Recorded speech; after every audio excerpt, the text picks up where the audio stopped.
I think with all these audio issues, maybe streaming might not be the best idea today.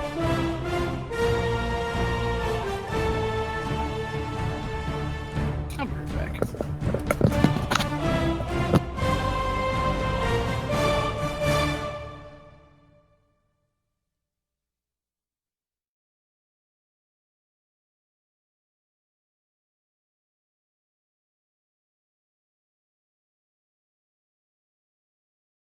We are still kind of waiting for Scenarium, so no rush.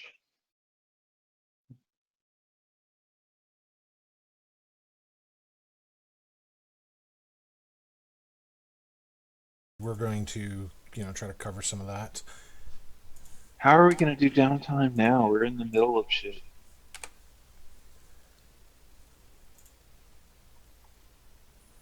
Well, you just got finished with, a fierce battle, but you still have things that you want to do outside of battle, I would hope. Did we search the entire room and stuff? Nope, you haven't done any of that. Okay, we need to search the room.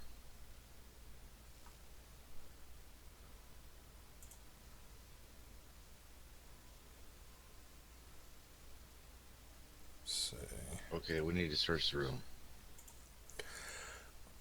So, what are you going to search? What are you going to look at? Out of character, this place is below the temple of the gnomish deities in the city, right? This is on the second story. Yes. Oh, this is above. Okay. I had it backwards.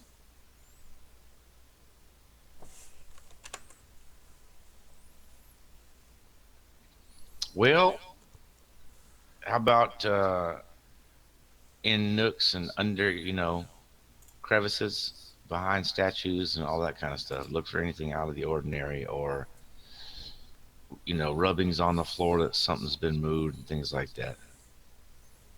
All right, roll investigation.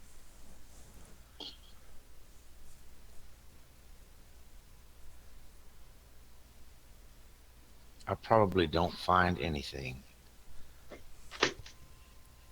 Let's see. I'm just gonna do a perfunctory look around before I start searching specific things. Is that okay? Yeah, if you want to just kind of, look around before actually diving in and, looking for secret clues, things like that. Dang it, I was set on advantage. But that's an 18 anyway. Okay. Out of character, isn't perception used to visually locate hidden things, and investigation is like clue deduction and stuff like that? Yeah, perception is basically using your senses, your sight, sound, smell. Think like Wolverine, Whereas investigation is more like Sherlock Holmes. Perception, you can kind of spot I don't want to say, the weird tree in the forest, and then investigations to see what's, so odd about it. To find the hidden door that leads into the, crypts underneath. So would you prefer I roll a perception? If you're just looking about the room and not actually looking at something particular with that, yes, perception would be the better roll.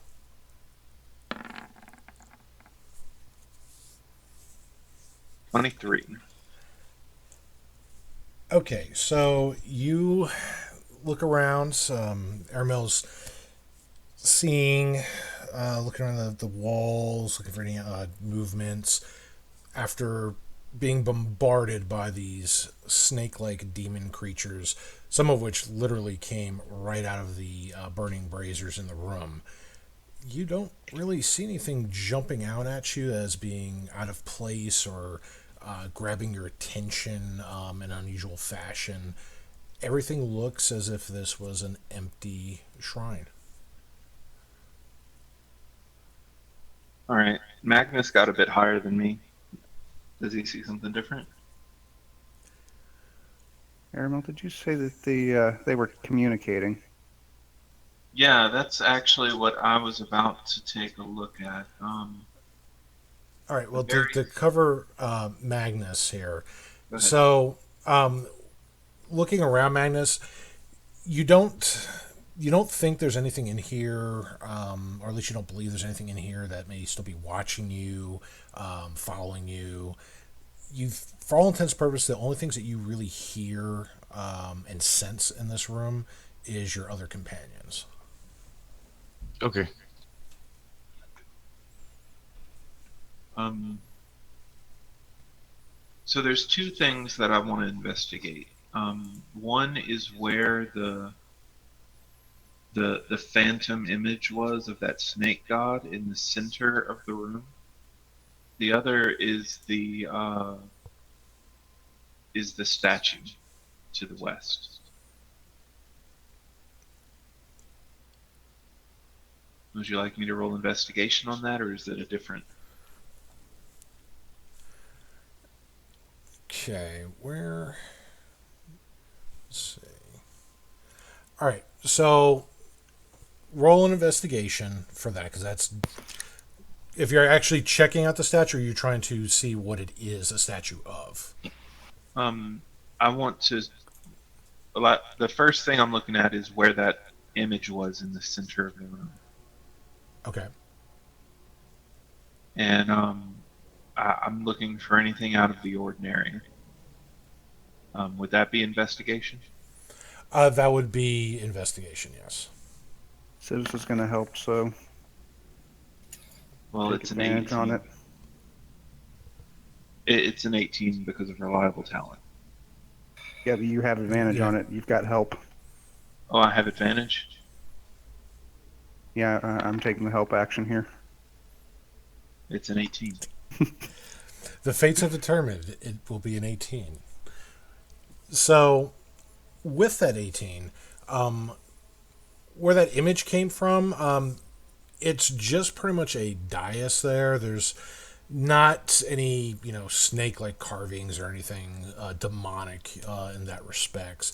This looks like it was a pedestal that may have been used to hold maybe holy relics or other reliquaries, things maybe that they were going to bless, things to kind of prep for ceremony, or maybe things like resurrections. But here it's pretty much just flat. The image was just being projected in the center of the room. Okay. This is going on.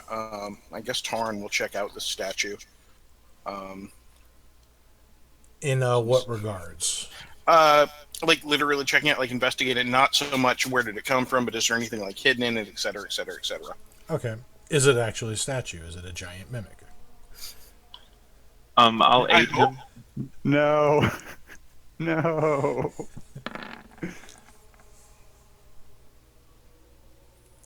I don't know why that rolled with advantage, but I already said I helped you.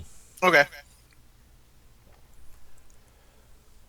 But yeah, 26, not bad. All right. So, looking over the statue, this is a very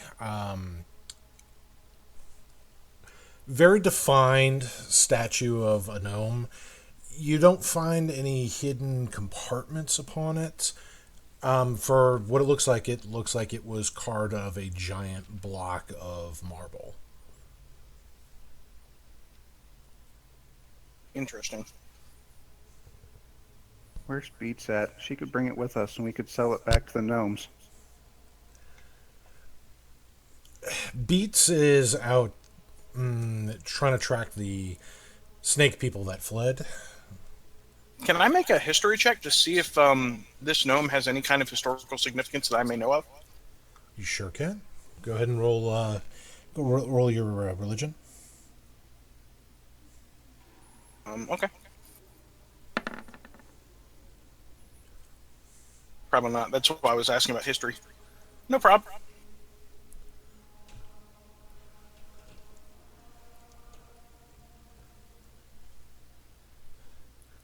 Okay. What is Rick's Rory doing right now? We know Newt is kind of digging around for gnomish relics, things that might sparkle and grab her eye, but what about Rick's Rory? What about Civis? Guess she's gonna help with trying to figure out if that's what religious statue that is. Okay. Which, it's a gnome, Tarn. Yes, I didn't recognize it from any of the historical texts. Well, Can I- unfortunately, I didn't read up on the religious ones myself. Religious significance, I have no clue. Well, I remember some of the gnomes saying that Garl Glittergold was worshipped here, so I think it's fair to assume. Is this a door over here? Yes, that is a closed and locked door.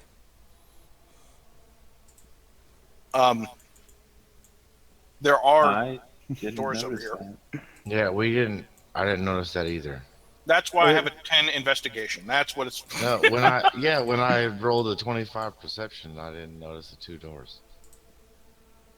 Those doors blend in, damn. Yeah, out of characters because I didn't see them until they just said it. But we would have noticed the doors, right, Dave? Yeah, they're pretty obvious that they're closed. Okay. They're, wood with little iron reinforcements. Contrast very well against the flat carved stonework walls and floors of the shrine room. We don't know what's behind these, but I would assume the commotion that we made earlier, it would have attracted something's attention. Do you think we should try to make it through?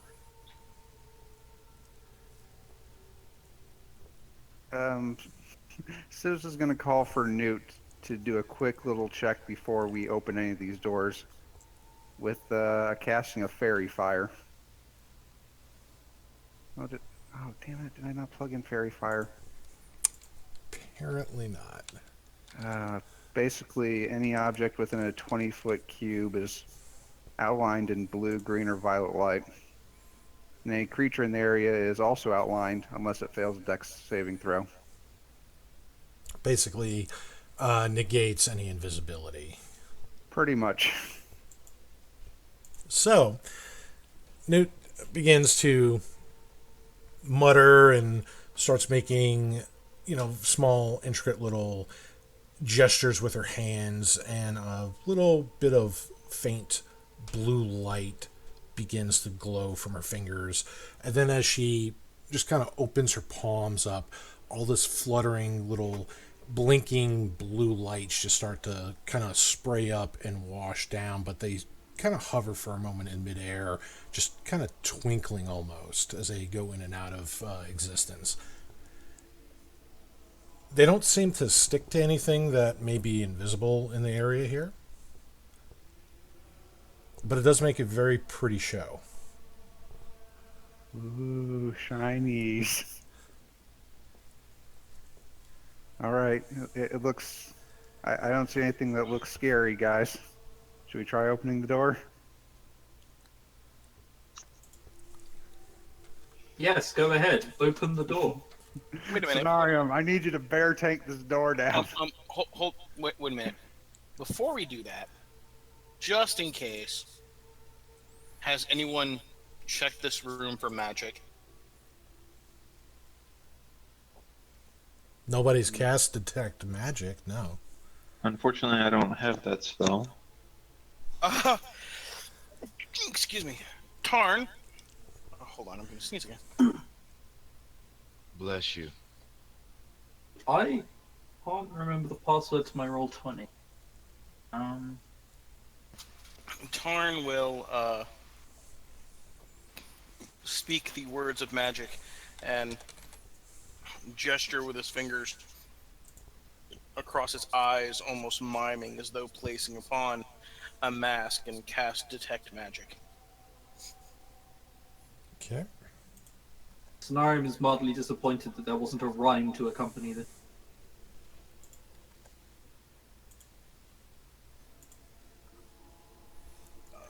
All right. I could make one up if you want. Hey, out of character. Nice to meet you, Cenarium. I don't think I've met you before. That is the deep voice I definitely don't recognize. Hello, whoever that was. Waves. Name's Magnus. I'm playing the Vaneth character. The Vaneth character that nobody can see right now. So it's a mysterious person. Sorry, hang on, let me close my window. All right. So when you cast your bless, excuse me, when you cast your detect magic, you detect magic coming from the statue of the giant marble stone gnome in the room. All right. Just That asking, am I here as well?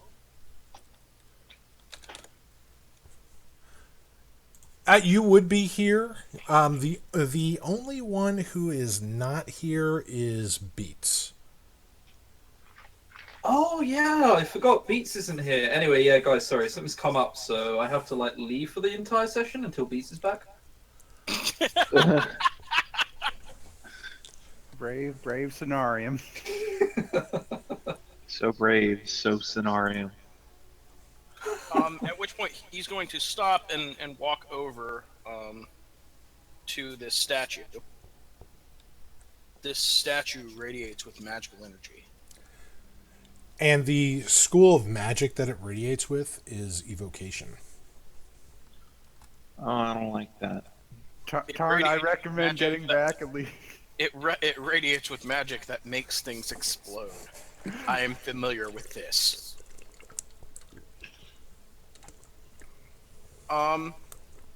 He's gonna walk up. Is there? I mean, do I have to do in 5th edition? Do I have to do identify, or is there a potential skill check for this? You can do try Arcana, see if you can determine what this might be with it. If it's a magical trap of some sort, just to kind of learn a little more with it. Identify would also tell you pretty much instantly what's going on with this statue. Civis has Identify, which she can cast as a ritual if you'd prefer that.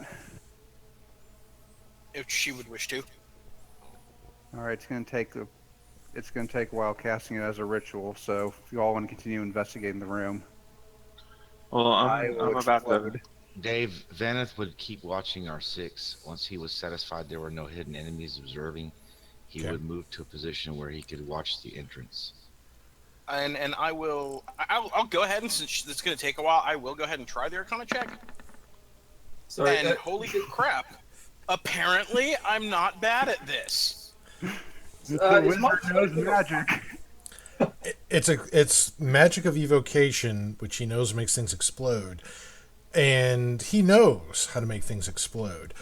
And these gnomes, while their kin are known to make things explode, as practical jokes nonetheless, this is more of not really making things explode, but putting things back together once they explode. You believe that this statue is actually enchanted with some kind of curative magic, being that this is a shrine, a holy shrine to the gnomes.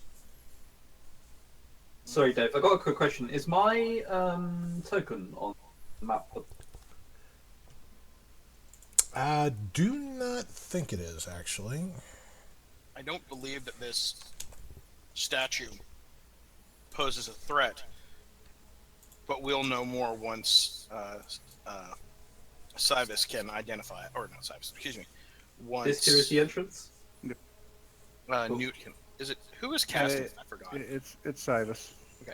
We'll know more once Cybus can identify it further. Newt's trying to get all the shinies. Speaking of, how is she planning to get through that door? Oh, the door's locked, isn't it? Yes, it is. Well, good thing she always carries her handy dandy thieves tools.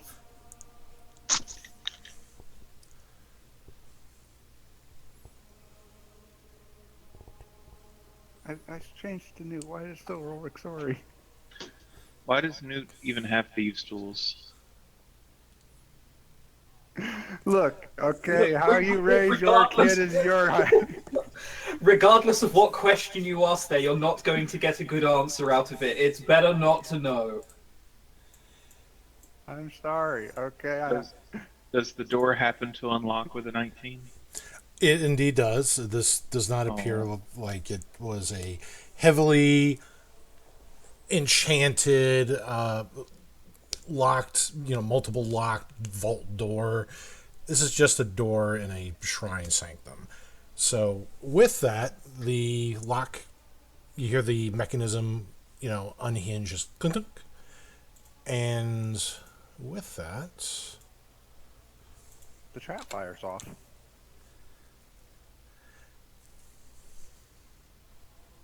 you see a series of, looks like crates and boxes along the southern wall.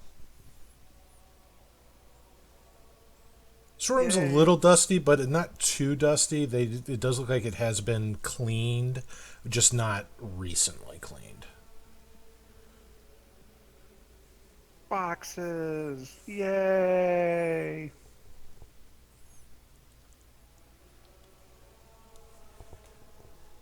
So, I assume Newt is going to just start opening boxes, looking through for shiny things that. Aramil will help. Rixori's gonna burn a. I'm casting. I can't burn a Bardic Inspiration right now. Okay. Well, Newt's gonna take and investigate then. And I assume Aramil's helping her. Yeah, Aramil is helping. Okay. She's just interested in boxes.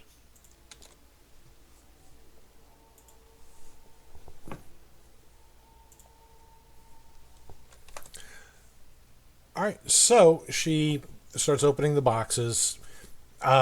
Inside these boxes seems to be extra clerical vestments, some supplies needed for rituals, things like chalk, candles.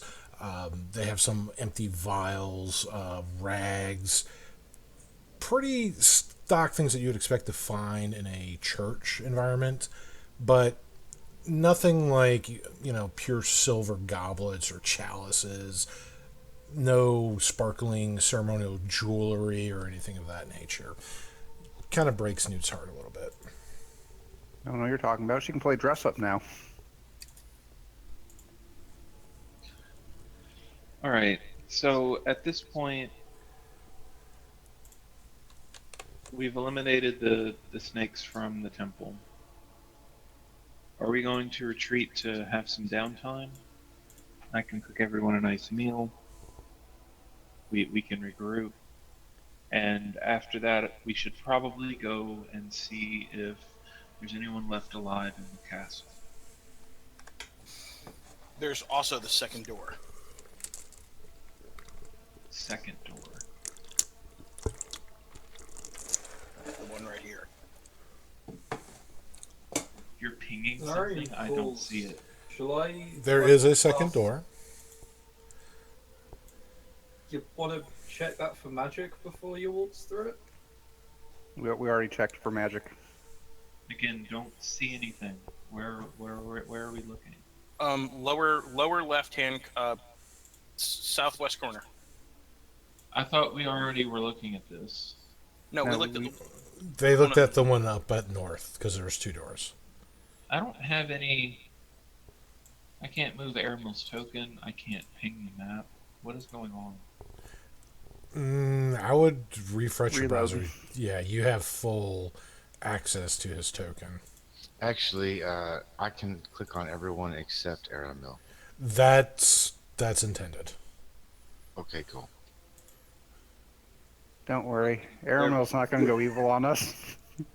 Nobody. Sounds like a bad thing to randomly hear. It did it again. What the fuck? But it did update. I wasn't seeing where everyone was.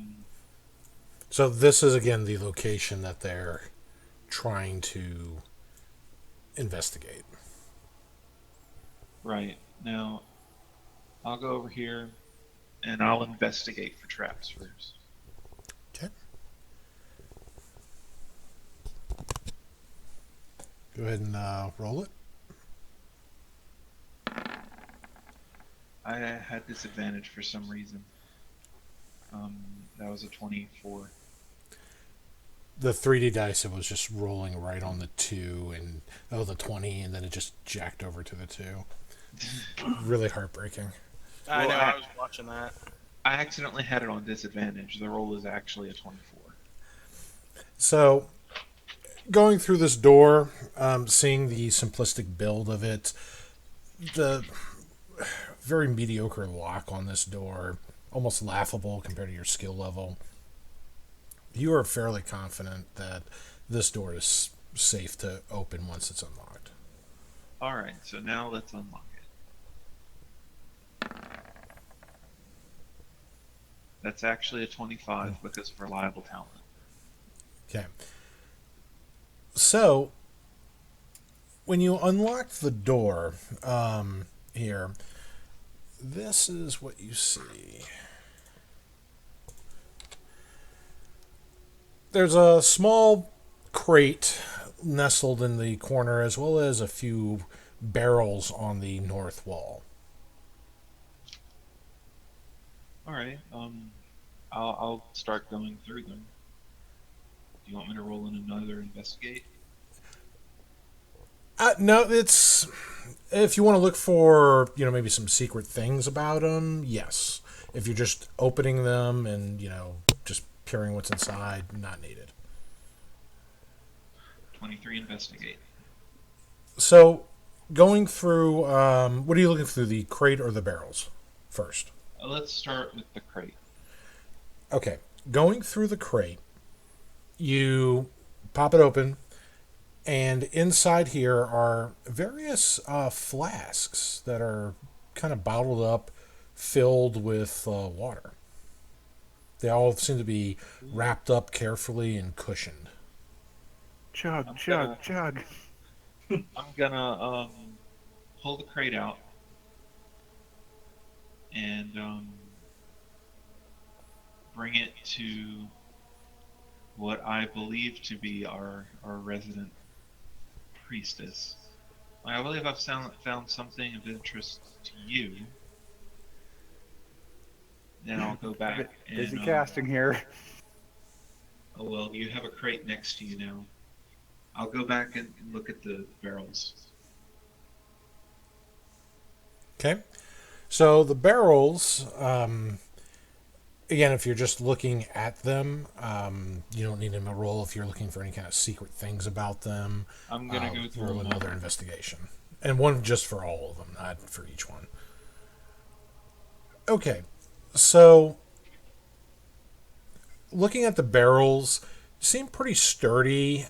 They've been kind of sealed with tar and a coating of wax. When you the two of the barrels, the seals are still tight on it. The third looks like it was being prepared or kind of cured for something, but it looks like it's filled with sparkling clear water. Oh, more water, huh? Well, I'll just leave them there. Okay.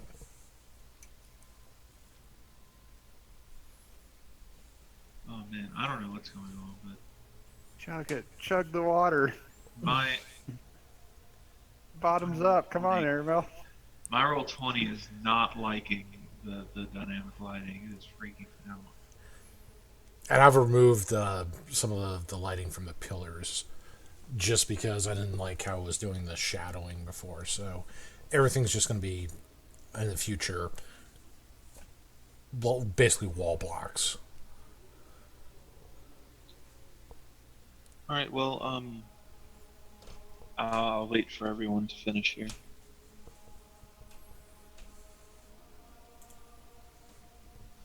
Yeah, Vaneth would just keep watch like on the entrance, and then when everybody seems like they're done doing what they're going to do, then he'd come out. All right. Let's see. And there's been not necessarily radio silence from Beats. Beats messages that she's still searching for the snakes, but she is going back to the ship as Koth was calling for her at the ship. There was something that needed her attention. Oh, something needed our attention, eh? Hmm.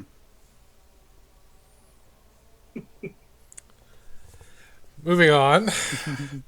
So you still have a 5-foot cage that's, filled with various jagged spikes and bits of, jagged edges made to really render the flesh of any individual that's trapped on the sides or inside of the cage, blocking the entrance there.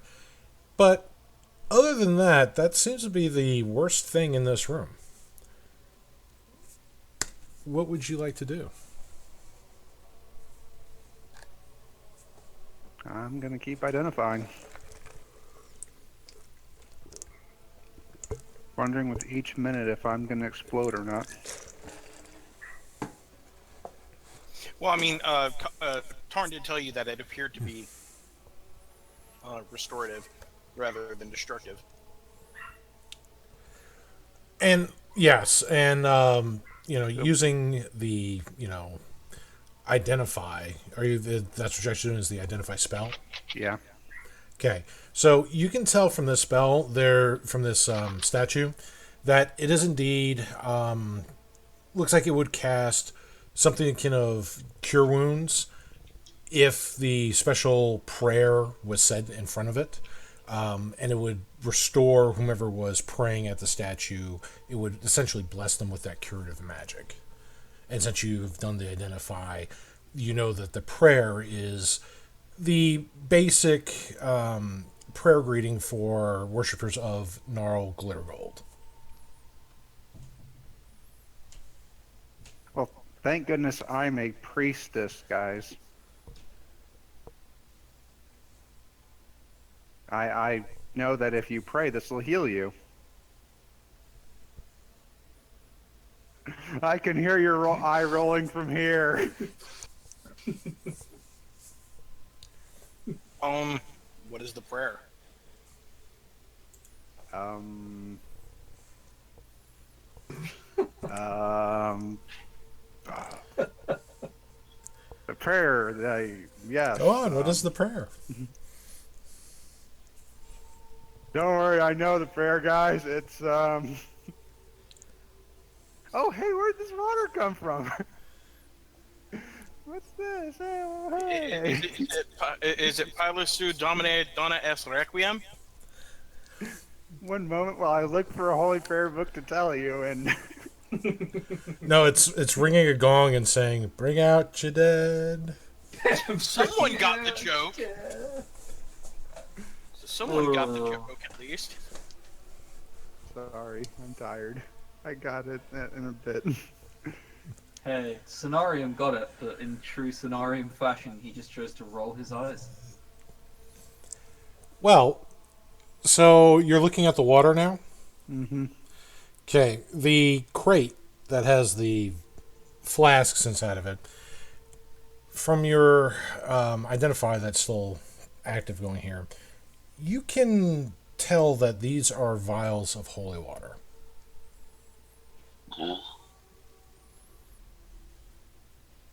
Well, while I know it can't hurt me, I am not going to touch it.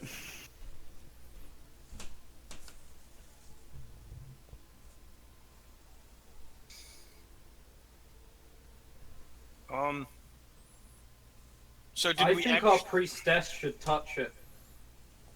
So I mean, did we actually get? Was your character able to tell us the prayer? Because I know your character knew, not No, you necessarily can't. you. No, the character doesn't know. Oh, I thought you got it from the identify spell. I know it's a Garl glitter gnome prayer. I don't know what that is. Okay. You learned the fact that her two religions, She might not be telling it the truth here. Gotcha. The good news is, if you do need healing, Mr. Tweetum's over there. Look, all I'm saying, Servis is a priest in the same way that Cenarium is brave. Possibly even less so. Not necessarily. Cenarium has, taken the mantle of being the tank and protector of the group, while Beats is tracking these vile demon spawn that are still roaming around the city. So he is very brave. I don't know where you get those notions from. Out of character, could Beats be with us if in story she hadn't stormed out? So Technically, yes, but he was, even with from last session, he made it clear he wanted to do that. So Steven is not here with us this week.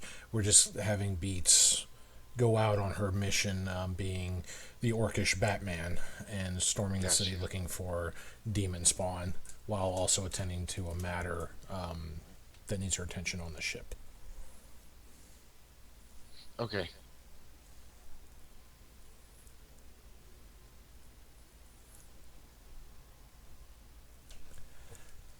Yeah, that statue doesn't work anymore.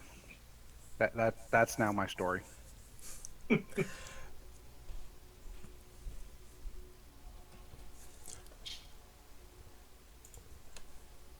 Now, you see some of the Yanti bodies just slightly move and nudge. It looks like somebody was going through some of their belongings, some of their, seeing if they had anything in any kind of pouches that are on the sashes that they wore around their bodies. After seeing some of their weapons, their scimitars and longswords just kind of clang on the ground, you don't see any other movement there. Vanilith, you don't really find anything spectacular from them. Even their weaponry seems to be kind of mediocre. Your bow is infinitely better than anything that they've had on them. Okay. Maybe if their leaders would have equipped them better, maybe they would have stood a better chance against you. Let's not go hoping for things now.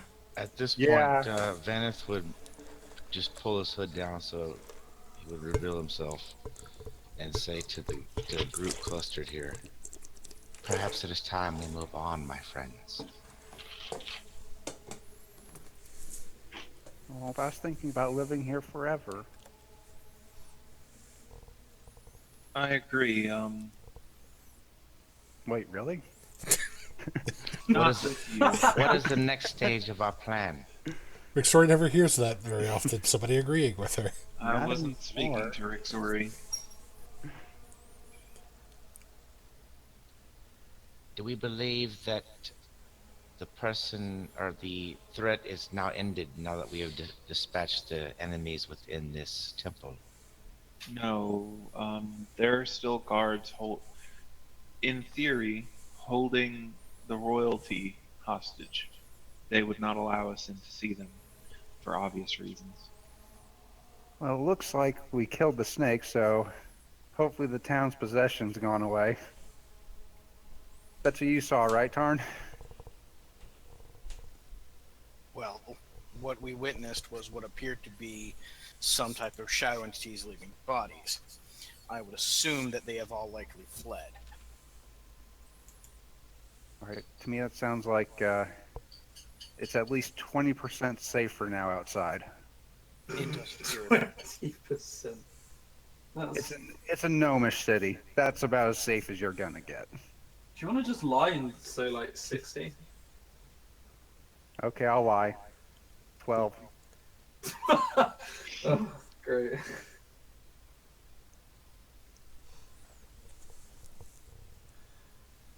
Because, yeah, you missed the conversation scenario about what else we overheard here. Don't worry, I'll fill you in as we go into town. And unless anyone has any complaints, I guess it's time to start moving that crate. Not crate, that cage. Yes, I believe that would be a good idea. Hey, Bear Man.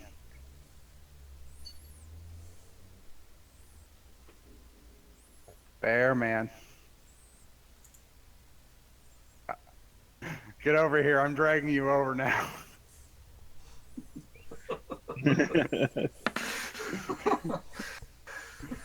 Come on.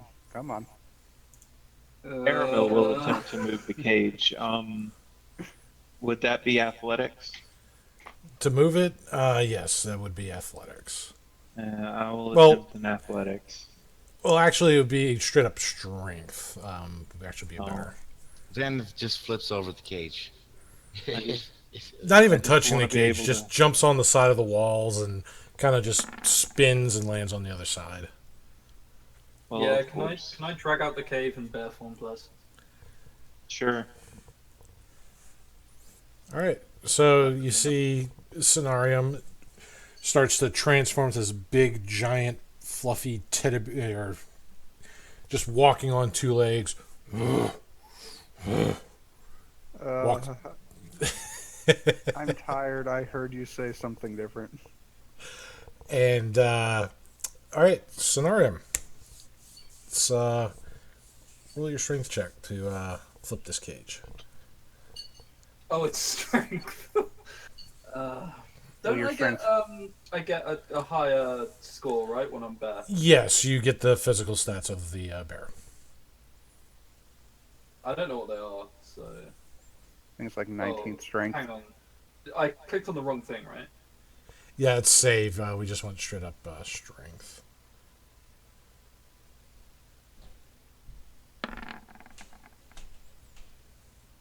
Can you count that, or do I have to Oh, click it dang. again? I forgot to do advantage. All right, so that is the. Wait, I didn't know whether you wanted me to do it again, so you can just take the 7 if necessary. So the way I'm going to do it is, Rixori is going to give something like the bear starts to try to lift the cage, and you hear like the bones kind of creaking in the back, and Civis goes, "Lift with the legs, not the back," and the bear just grabs the bars, repositions his claws, lifts with his legs, holds the cage up over his head like a Tuscan Raider, complete with the sound that I'm not even going to try to imitate, and then tosses the cage over out of the way. You're supposed to lift with the back in a twisting, jerking motion. Gosh, Scenarium. Well, he did that first, and it didn't work. Yeah, No, that's what the 7 Tuscan, is. the Tuscan Raider reference is what got me, man. So, all right. So the cage is out of the way, and you are all free to exit the room. Yeah, I would proceed the party out down to the lower level. So where are we headed?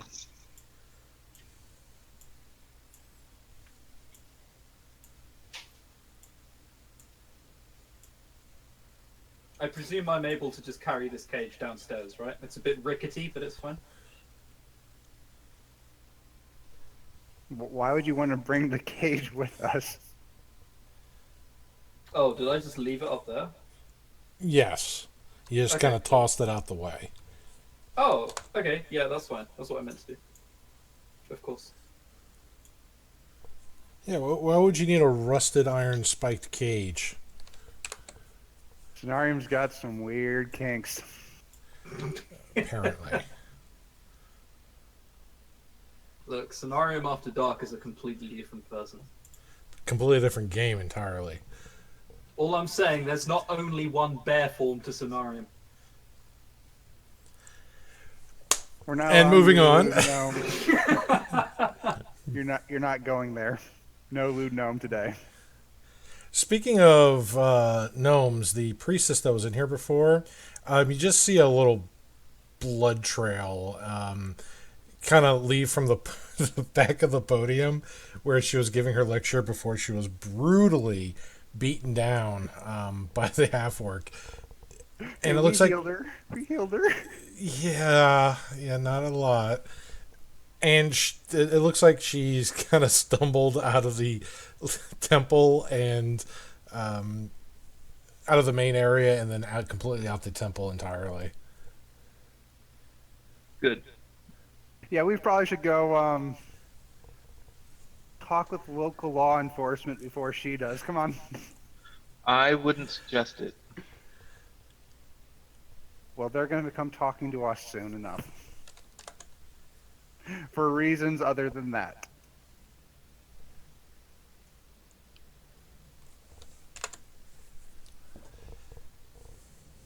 I think it would be best because I don't think they will accept our explanation. Well, I do recall one of the things that I know Rixori was thinking about doing was having another discussion with Vinden. Yep, she needs to have a slight conversation since things have changed in her life a bit. Okay. Sorry, I do have to ask to someone who wasn't here last week. Who have we pissed off now? I think a Everyone. better question would be who haven't we pissed off by this point? Yes. That Okay, is sorry, better answer. it's just the sentence, we should, contact the local law enforcement one muttered, and then followed up with the sentence, I don't think they'd accept our explanation. Yes. Because our friend Beats viciously and brutally attacked an innocent priestess. While she was giving a sermon. And then had me traumatize her afterwards. Such things as throwing severed heads at her. My main worry is that the priestess is going to go to the police, and then the police are going to go, oh, you know about this shit? Guess so who's going to die? I think more or less they're going to say, oh my lord, someone find a paladin to destroy these evil villains. Well, that's assuming that the snakemen, that they're not snakemen in disguise. If they only knew of a halfling zealot paladin. If only. Well, I mean, we kind of did save their town from obliteration by snake people. You aided and stood by as a priestess who was innocent was brutally beaten. We didn't find out she was innocent until afterwards. That was what the That's not how this works. It's not how any of this works. Joining this group, you will soon find that it is very much a shoot first, ask questions later sort of party. I mean, sorry, I'm a bird. You ask before Yes. you find out if they are evil before you beat them. We know one of the people here is an assassin, so we will kill them all, and certainly we will get them. This is not an acceptable plan. Had morals as well. To be fair, you can tell Beats no next time. Yeah, you can tell Beats no. I tried to tell Beats no this time. Brave. See how well it went? I tried diplomacy first. I don't know. I tried diplomacy before all of y'all tried it, and we ended up getting sent to a trap. The point here being, we need to try diplomacy next, so we're not locked up in a jail cell doing this again. And to be fair, there's a lot of scary stuff out there, and Believe me, I know some scary things are in here. I don't know. I think I'm just gonna go steal what I need from the lumberyard to fix our ship. Wait, but what you? No, I've seen the ship. You practically have a treasure room. I tried paying for it and got stolen from. So I'm just gonna go take what we need and go fix it, so we can leave. I think leaving is great. We can probably Remember, get Ty? the royals here. After saving them from imminent death, they might be willing to help out with that. Don't we need to go to the castle next anyway? Yes. Then let us be off. Out of character, uh, at any point, no, never mind. Disregard. I already know the answer to my question. Do you? No. Go ahead and Yeah. ask. No, we didn't. We didn't even. No one even said we were attempting a short rest, and we haven't been Nope. in here long enough to do a short rest. So no. That is correct. Maybe a rest might not be a bad idea. A long or short one? A long one. I need to go talk with Vinden anyway. Is that at the vessel? We No. can rest at the vessel. I need to go talk to the gnome in town. Very well. Yeah, I'll but cook I can everyone just some like dinner. sleep on top of the column. I'll cook everyone some dinner. We can all relax a little bit and just regroup. I've already suggested this. Okay, This so is a good idea. the plan is going back to the ship. In other words. Yes. Okay, but we have to talk to someone before we go back to the ship. Not that I know of. Civis is going to break off for a bit. Correct. Just Civis is going to speak to somebody before heading back to the ship, but since it's not doing anything, strenuous with that, this is, it's all going to be part of the long rest opportunity here. But Okay. Civis will get back to the ship eventually. So in that case, Xanath would motion the rest of the party to get closer to him. In preparations for travel, he would cast Long Strider and pass without trace on everybody that's going to the ship. Okay, so Fun. making sure everybody is not only traveling in style but in safety. I'm still a happy little bird, but I'll calm down for this. Yeah, that's fine. What does Long Strider do again? Plus 10 to movement speed Okay, so that gives me a 45. for 1 hour, yeah. Yeah, I'll hightail it over to the ship. Cook everyone a nice meal. All right. So while you guys are going over to the ship here, Civis, what so you go over to Vinden's shop, and again you just kind of knock on the door, and after a few very quick, rapid footsteps, he opens up, and again the same spindly little spry old gnome answers the door, kind of squints and looks at you. What do you want? Vinden, I need to talk. I need some. I need an upgrade. The bad people are doing stuff, and they need to know. They need to know.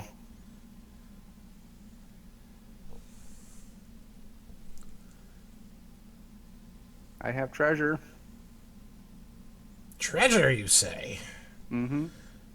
Kind of puts his finger on his bridge of his nose, pushing up his glasses, which just amplify his eyes. They just project them onto the glasses.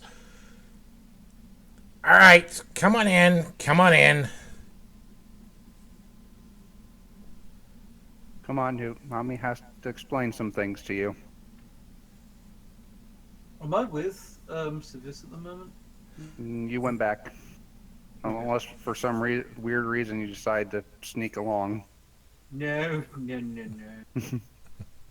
Why? No reason. All right. So going to the others here going back to the ship.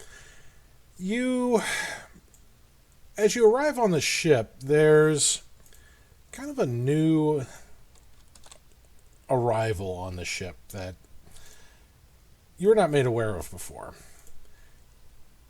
And you are quickly introduced to this new arrival by Beats on her way out back to go hunt some serpentkin. So, she doesn't tell you the name of this arrival. I'm going to describe her to you.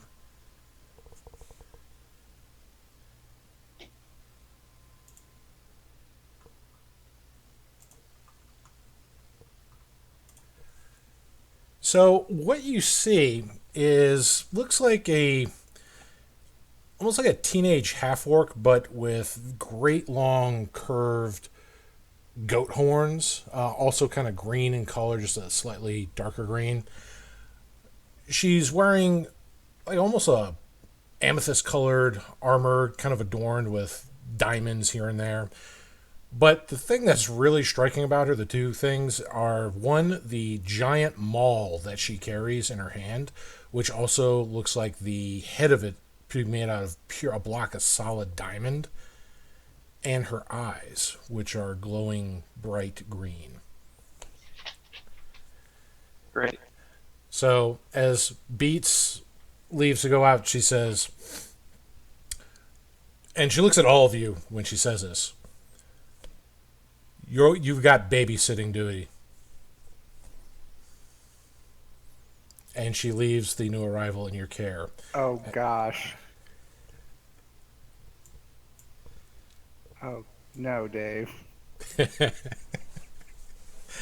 You're not there, so you don't know what's going on yet. Rick Sorry has a shudder. That's a bad. There's a disturbance in the force. So this teenage half orc just kind of looks at all of you and just kind of almost snorts.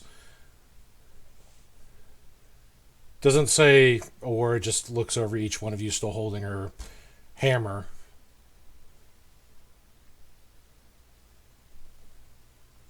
Just she gets closer to each one of you. Looks you up and down.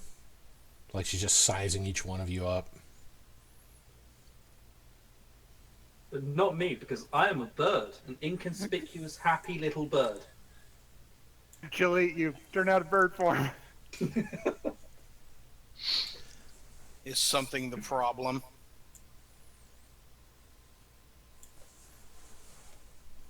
Tarn blatantly asks. She almost steps immediately right in front of your face. In fact, so close like she has no idea what personal space is. And with a quizzitive look, what you? I'm a human. Human. My name is Tarn. Human Tarn. And she turns around and goes back to looking about the area and the rest of you. Well, that was cute. I have things to do. Venice Run there, would Mel. move to a secluded location and meditate and get a rest. Is So are you there staying such in the wooded spots? area, or are you doing this on the ship? Okay, would anyone have briefed me on the general state of what all's going on, threats? We have possible incoming dangers and things like that kind of stuff. Well, you're aware of everything that was going on in that, from the shrine, but the only thing that you know of from what Beat said was she had to go check up on something on the ship. And as you were leaving kind of that threshold from the forest to that metallic wall that separated the forest from the dock where the ship's at, Beats came out with this other orc, this younger orc, and basically just said, pointed at all of you, you have babysitting duty. And she walked right past you, heading back to the gnomish city to continue her hunt. Okay, well, I have no method of communicating with the folks at any kind of distance, so I would head to the ship with everybody else. Dave, have I ever seen an orc like this before? No. It looks very orcish. There's a lot of orcish features, but there are quite a few features on it that not quite what you would expect from a half-orc. Did we catch its name? No, it never gave a name. Is there Fact- any way that I can ask for it through the medium of Kokors? I mean, you could try to land on its shoulder and caw nicely. I'm not sure I want to turn into bird pie quite yet. You sure? Fairly Fine, sure. you'll turn back to your normal form when you get squished. And then get squished again. I will be honest. I don't understand why you travel with someone you so obviously fear. Wait, are you telling me that? Well, There, anyone who's still around.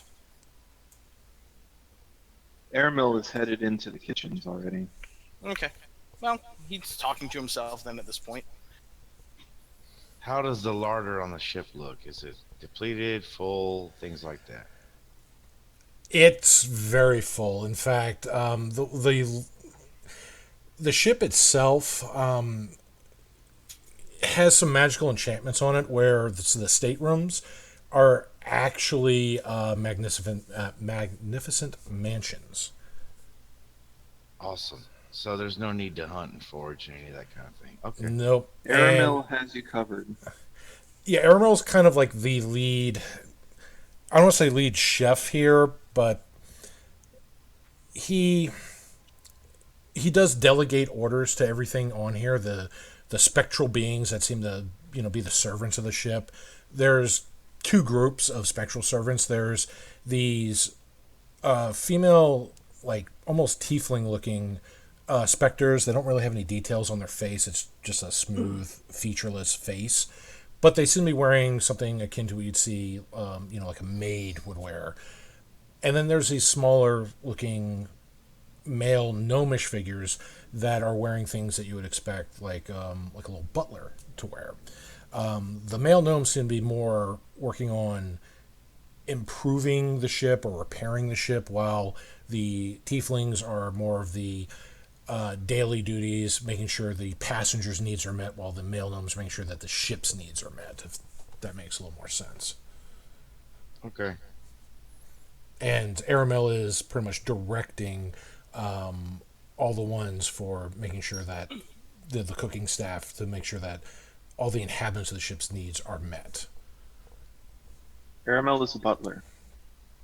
So it's a well-oiled machine. Now I was just curious if, like, I had to hunt for food and stuff like that. Apparently. No, you wouldn't have to hunt for that. You'd be well fed and taken care of here.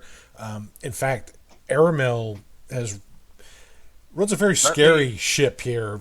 When he first had Let me roll. Let me roll my cooking and see how nice everything is.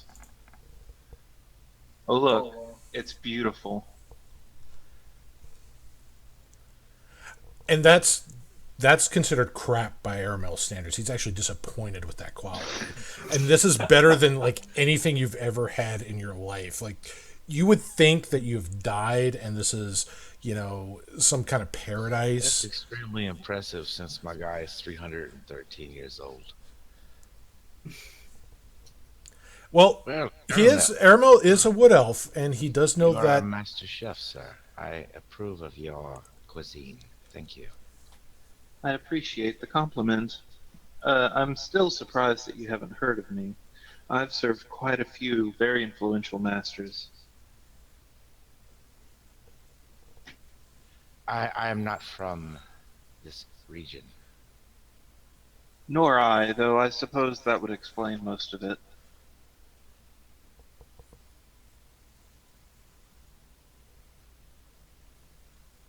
am I near Aramil? Excuse me. Yeah, Vanth would he'd just find a quiet place to meditate, and then make a couple arrows, check his equipment, all that kind of stuff, and then try to get a long rest. Okay.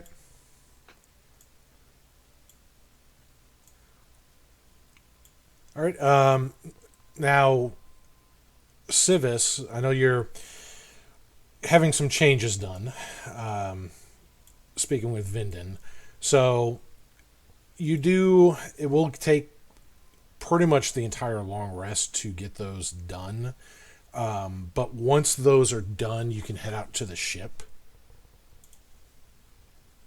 where I'm sure Aramel will make sure you're well fed, and the rest of the group will hopefully still have their sanity intact. Hopefully. Alrighty.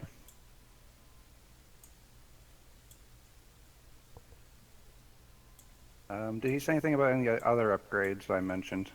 Are those doable? Which upgrades in particular? The ship engine. Okay, so he can actually do a few upgrades with the ship, provided you're willing to use that last Elven Mind Stone that you have. So, let's see. So And he offers kind of three branches of upgrades with the ship that he can do with that crystal. One of them is a completely defensive upgrade. If you're worried about the ship taking a beating from, whatever, this will help it survive significantly. It can Ask him do if it helps about massive dragons smacking the ships. Is it that protective? it would be protective in combat, be it mass or single combat. The other upgrade that offers was more in line with what you were thinking for maneuverability. Being mobile would no longer be an issue with that upgrade. The third is a completely offensive upgrade. However, there's two specific branches. You'd have to kind of pick one. One of it being using that upgrade against multiple smaller targets, or using that upgrade to kind of focus on singular large targets. It'd be more effective against that type. Hmm.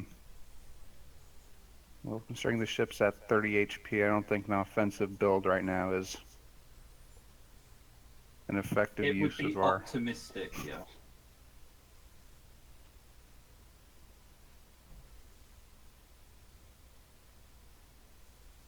Which means mobility, which is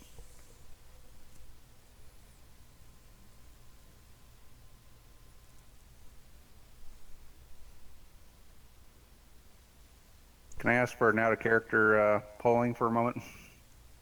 Yeah, go ahead. Anybody? Well, you can kind of ask using your sending stone, see if you want to pretend with that.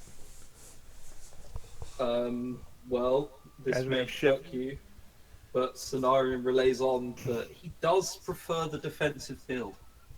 He does remind you that the ship isn't looking incredible health-wise.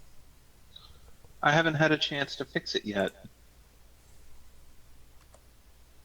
Well, if we get the engine upgrades, we can outrun danger.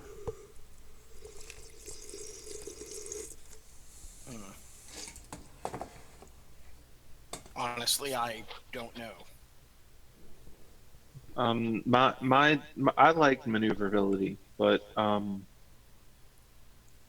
it is true that the ship almost got destroyed. So I wouldn't be opposed to defense either. Out of character, I express no vote because I don't have one of those things. What a vote! So the information would get to you. Oh, ascending stone, right? Okay.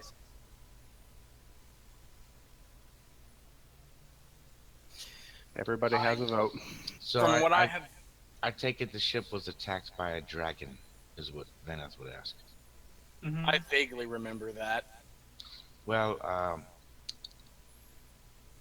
I doubt the ship would be able to outpace a dragon in the skies. Very few things can, so perhaps more defense would be in order.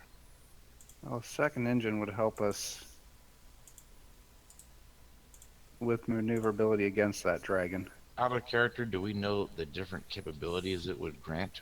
These different upgrades? In Not mechanic the terms? not the mechanic terms, but it would be a significant advantage in that category depending on what you picked. So if you went defensive, you would have distinct advantage in combat defensively.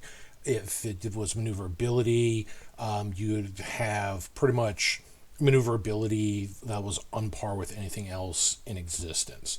If you went with the offensive, you kind of have to pick either against multiple smaller targets or singular large targets.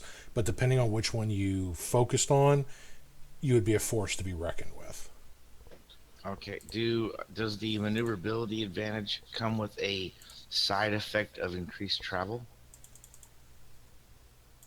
It would increase the ship speed, handling, overall mobility options.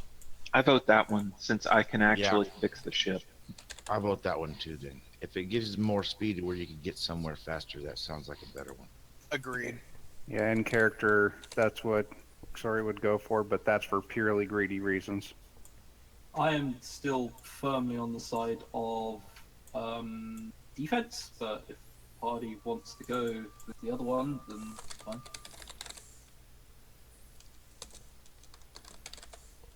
Scenario isn't Are one there? for hammering the I'm opinions home. proficient with wood carver's tools. Could I like help fashion things to repair the ship with? You mean carpenter's tools? No, never mind. Yeah, no, it's wood carvers is not carpenters. Like I could make bows and arrows and stuff like that. Probably not planks to fill holes and stuff. Correct. Well, if you make enough bows and you glue them all together, Okay, who wants to Does explain to this that there are holes in bows? it's fine. maybe if there was enough of them, you know. Well, my natural inclination would be to always be looking for threats or danger and be like an outrunner and like a screen of defense against attacks and things like that. Okay. Also, here's a better picture of the mysterious half orc.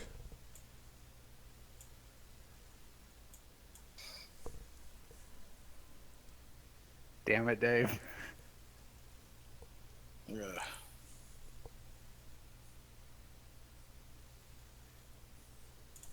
Rick Sorry's other daughter.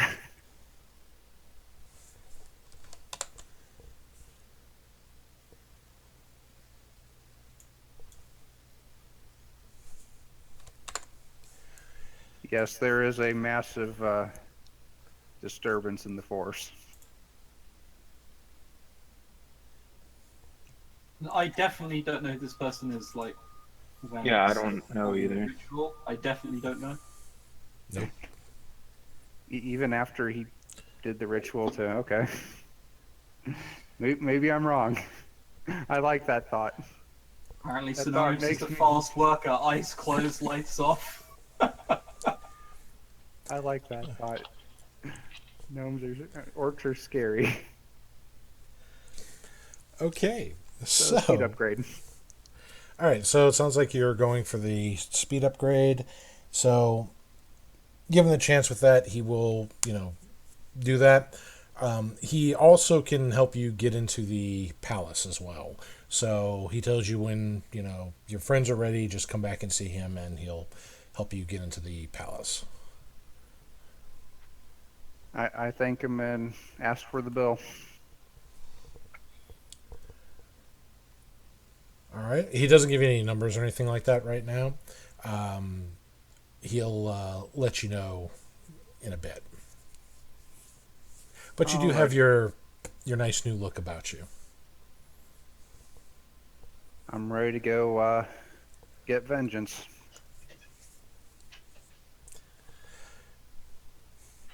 So after That's what we're calling it these days. Oh, So- trust me, this is all vengeance at this point. now, nobody knows. Well, actually, Cenarium would recognize you. Yeah, that's what I thought. You'd be the only one that would recognize you, since you're basically having the cosmetics, the plastic surgery there. Yeah. Rick Sorry Looking at gets this thing plastic going, surgery. it looks similar. Holds up mirror. Hang on a second. No. Tarn would have seen the dead body too, as well as Aramel. Yeah, but I mean, like, briefly. Surely there's not enough to actually know, right? Cenarium, how you doing, Yeah. buddy? Yeah, it would have been brief, but that they would have seen the body as it was being laid on the slab in the slave temple. As soon as Aramel notices Rixori is on board, he's like, "Come, I have made a meal for you.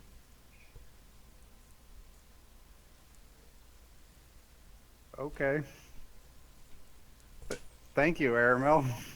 Do I hear this? Yeah. You were talking to the new and, well, we'll debate improved Rick's Rory. So, but yeah, you're right there, and Yes, Emerald right there. just, I have a meal waiting for you. Sweet, I hear this and come along.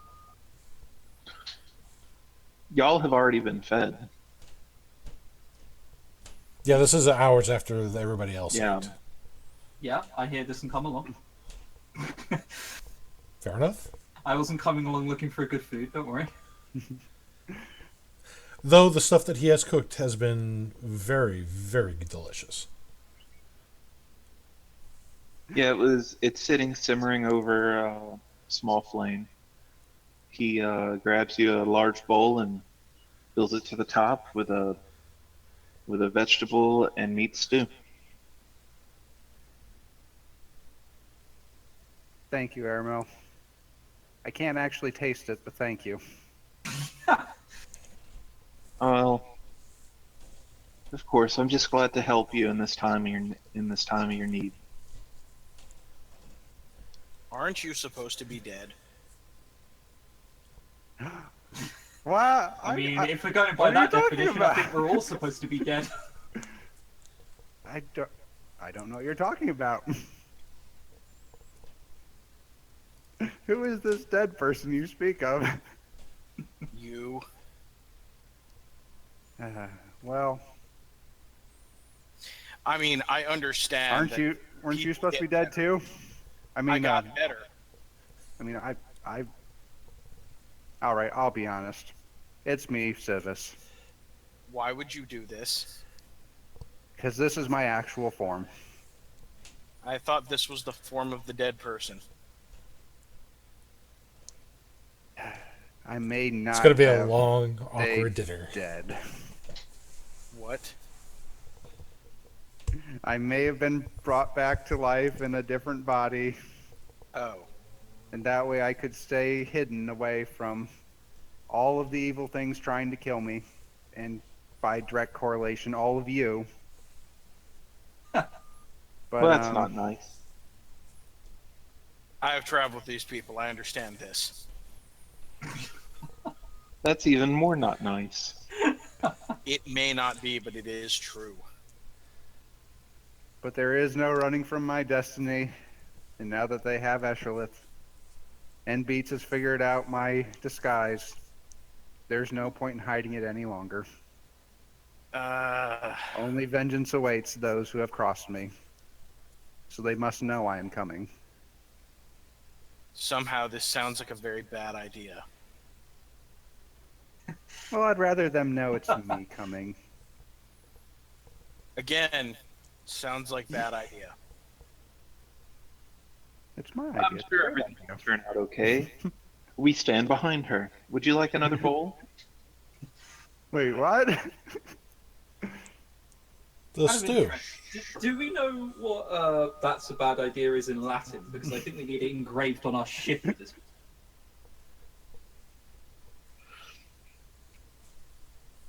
I said that we have your back, Civis. Would you like us another bowl? Sure, why not? So you really weren't a paladin. I was right. No, I'm a paladin. I just wasn't a priestess. I mean, I thought the fact that I knew nothing about any religious stuff whatsoever would have tipped everyone off, but I'm pretty good at this whole lying thing. Yeah, Cenarium so just people have shows told me. up quickly and turns out the bird form. Why did you choose priestess? Out of everything you could have chosen, you chose priestess. Why? Well, my head was a little confused at the time. How did you I'm still not get sure this is paladin? reality. Well, I I can made it. check if you want to see if it's reality, and I just pull out my crossbow quickly. I'm pretty sure this isn't reality. I'm pretty sure you're mistaken. So while this is going on, the half-orc that you're supposed to be babysitting is off to the side, and she kind of pulls something from a little satchel on her belt, and it looks like a black velvet cloth that she begins to unfold and unfold. After several unfolds, it starts getting really big, almost like a blanket. And then she kind of whips it to kind of straighten out a little bit, and she lays it flat against the floor. And when she does so, it almost appears like it snaps to the floor. And you can see now, once it snaps, you can actually see inside of it. It's filled with some kind of liquid. And she just takes a mug from one of the nearby tables, dips it in, and just starts drinking from the fluid in the now pit. That's great. She has a With a portable hole with alcohol. Literally a hole that you poured a bunch of alcohol in. Are you even old enough to drink that? She's still guzzling from the mug, and she just holds up kind of like a finger for you to just wait for her to finish. Then she takes It's another not mug. like a middle finger, is it? Like I wouldn't put it past her. with you guys, I don't know. And she takes another mug full and just starts drinking it. And not until after that one's done, then she wipes her mouth, lets out this very unladylike belch, this thunderous belch. Happy juice. Happy juice. Yo, do you have a name? And she was kind of smiling for a bit, and then she just kind of has this real pensive look, and then it kind of goes to almost a little hint of sadness, and me not have name. Okay, you're Rick Sorky. What name would you like? Rick Sorky. Oh my god. Why? Why do you do this? Rick Sorky. It's perfect. And as the Oh. as the hole filled with this liquid begins to kind of lower a little bit from her dipping her mug in, she pulls out this clay jug, and she says something in Orcish, and then she tilts the jug over, and it starts pouring the liquid out from the jug back into the hole, kind of filling it back up. And then once it's filled up, she starts rolling up the edges of that hole till where it turns into a flat black velvet cloth, and then just folds it again and again, and then puts it back into her pouch. Aramil will take the small cauldron full of stew and bring it back to the kitchen to be available for Rixori's next meal.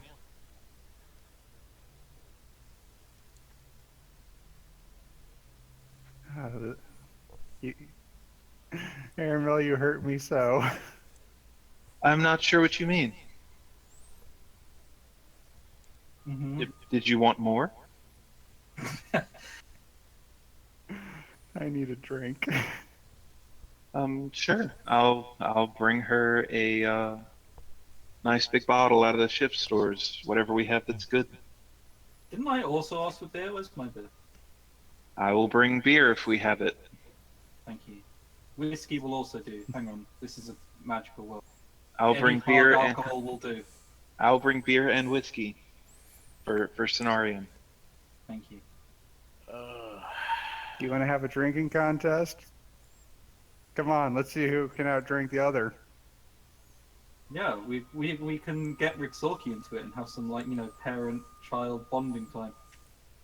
I don't What? think parent-child bonding should involve alcohol.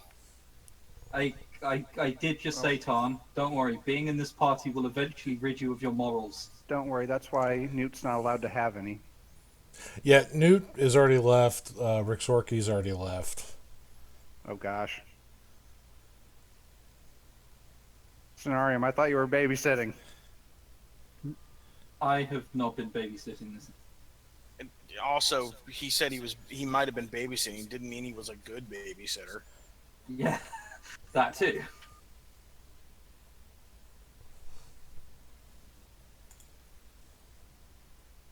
In any event, I highly doubt that my morals will be so easily compromised.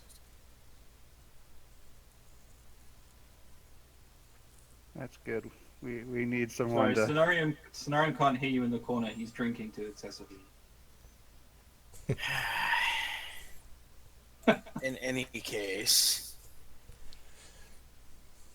That's good. I need another moral compass here, says the tiefling.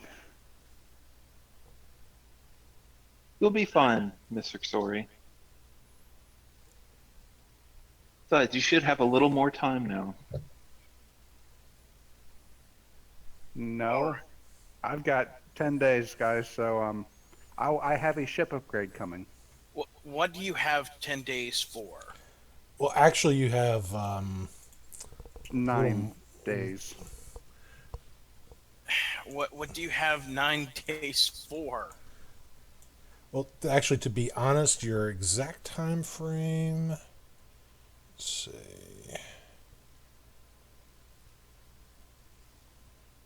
Yeah, if you look above her head, you just see this ticking clock. Irma looks somewhat confused. I figured this would buy you at least some time. What with the superficial upgrades to my flesh? Do you need another bowl? Aramel, I don't know how to tell you this. So right now, at the end of the long rest here, you'll have 24 more days in total, but certain other souls will have less than that. Is there any way we can just like balance the time? Like I take a day off, he takes a day off. No, he's the buffer right now.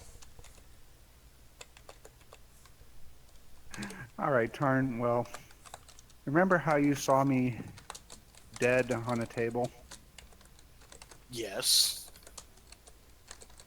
Well, the good news is, like you, they found a way to bring me back. Okay.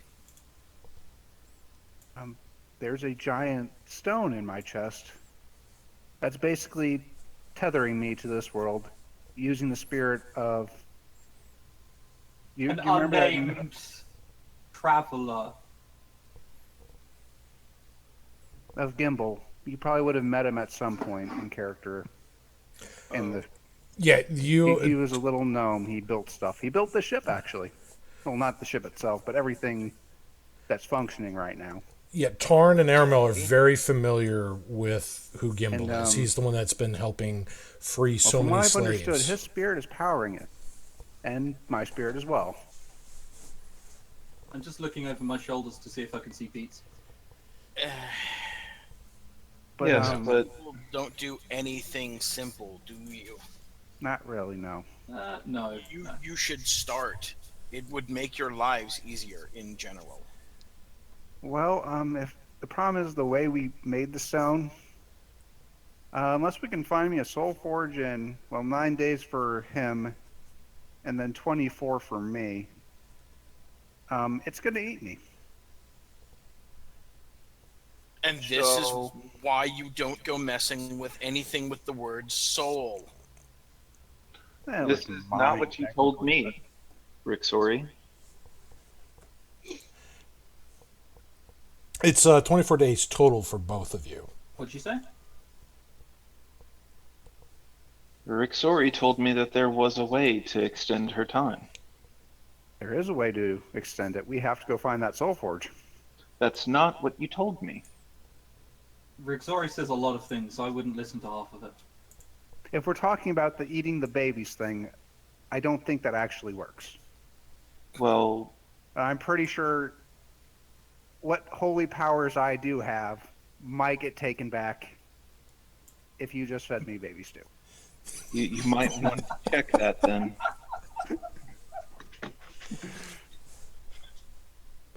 Did you just... Out of character, I'm so glad that Zenith is not here. Because you're talking about feeding people infants. Did you just... Out of character, I'm glad. Did you just? Did you didn't? You Define didn't. I was told that it was going to help her, so That was a joke I out of don't- character. care if it's going to help. There are certain things you don't do. That is one of them. I don't see why. As said, very lax morals. Very lax morals. There are plenty of babies in the world. If The chaotic evil character's kind of stunned at this. Wait a minute, out of character, is this for real? out of character, this is for real. Very real, yeah. Like you're feeding like He, this he baby's actually gonna- went I last worked it out. I worked it out with Dave. It's during done. play last game. He went on a little side venture to try to find a child, a little baby. What? Alrighty, I'm putting Airmel. I'm now having you. Anytime you want to do something, even if I tell you to do it, you have to run it by Scenarium. And Tarn. If that's what you want, sure. I'm gonna go vomit right now. You, And you- you're Wait, not allowed. hold on. So you're telling me that Aramel just fed everyone Not No, everyone. not everyone. baby stew. Not everyone. Just So Rick Bennett Sawyer. didn't eat infant. That is correct. No, the only person who got that special meal was the person who jokingly said, "Yeah, my soulstone's powered by babies."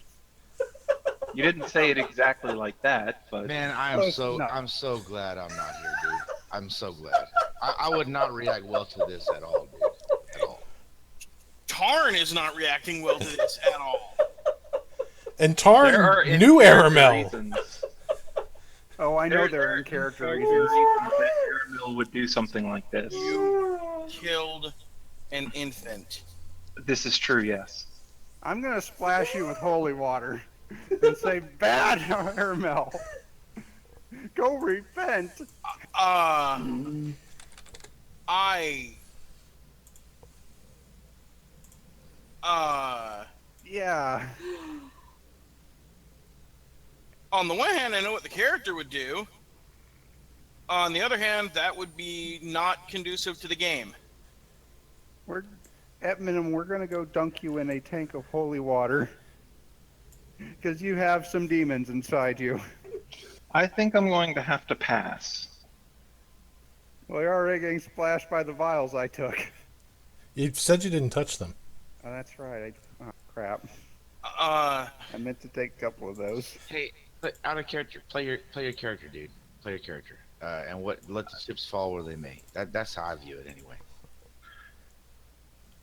Hey, I talked this out with Dave before I did any of it. that doesn't matter to Okay. Tarn. Once again, out of character. Out of character, it's cool to do crazy stuff, but then when you do stuff, when you reveal the information to other characters who you know wouldn't react well to it, then that's the part that you probably should have done a little bit differently. I mean, like, Well, seriously. again, Aramel wouldn't think of it like that. He did something that he thought would help a teammate. Correct. Tarn is going to get a very, very, very, very stern look.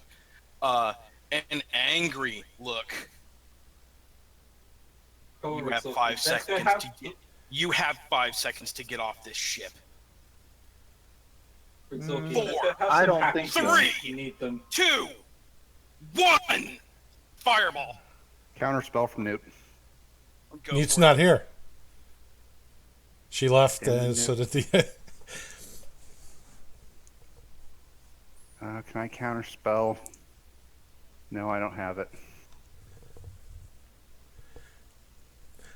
Now, Tarn, you are going to count. You're going to fireball inside of the already damaged ship I can control where the damage goes for the most part. for individual targets, but not for the area. Okay, then. You can't exclude like an entire room of fire damage. Okay. If I can't exclude an area, then I'll go with level 5 overcharge scorching ray. Because I'm sorry, someone just admitted to murdering an infant and feeding it to somebody else. Henry, the player, can't. No, I can't. No, that's not funny. That's not cool. All right, so this is how Tarn would react. All right. Can I put a disclaimer on, like I said, out of character? I'm down with this.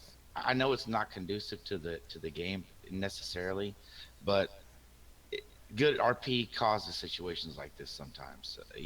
And They're out of character, Henry. Chill. There are extenuating circumstances that you don't know about. Out of character. In character, do whatever you want, but don't get mad at me. Oh no, I'm not. The player's not mad.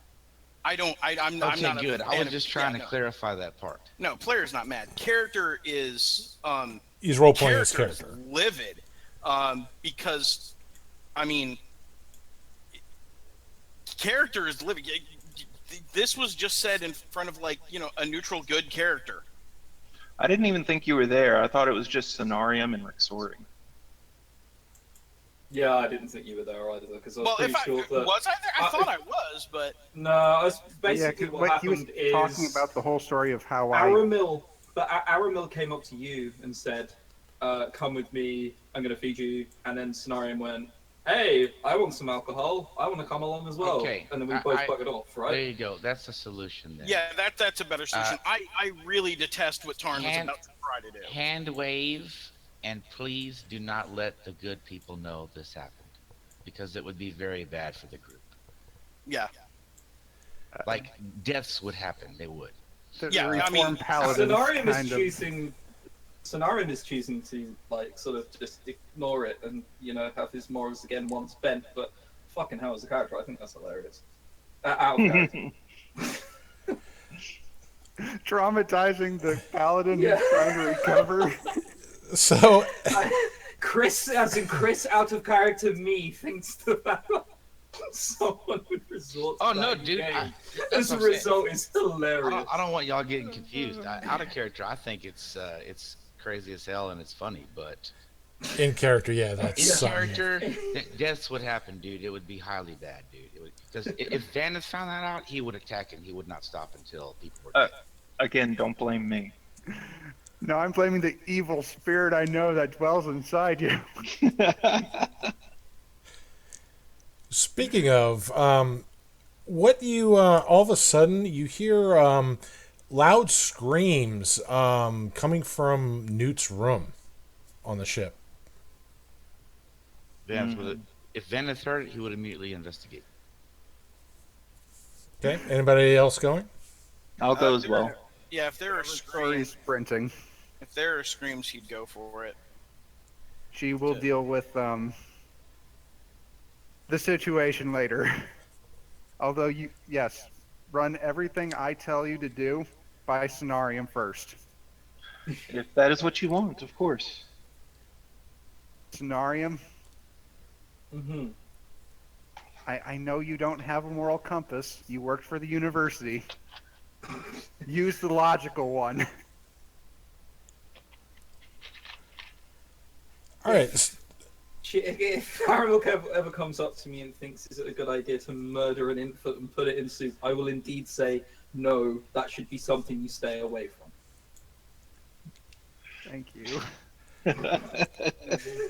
So, Vanith is the first one on the scene, so to speak. Everybody else is very close behind. Having these conversations as they run across the decks, through the staterooms, going to the magnificent mansions.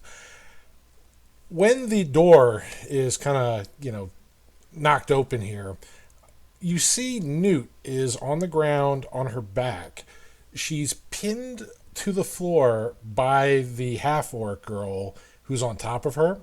She's holding Newt's arms above her head as she kind of sits on Newt's hips, and she just says, "Give back And as she says this, looking down at Newt, who you see there's a long line of spit just slowly dangling. And this is like, it almost looks like a prune at this point, the end of it, just coming from the half-orc's mouth, done so intentionally. Newt's head is flailing from side to side as her feet just start rapidly kicking in little arcs under the pinned, from being pinned under the half-orc. I didn't take it! She screams as the spit just gets closer and closer, the strand that's holding it threatening to break at any minute. Ladies, cease this behavior. Separate yourselves immediately. As he steps to the side, because I don't want to get run over when the other people come. And Ermil watches. They don't react at all, huh? yeah, everybody else comes storming the room and they see that scene there with Newt just flailing underneath this half-orc who's holding her down, forcibly drawing out this long, nasty spittle that's about to hit her right in the face.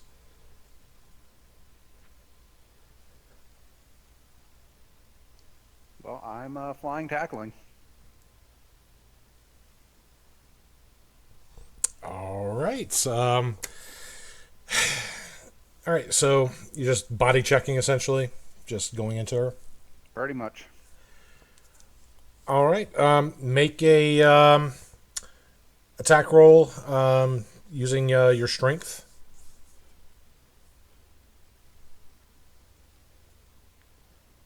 So +5, 20.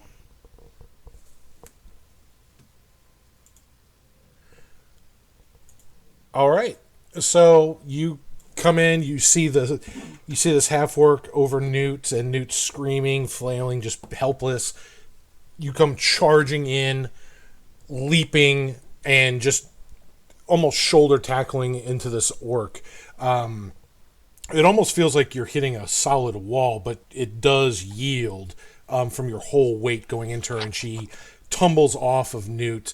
The spit just like hitting your body instead, as both of you go tumbling to the side of the room. Newt just kind of scrambles backward, kicking her feet, moving as far away as she can from the half-orc.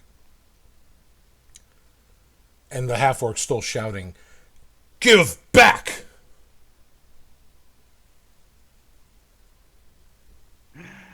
Newt, what did you take this time? Newt, again, is just in sheer terror, eyes wide. I didn't take it! I swear I didn't take anything! Liar! You take! She says she didn't take it. She didn't take it. Calm. Oh gosh, I'm trying to calm down at work. Calm down.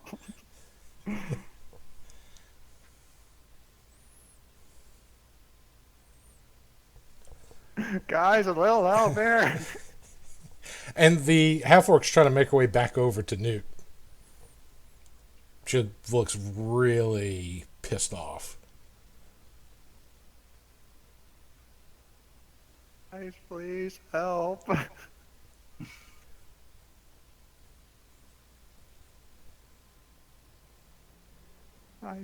Diplomacy doesn't work on orcs. So everybody else is just watching the carnage unfold here. Yeah, I'm outside. I'm just chilling.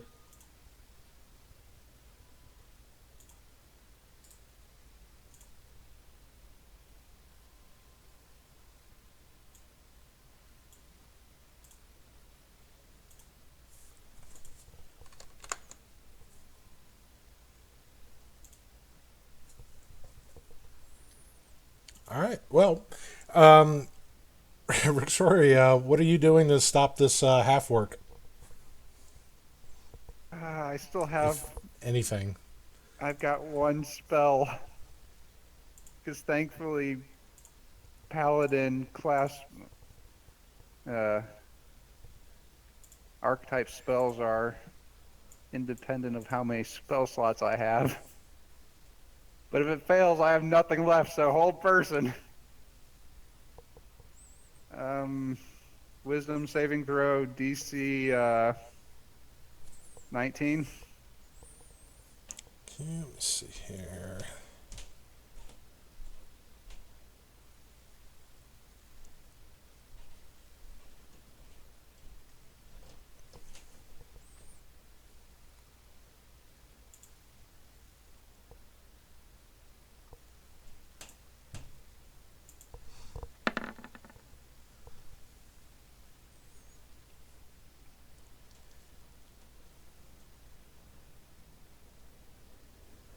All right, so even with her bonus here, she did fail that. So, Calm, calm down. I'm not calling you Rixarchy.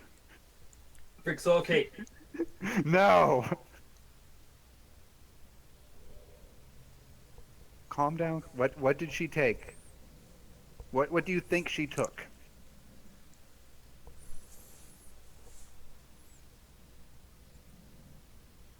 shiny box.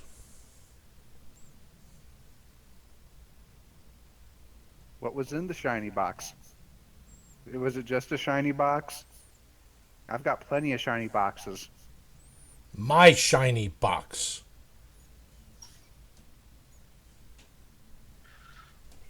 No, did you take a shiny box? It's a fine take. Newt. You don't take orc stuff. Remember how mad Beats got at you?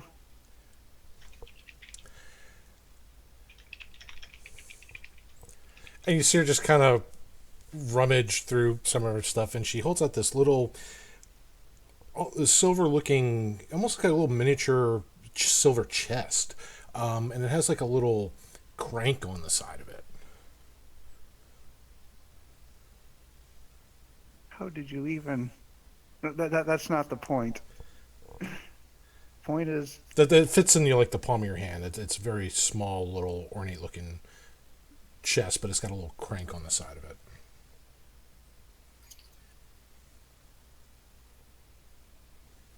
Oh, she has a music box. So Gi- that gi- one, give Tarn it a- says, God. Give it a turn, and then you probably should hand that back before she eats you. So as she kind of, cranks it and lets it go, the crank starts to slowly spin around, and you hear faint little music, like you suspected from as a music box. The lid on it slowly starts to open up, and inside you see these little, almost like ballerinas, just kind of dancing and pirouetting on the top of it as this very soft, gentle tone music just fills the air for about 20 or 30 seconds before it stops.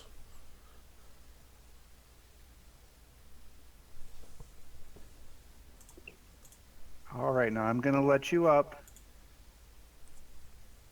And Newt, say sorry. Sorry.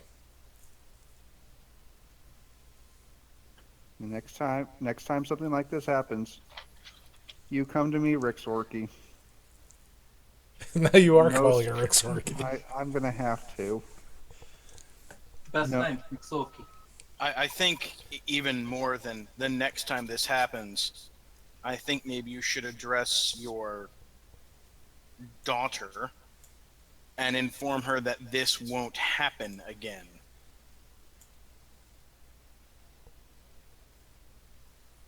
All right, we'll have words later, Newt, okay? What you've done is wrong.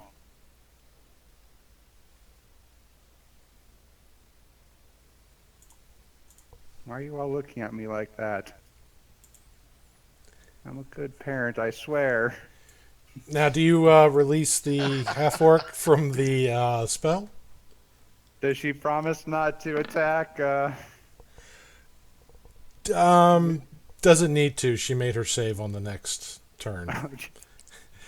So, she doesn't say anything. She just walks up, grabs her music box, and she holds it in her hand and cranks it. And when she does, she hears the music, and You kind of picture this is what Beats would look like if she smiled. It is very creepy looking. As she just has this almost like a gentle giant kind of smile. And then when the music stops, she realizes that she kind of got lost into the music, listening to it, and then closes the lid of it, puts it back in her pocket, and almost like she's embarrassed. You see her once that, almost kind of bikini armor that she had on now transforms into like a full-fledged almost robes, just tied to the waist, hood covering over her as she just kind of walks quickly out the room. That was weird. I've only seen armor that's done that once. But there's no way she has that. I think you should potentially send your spawn to her quarters. Spawn. Out of Full character, person. I love how Tarn is so damn holier than thou, and he's so quick to preach to people the moral high ground. I think it's funny. It's cool though. Newt, you're what's the word that other people use? Pretty? Grinded? Mm. Pretty. Eh.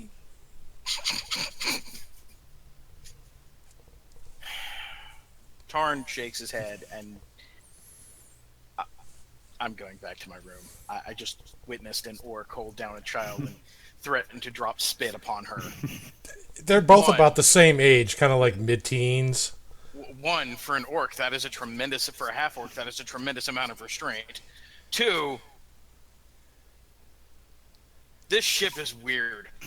Going back to my quarters, where it's sane. Aramil, do you still have any alcohol? I believe so. The ship stores are pretty well stocked. Good. I'd like 2 glasses. Very well, Just I'll be 2 back in a pints. moment. Tarn is going back to his room. He is going to look for, in his room somewhere, something he can unscrew and take with him. Like a bed knob or a literal screw. It doesn't matter what it is. Okay, is it just something that fits in your hand? Is that what you're looking for? I mean, he can put it in his bag of holding. It's just, in the event that we ever have to run, if I have a piece of the ship, I can just teleport us here. Okay. That is a very convenient spell. And It's a very convenient spell. you have a much higher chance if you have a piece of the place you're going. That's why Beats has the bag of stuff she's collected. But she has that for other reasons. Oh, one of the reasons is she used to have her teleporting axe. And then she just started collecting body parts after losing that act still. But now we have an actual teleport. So let me guess. Visually scanning for any threats, there's absolutely nothing going on. The ship is unmolested. I don't see anything weird. No. Yeah, from what the ship's been pretty much locked down since it came in here. The entire dock was something that even the snake people from their reports were saying it was too well defended. They couldn't really make headway in here, so they used the city's power structure against them to segregate them and keep them distant while they took everything else over. Yeah, that actually makes sense. So the ship's actually was pretty safe. So And then there's a giant on the ship though too, right? there is a giant. There's a cloud giant on the ship, and there's She also hang a out on deck giant. all the time. She goes below deck like when she needs to, like to go to sleep, so she's not out in the open like when it rains. But other than that, she's kind of roams around, but she can't really fit too well in the staterooms. Well, Vanith would find her fascinating and observe her a lot. That doesn't sound creepy at all. Well, he hasn't encountered too many giants, so he would find her fascinating. Well, so I'm gonna keep saying Rixorki. Actually, Rixori is going up to the deck, and she's gonna be vomiting violently for a bit. Is there a crow's nest on the ship? There is a crow's nest. There's also things for, it works. It's built to work as a regular naval ship, as well as a flying sky vessel. Okay, and what are the dimensions? Let's see. Let me. Is it still on here? I'm just getting an idea of what I can do, where I should be, that kind of stuff. Gotcha. So I'm just going to pull you over to the Windrunner map here. I think you're on here. No, sir. No. Vanth is not on here. That's the size of the ship? Yeah, it's not It's giant. relatively small. But so its secret is the whole magnificent mansions within doors on the inside and stuff like that. Correct. Yeah, And it's bigger it's on the inside. Yeah, it's correct. Doctor Who ship.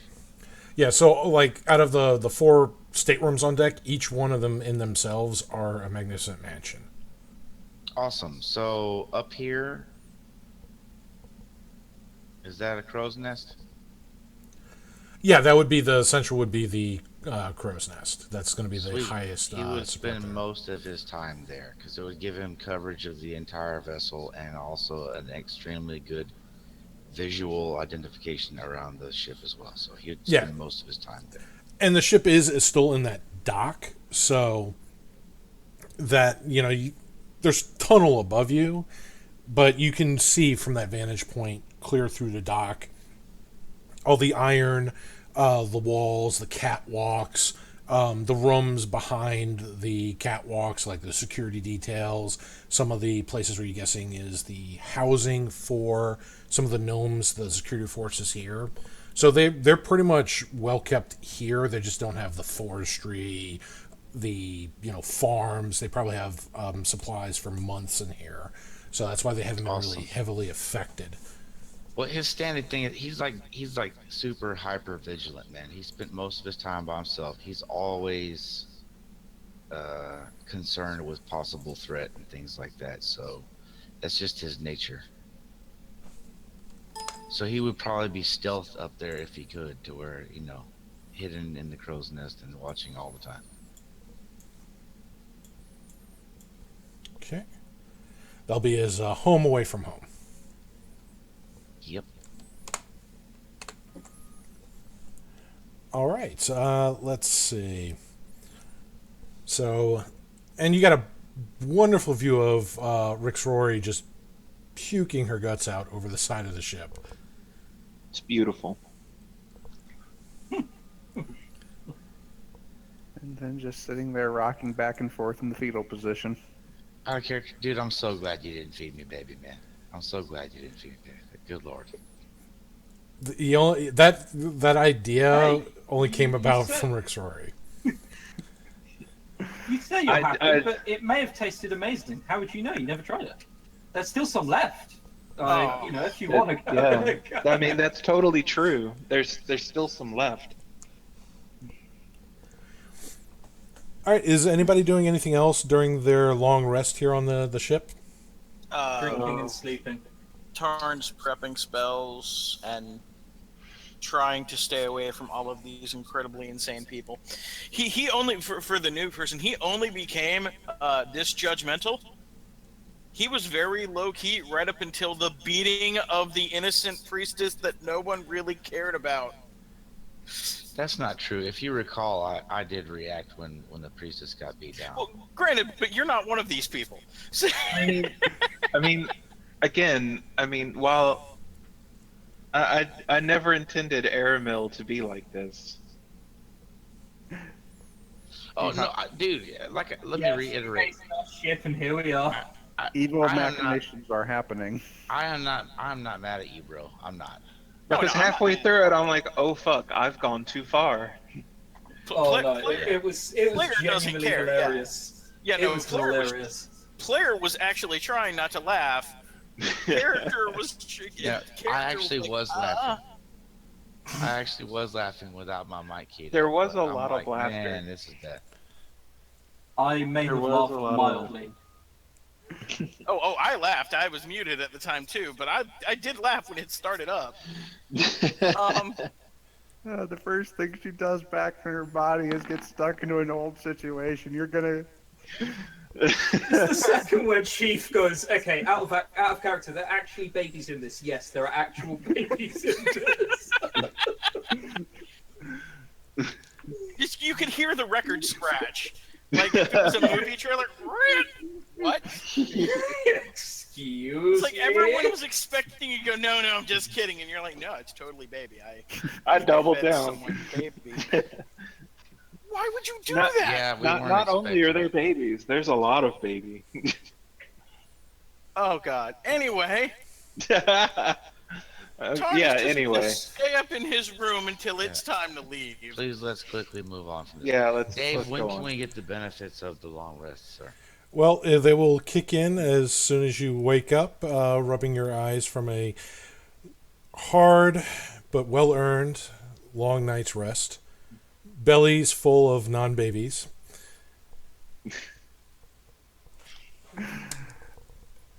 Thank goodness I could just spend most of my night rocking back and forth and Out of mental character, trauma. I'm the best person to be on watch up there because I don't sleep, and elves, when they meditate, are still aware of their surroundings and can still perceive things. So that's awesome stuff. I've always liked that about them. I recommend you get a scroll of modify memory. Just That she knows modify memory. It's one of her spells. yeah, but I don't think you can Jesus, cast it on Jesus, yourself. Jesus. Well, Newt knows it too, but no, it's better in character if she remembers this. Plus, it's really hard to land a spell on her. Oh, That paladin aura, nice bonuses. Yeah, it is. it is. It is. Yeah, but I mean, he's just gonna stay there where it's sane. All right. So, the next thing on the agenda, I believe, was the palace, the Gemstone Manor, as they call it here. Oh yeah, guys, I forgot to tell you. I gotta say, appointment. Uh, explain. Well, they obviously wanted something to do inside that palace. So I Is it- figure we'll go in there, we'll tell them how we killed the snake creatures and saved their town, and Is the palace back at the place we actually came from? Yeah, it's back at the city. Oh, okay, cool. So you got to go through the wilderness again inside the mountain and back Well, through just- the main gates and all the way across the city by the waterfall. Whenever you are ready to go, I will ease our passage. Excuse me? With laxatives? Amusing, but no. Ease our passage through the wilderness with my knowledge of woodcraft. Oh, is there a wilderness between us and the? Yes, Oh. yeah, this mountain has a Oh, full ecosystem. Okay, yeah, sure. Basically, anytime we're traveling a long distance, I can let y'all ignore difficult terrain, make it harder for people to track us, all that kind of good ranger stuff. You're I'm used Legolas to walking having on the snow. someone- Actually, that actually is in the book. So yeah, he does not leave any trace at all, and unless he wants to, and cannot be tracked except by magic. It's weird having someone on our party who's useful. don't worry, someday I'll be useful. Yeah. To say, yeah, no offense, Xori. Aramel's trying to help. I mean, he's trying. Hey, look, I blame Baby Stew firmly on Rigzori. Hey, the rest of your dinners were fantastic. Like every dinner that you had, like Aramel is really spoiling you because when you eat anything that's not cooked by him, it's just not the same. Rigzori, I do have to ask, even though it was baby stew, was it tasty? Yes. No, Yes, it I have was. no idea. I can't taste anything. Scenarium, you've seen my insides. Oh yeah, yeah. That's good why I'm point. 90% sure this isn't reality. This is just a trial before I pass away entirely. I can like still the shoot afterlife. you with a crossbow and prove to you that it is firmly real life. Fully interactive hallucination. Right. Do you remember the blow that struck you down? I remember running. And, no. You wouldn't believe this, but Rixori was taunting something. Hey, that sword had it coming. No, I'm just saying, if you remember getting struck down, then you might think that this is just your dream before you fully die. It's a rather elongated, unpleasant dream. She got shot in the back. Out of character, dude. One time this is like one of the trippiest things in my entire life. But out of character, I once had a dream where in the dream, it felt like 3 months had passed. And I'm not even joking. Like I dreamed, it felt like that long. When I woke up, I said, "Holy shit, man! What is that?" I know Yeah, exactly that what you're happens. talking about. That's happened to me. It only happened to me once, and it completely tripped me out, man. It really tripped me out. I felt so exhausted in the morning.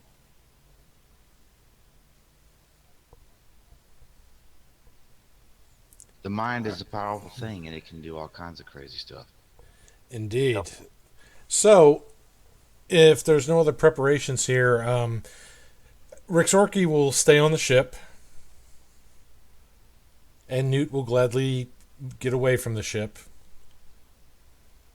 Newt's going to be punished. So you're going to make her stay on the ship. She's not getting ice cream while we're in town. And the whining will be epic across the entire wilderness. Fine. She's only getting one scoop of ice cream. You wait You until are I a tell her- terrible parent. You wait until I tell her it's not actually ice cream. It's just weird solidified milk. You But wouldn't isn't that dare. ice cream? Yeah, you're the enabler parent.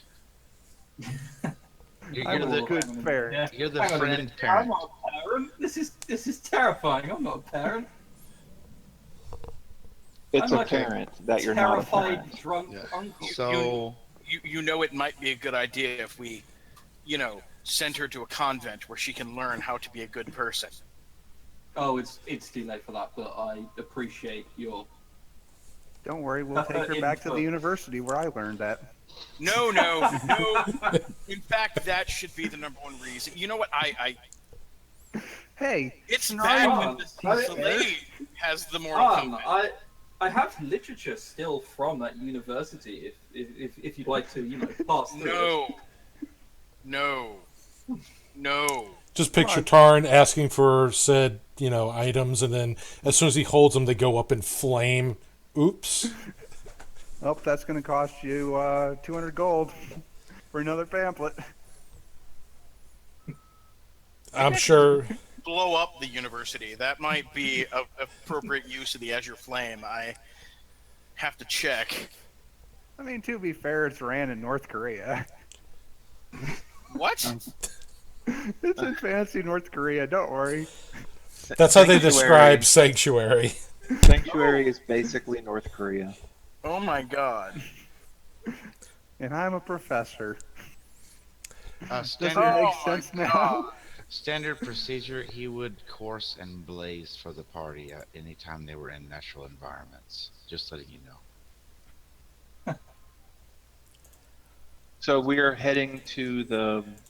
Back to the city to go to the palace. That's what I thought. Okay, yes, that is a good idea. So Vindon was the one who said that he could help you get inside. So as you go back into the city, still extremely quiet. There's not you don't see the guard patrols that you once did before.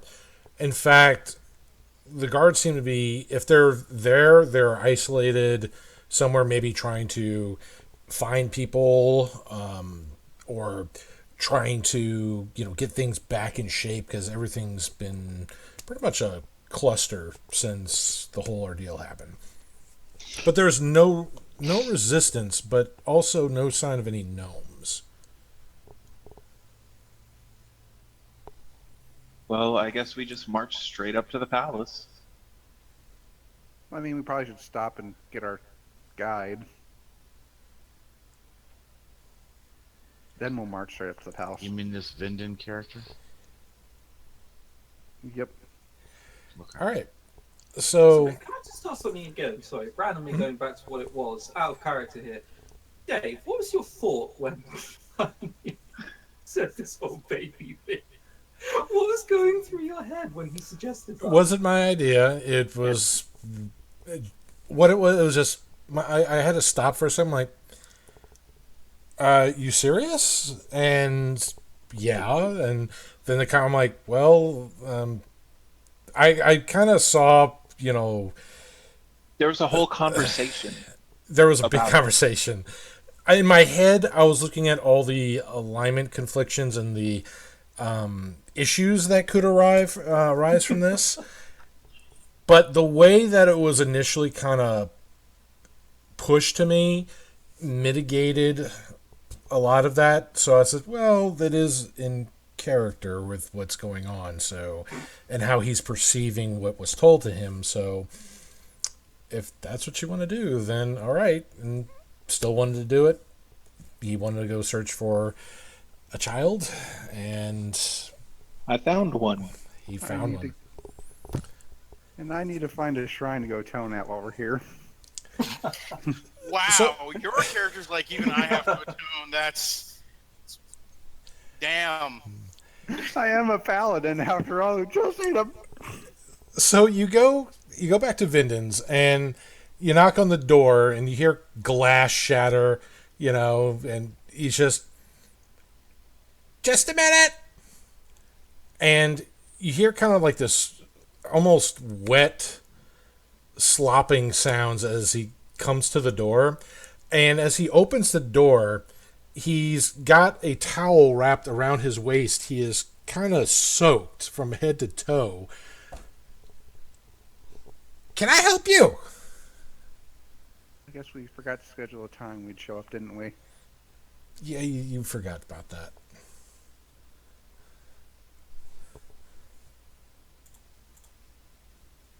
We'll stop by in a couple minutes and then let you get ready. We're going up to the palace still, right? Okay. Just a moment.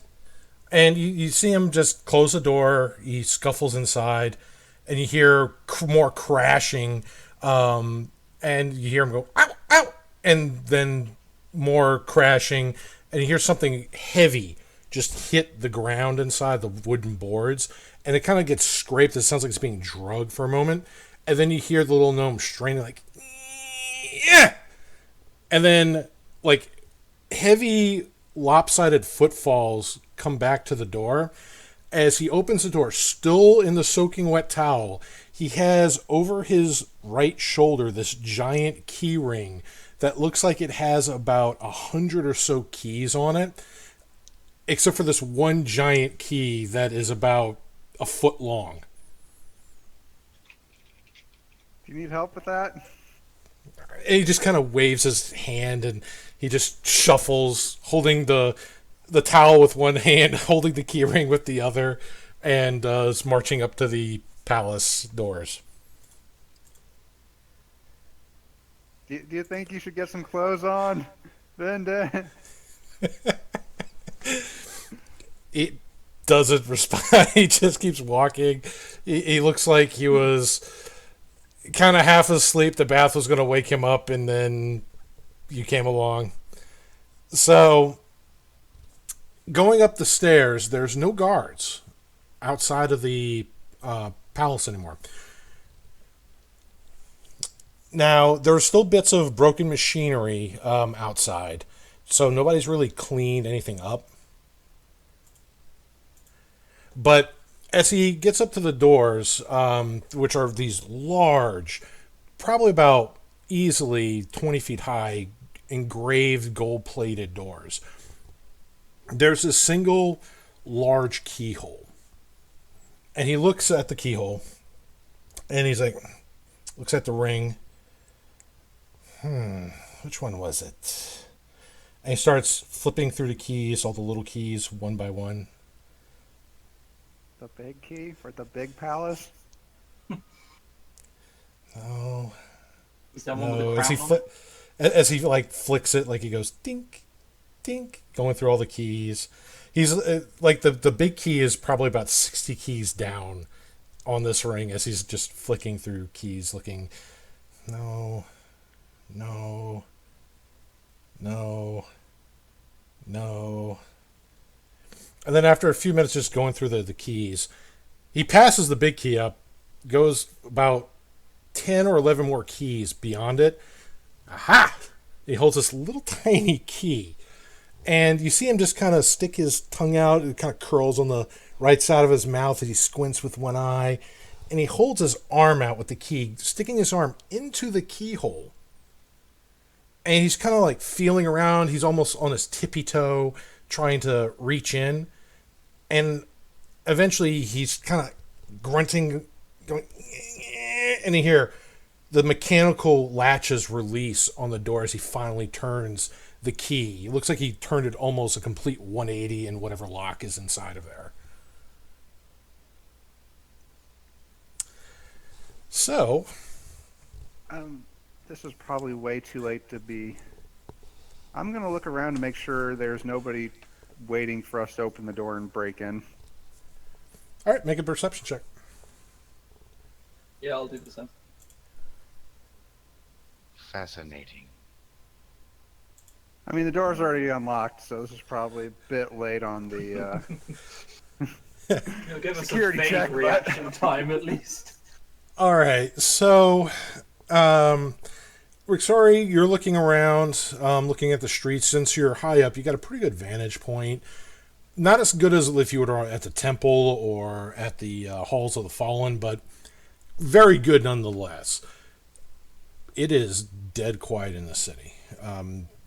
Not even you'd expect like a little piece of paper to kind of blow in the wind. Nothing. It is just the sounds of the waterfall and everybody by the door here that are making the noise. Scenarium, you get a familiar picture of that. However, you hear more clearly more of the mechanisms going on behind the door, which sounds very intricate. Though the thing that you notice most is the disturbing lack of animal life that's within the city limits. In the forest, you heard all kinds of birds. Occasionally, you'd even see like deer. Nothing in the city limits, though. So, as the mechanisms unlatch for the door, the doors begin to kind of fold inward. You can see that they retract on two hinged, large, arm-like metal beams, which act to also reinforce the doors. Behind it lies another door, composed of various sheets of thick, almost looks like steel, formed in almost a circular pattern. When the large outer doors retract fully, then this door opens up from the center like an iris. Behind it, another door. This new door has four thick metal beams that cross the center in like an X pattern. The beams slowly start to pull into the corners, making a loud screeching of metal on metal sound. As they retract, you hear another locking mechanism unhinge. The center now unlocked, it protrudes as a circular gear that these crossbeams are holding begins to noisily roll into the wall to the right. As it does so, you see another door behind it, much the same, but as the beams retract, the gear retracts into the opposite wall with a loud clang, revealing another barred doorway.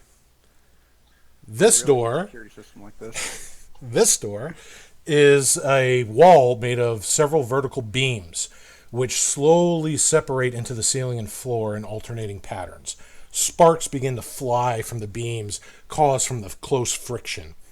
As they finally retract into the floors and ceilings, behind it is a thick, riveted steel door.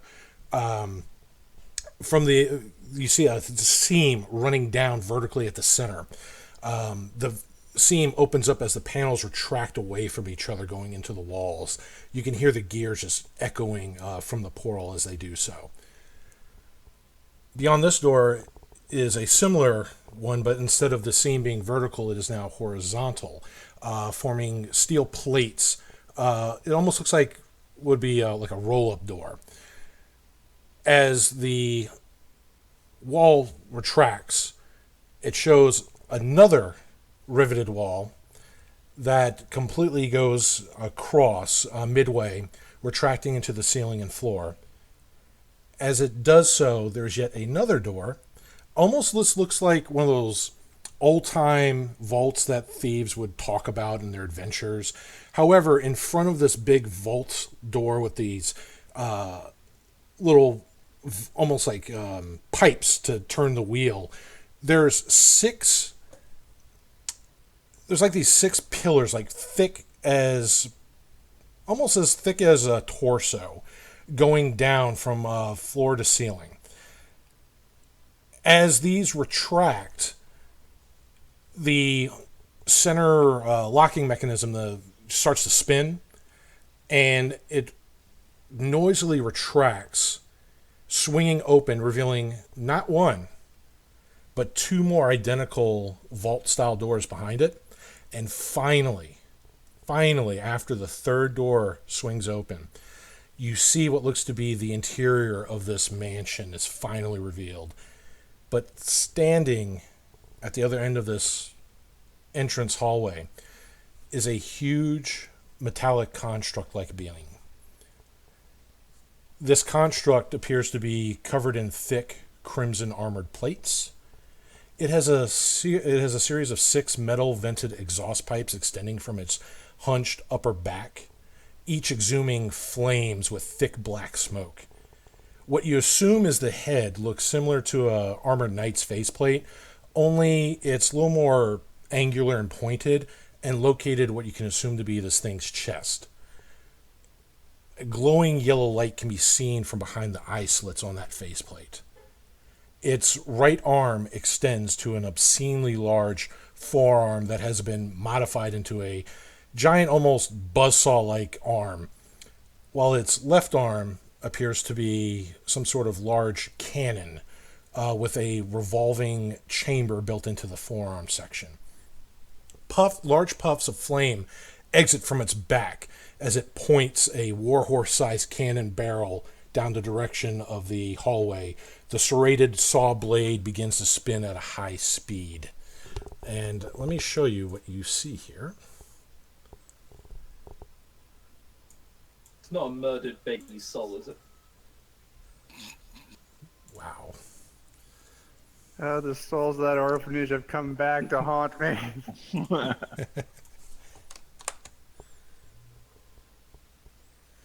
All right. Oh, this looks great. Oh, come on now. We're friends here. Oh, cool.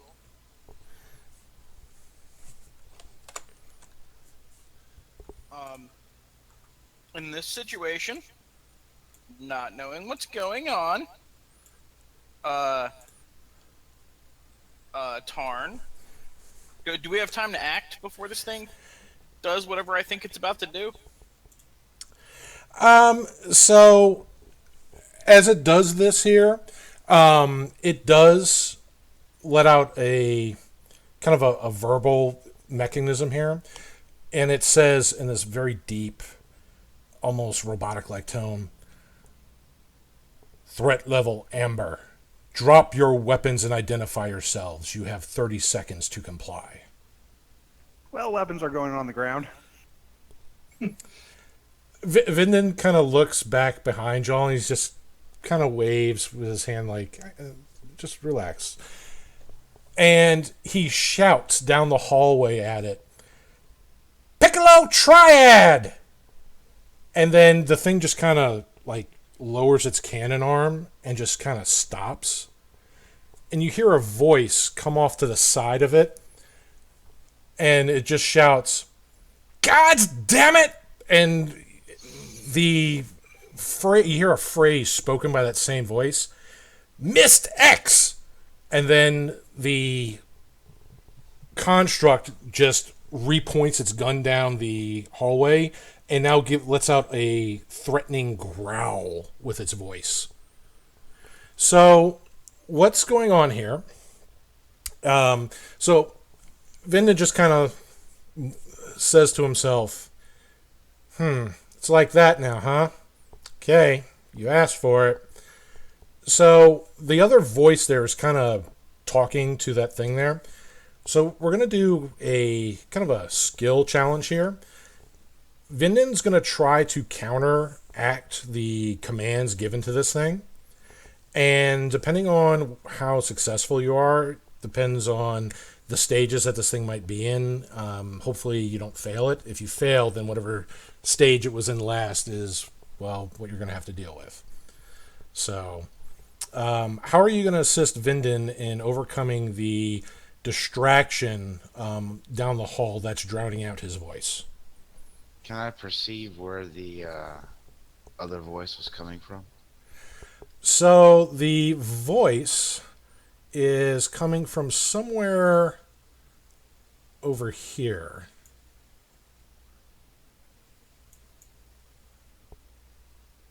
Okay.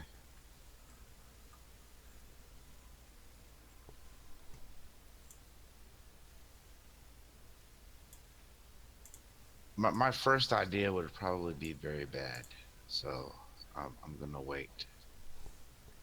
I'm not really certain how to proceed. Uh, Go ahead. no, that's cool, but go ahead, man. Like I said, Tarn doesn't know how to help him not be distracted, but Tarn at least knows how to keep us from getting obliterated. Okay. So what Tarn is going to do is, going through all of these motions, he's still just going to go ahead and step forward. I'm trying to remember what the range on this thing is. He's going to go ahead and step forward and pop the the cube of force down. Just so if this thing fires, which is what I assume it's going to do, or it could, at the very least, will have a safety net.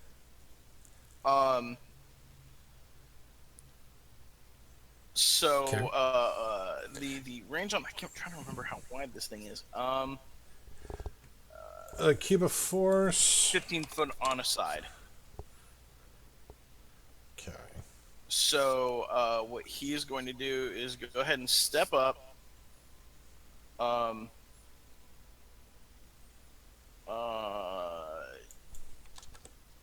Yeah, that should work just fine. He's gonna try to step up right about here, and just go ahead and put the cube up. That way, if we get shot, it should at least impact the wall first. Okay. 10, 15.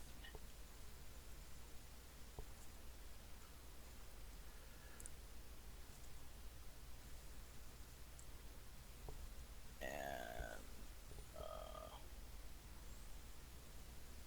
15 foot on one side would be. All right. So while you're setting up that cube of force, what else is everybody doing? Well, obviously, Well- gnomes are weak to illusions, right? And wisdom saves. Right? Yes, totally. Yes. That's a thing. That's actually just about all I have for this too. I will keep. I have no idea. Um,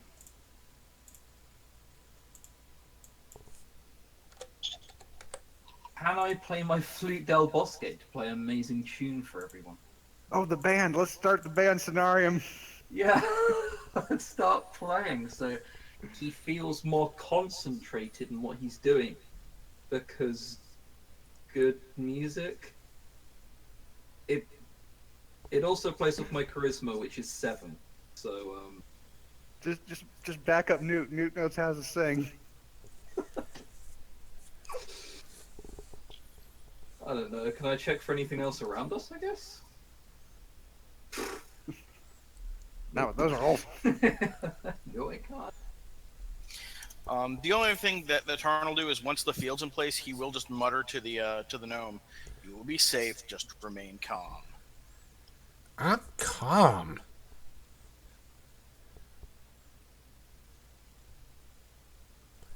I don't know when they became so rude.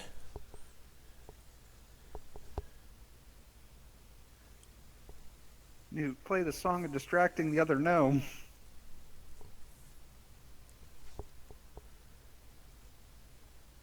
And Rixori's going to help with the performance of a rallying battle cry song. Oh, not battle cry song. A nice, calm, soothing, friendly song. How tall is the Like that one she ceiling? stole from that dead bard. Are we actually going to play music? But it's about 20 feet. Okay, sure. We're going to play music. Wow.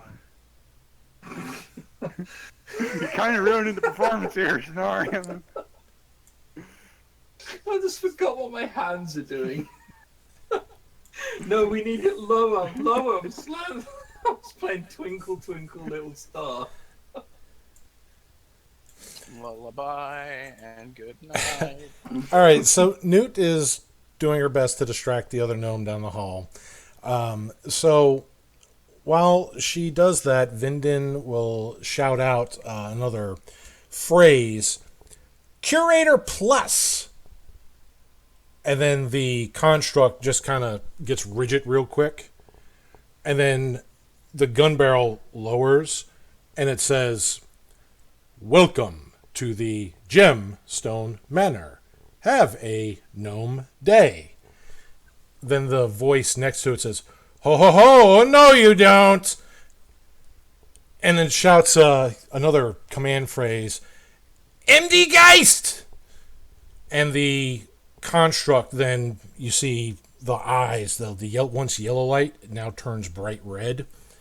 And the construct gets out of that limp kind of state, repoints its gun down, threat level ruby, lethal force authorized. And Vindon just kind of, amateur. So, what do you want to do to help him get his next command phrase out? Well, obviously, my first question is how much are we helping? Well, With our Newt badge. helped with the performance, but you need to come up with something else to distract that gnome now. Our gnome or their gnome? The gnome. other's gnome, because he's trying to drown out and counteract Vindon's commands. I have a question. Since this is obviously some type of Golem-y type thing, can I make a roll to identify what this thing is? And the facts that maybe Tarn can yell out like an interesting fact about it that might distract. I don't know. All right, go ahead. Roll Arcana.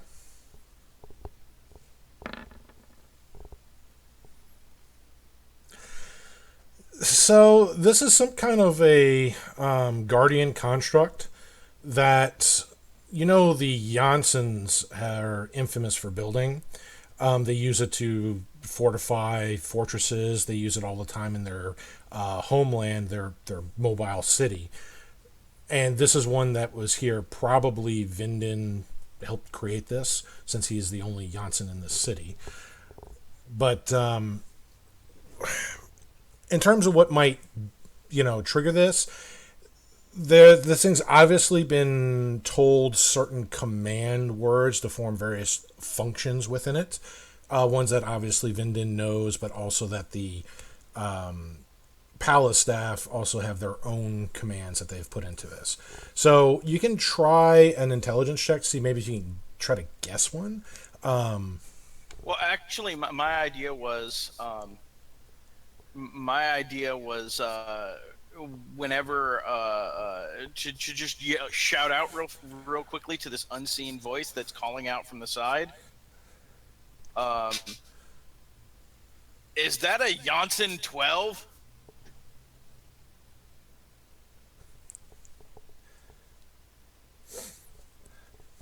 Like, I'm addressing the question in hopes that maybe this guy's like a car guy, and he's going to get distracted and be like, yes, it is. Or, no, you idiot, it's not a 12. This is a 14. Don't you know your golem construction? I don't know. I'm grasping at straws like anyone else. Yeah, this is a little weird and nebulous. I'm having trouble figuring out how I can help too. Okay, out of character. Can I get on top of this cube? Oh yeah, you totally can. Yeah. Okay. It's solid. Are there any animals around us? No, not that you're aware of. Can I? Well, I'm out of ideas. So Okay, as you're shouting that, Tarn, he does kind of go to the ladder of yours like, no, this isn't a 12. This is the Cobra Assault Model 5000. Who says that? The other guy Okay. or The other guy down the hall. Are you sure it really looks like a 12? Out of character, I will hold my action until Vindon causes it to appear to go into a passive state again. As soon as it lowers its cannon again, I'm gonna move. Okay. Can I use my investigation? This is a gnome hallway. There has to be some kind of traps or apparatus in here. Maybe I can use it to our advantage. There could be. Roll your investigation. See what you can find. 22. Oddly enough, the section you're in is after all those doors. It doesn't appear like they have anything, at least that you can see in the immediate area from where you're at to the end of the hallway. You're not seeing anything, unusual, suspicious, tiles or, stones out of place, which is kind of odd considering the level of defenses they have here. Yeah. So, and after restating, are you sure it's not that model? The voice is angrily shouting again, but enough so that it's not shouting counter commands, and Vindon's actually able to get off another command where he says, Aurora Mix 2! And the construct just kind of lowers the guns a bit here, and it says, I am loyal as a puppy, and starts making arf arf noises. And it goes, oh, it's a puppy. Oh my god. I too have seen way. that movie. Tarn will scream out, I knew it was a 12. That is a Are they- command. Put into the 12s. Are these solid walls? Yes. Hey, Steven. It's so weird. The way the shadows look, it looked like it should be open. That's Yeah, I had to modify another map with that, but that's a solid wall. Did someone, okay. hold on, did someone just leave and rejoin? No, No, Beats Steven popped in. just joined. Ah. Hey, Vindon, does he need to be able to see to... Does he need to be able to see to command that thing? He just needs to shout, and as he says that, the voice is again cursing, God damn it, stop it! And he shouts another phrase, Infinite Nightmare! And the construct then, you see the eyes just start to flash red. Threat level Omega initiated, as you see it rises up on telescoping limbs. The torso does so as well. There are several panels now just pop open on the upper chassis with various cannons and even something that it looks like a spotlight that just shines down the hallway. It's almost blinding. Vinden kind of just covers his eyes. Oh, remember, you forced me to do this.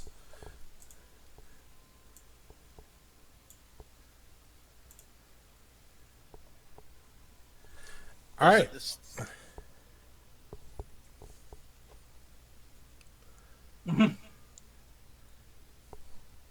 I think Hello. that I think you made it mad.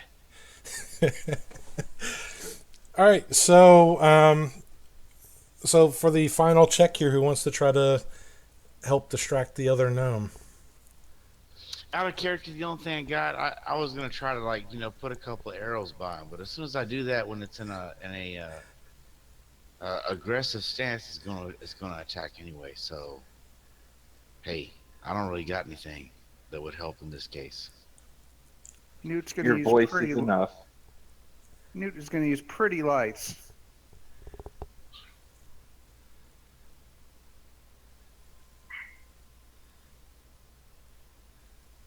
So wisdom save. All right. Um,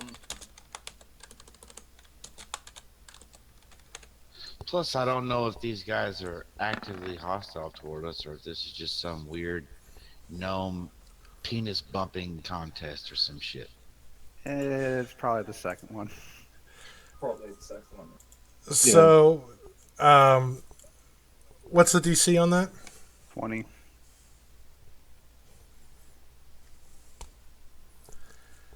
Okay, so she casts the hypnotic pattern, and it's distracting enough where Vinden can shout out another phrase. And he shouts out, "Initialize reset authorization code Zulu 257 Zulu 53 Kilo." And the construct just, you see it just kind of stagger for a moment. Initiating memory reset, and you hear it kind of wind down.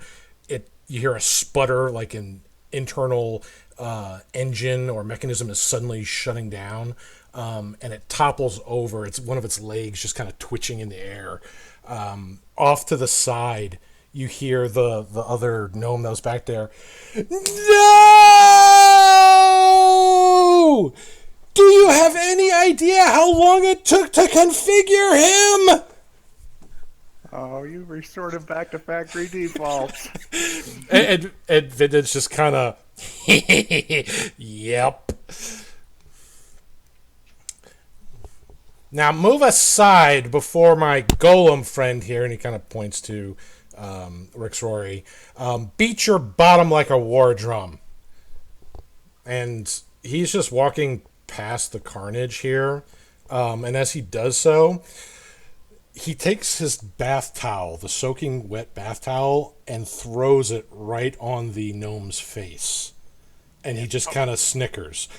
But you are treated to the visage of an elderly gnome's naked backside. Oh boy. Tarn lets the cube go, so closes it down, and God is contemplating casting Modify Memory on himself now. Modify memory spells. That was gold piece right now.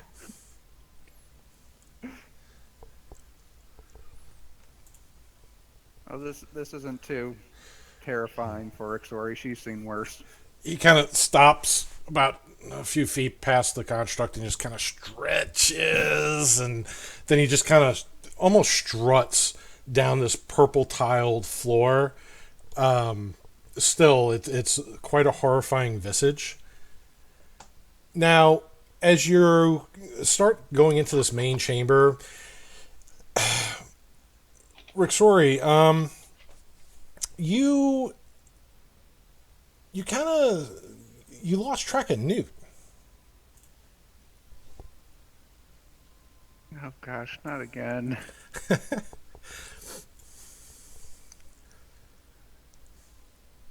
And as you kind of look around for a moment, you thought she was right behind you. You see her sprawled out on the floor, like just arms spread wide, almost like she's hugging it, with this huge smile on her face, making this weird, almost cooing sound.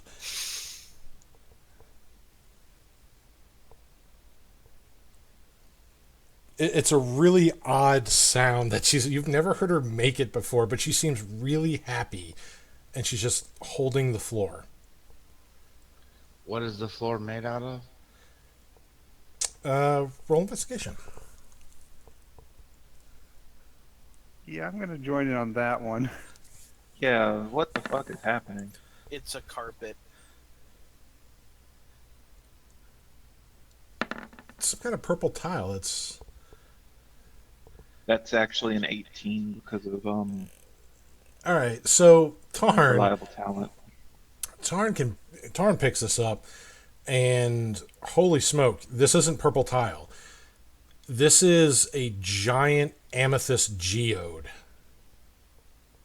But more than that, you see shadows, shapes, a few feet into this geode. And as you peer into the gemstone, the closer inspection reveals something glittering, metallic shapes, coins, goblets, priceless art, other treasures. They're somehow inserted into this flawless gemstone floor, basically they turn their treasury into a decoration. Oh my god. It's a gnomish jello mold. Out of character, dude. That is highly impressive. That is cool. Oh, It's- look at this, guys. Oh, There are many shiny things there. so many shiny things. That's why Newt's just not moving, just like she's in her happy place right now. Don't worry, Newt. Someday we'll get a floor just like this. We have a floor like this now. Hee. Yeah, but I don't think they'll let us take it home. She's pretending not to hear that. Oh my What do god. these gnome guys on the sides do? Anything? The guys in the hallway here, well, besides kind of avert their eyes from the naked Vinden that's strutting down, they don't seem to come up, like they're attacking him. They are looking at you, like, who are you? Why are you here? But they seem like they know Vinden, and it's like they want to do something to Vinden, but there's something holding them back from doing so. He's a Janssen. That should be enough.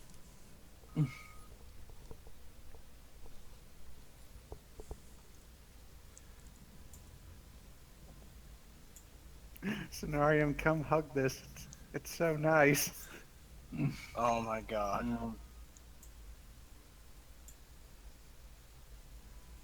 Won't take you up on that offer if it's all the same. I'm just walking away from them. I'm staying with Vinden. Oh, Yeah, come on, definitely don't want to. Newt. Come on, Newt. Time to go with. These people are She's weird. not standing up. She's still hugging the floor. Come on, pry those hands off. Mommy says we gotta go. And as you do so, she's like, no!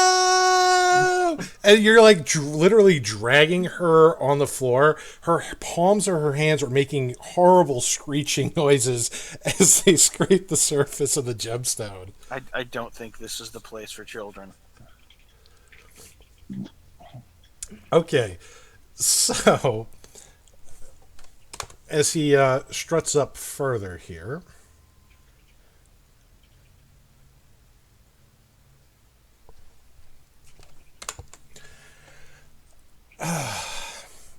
So the guards here, they look at him. They go to kind of stop him from going in, and he just when they try to touch him, he starts just literally barking at them, just like a dog would. Just it comes out of nowhere, and they jump back like about a foot. Jesus Christ. Oh my god, why am I not surprised? That's the worst part of this. I'm not. This is normal. This is Can what we- normal is. Can I go back to the slave pit? Look, Sorry, sirs, my we bestest are just friends. we just want to speak with the king. We don't intend him any harm. Just can we go in, please? Tarn wonders momentarily. Are they serious? Do they really not mean the king? Are they here to assassinate the king? That's what's going through his mind. Is the king a Listen, baby? Assassinate is an ugly word, okay? We like to think indefinitely put to sleep. So they Strategically Yeah, that's- remove. they try to the other guards try to stop him from going in, and they tell him to put on clothes, and he's like, I'm too old to care, and from what I hear, I ain't got nothing Queenie ain't seen before, many times I might add. Oh my god. Oh my god. Don't worry, guys. Your diplomat's back here trying to get her kid off the floor. Yeah, you're dragging her along the way. You're moving her. She's just like, sobbing that she's got to let go of the floor. It's like dragging a kid out of Disneyland. I have some No. persuasion. This guy's gonna get us killed. He just insulted the queen. We're all dead. She's within her right to have us executed at this point.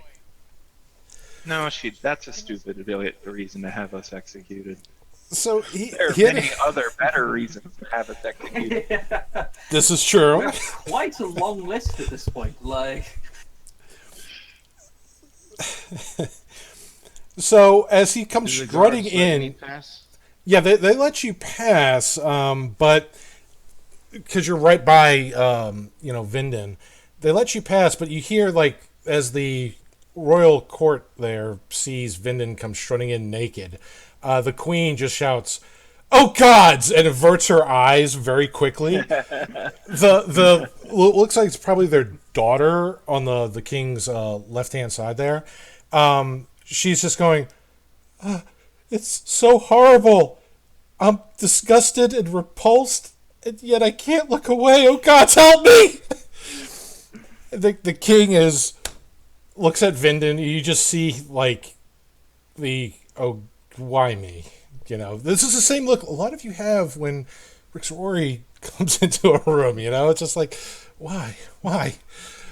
I'm pretty sure this is a reaction to Uxori coming into the room. Very Could slowly be. coming to the room. She'll be there in a moment. The king, Vinden, there are ladies present. What happened to your pants? Never mind. I don't want to know. Why are you even here? How did you even get in here? And Vinden just kind of snaps back.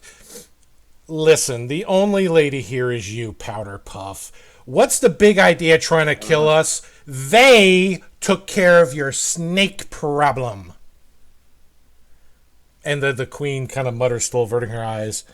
Not all of them, apparently. Vinden goes, they helped you, and now they need your help. You will hear them out. And this one, and he points way down to Rixori, still dragging Newt down, needs my help.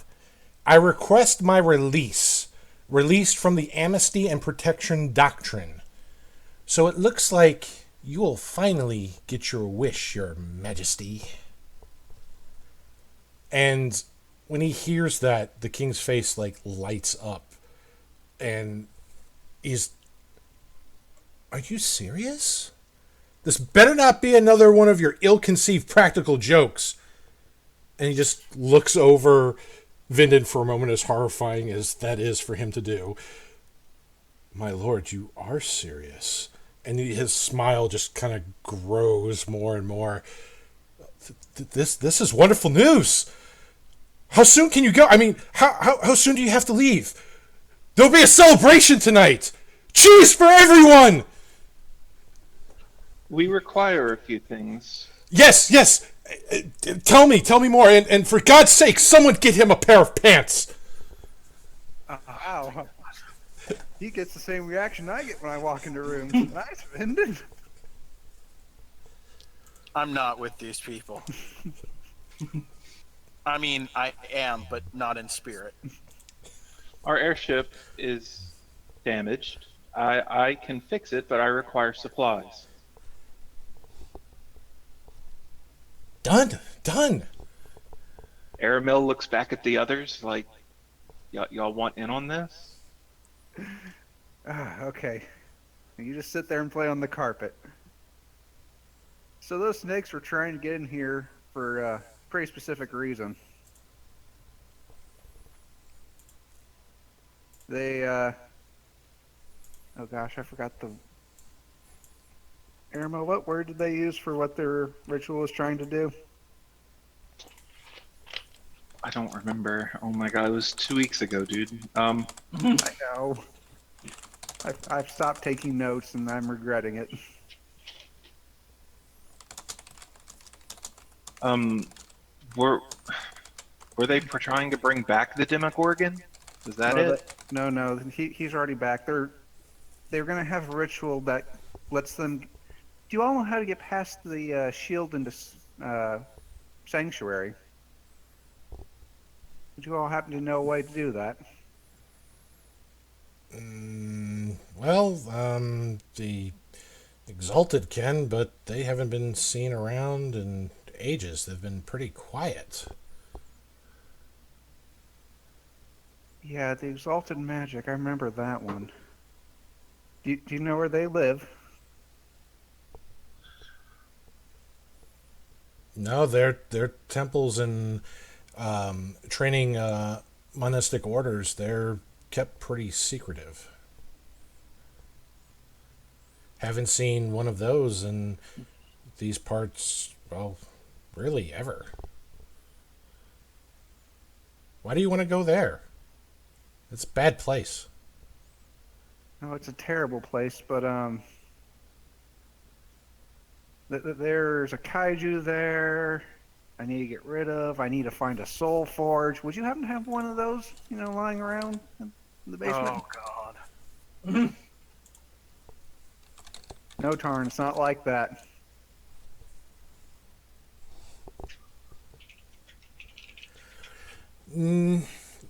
Soul forges were something of Janssen creation, something we don't approve of. And he kind of looks at Vinden there. I second that. I approve of it. I'm not surprised.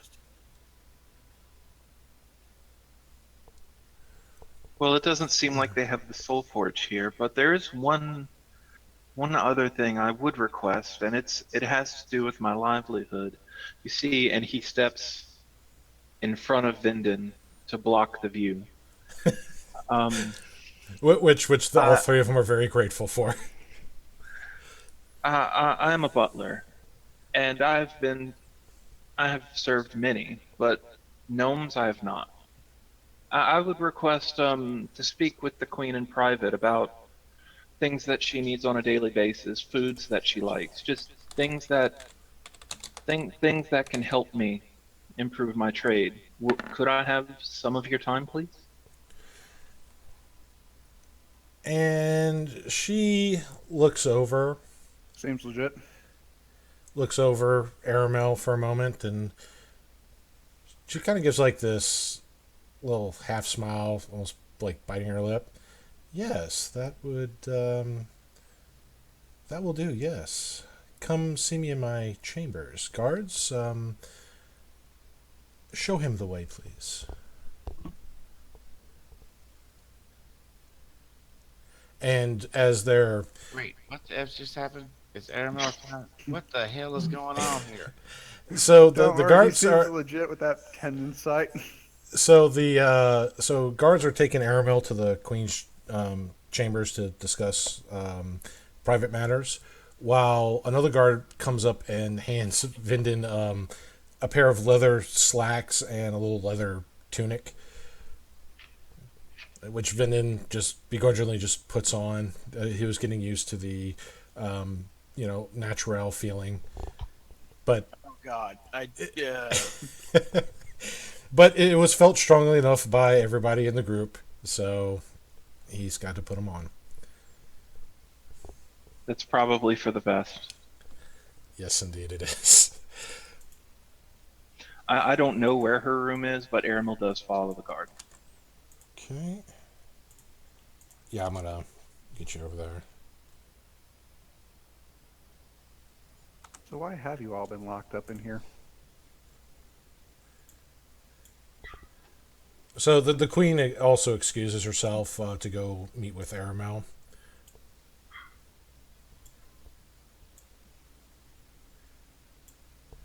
And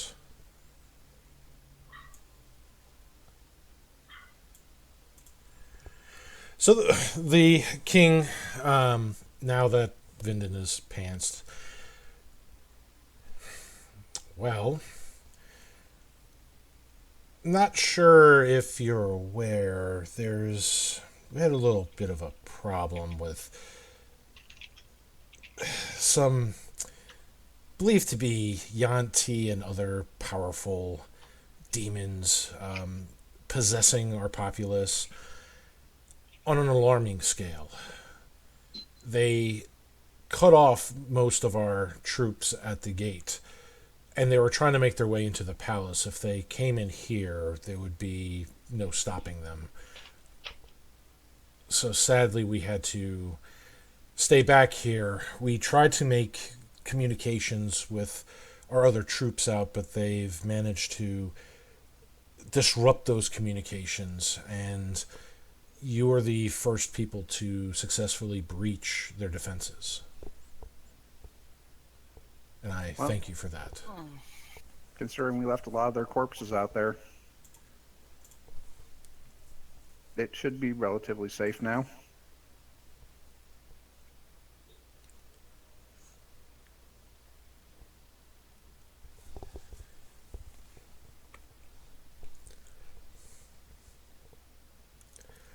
This is good news. This is very good news. And he also looks at Vinden, knowing that he's going to be leaving here. Very good news. I'm sure you... Are you tired? Are you hungry? We can show you to guest quarters, have all your needs taken care of. What else can we do to help prepare you for your journey? He seems overwhelmingly eager to get rid of Vinden. Do you have any information on the Dark Elves out to the east? Their lands, any maps, any detailed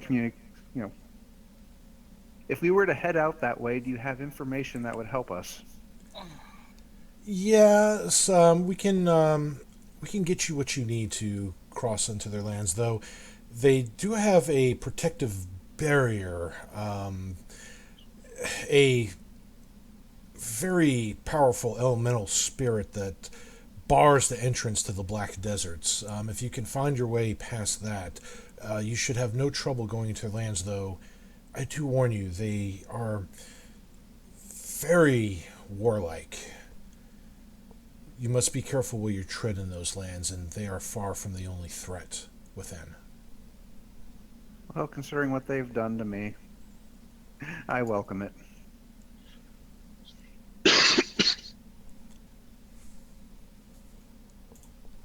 Also, whilst we're making requests, do you have any cigars?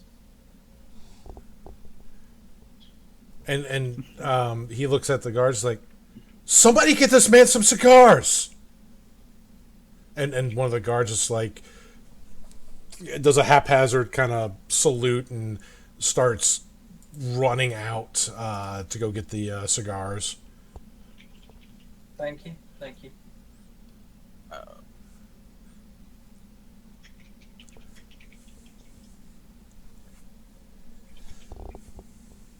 I feel like I'm missing questions here. I'm just too tired.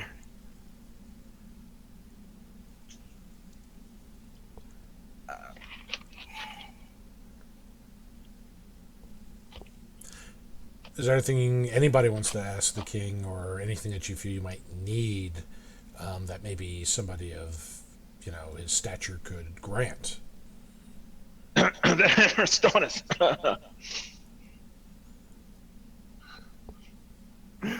No, I'm fine. Sorry, I had something in my throat. Oh man, what? Oh yeah, we need. Do you have anything that can cure snake possession? Oh wait. Apparently, that's us. Beats' axe does a very good job of that. Yeah, but I kind of don't want to axe the person. Fair Never enough. stopped us before. I don't want to. I don't want to murder everybody. I'm not Cenarium. Wow. Also, have you heard of a hammer of Stonus? Do you use it to hit people? Actually, no. It's more. I kind of need it to get rid of the Return of the Mad God. Have you heard of him? I can make a religion roll. Tell you if I've heard of him. History. I can do. History. I can do Yeah. that much better.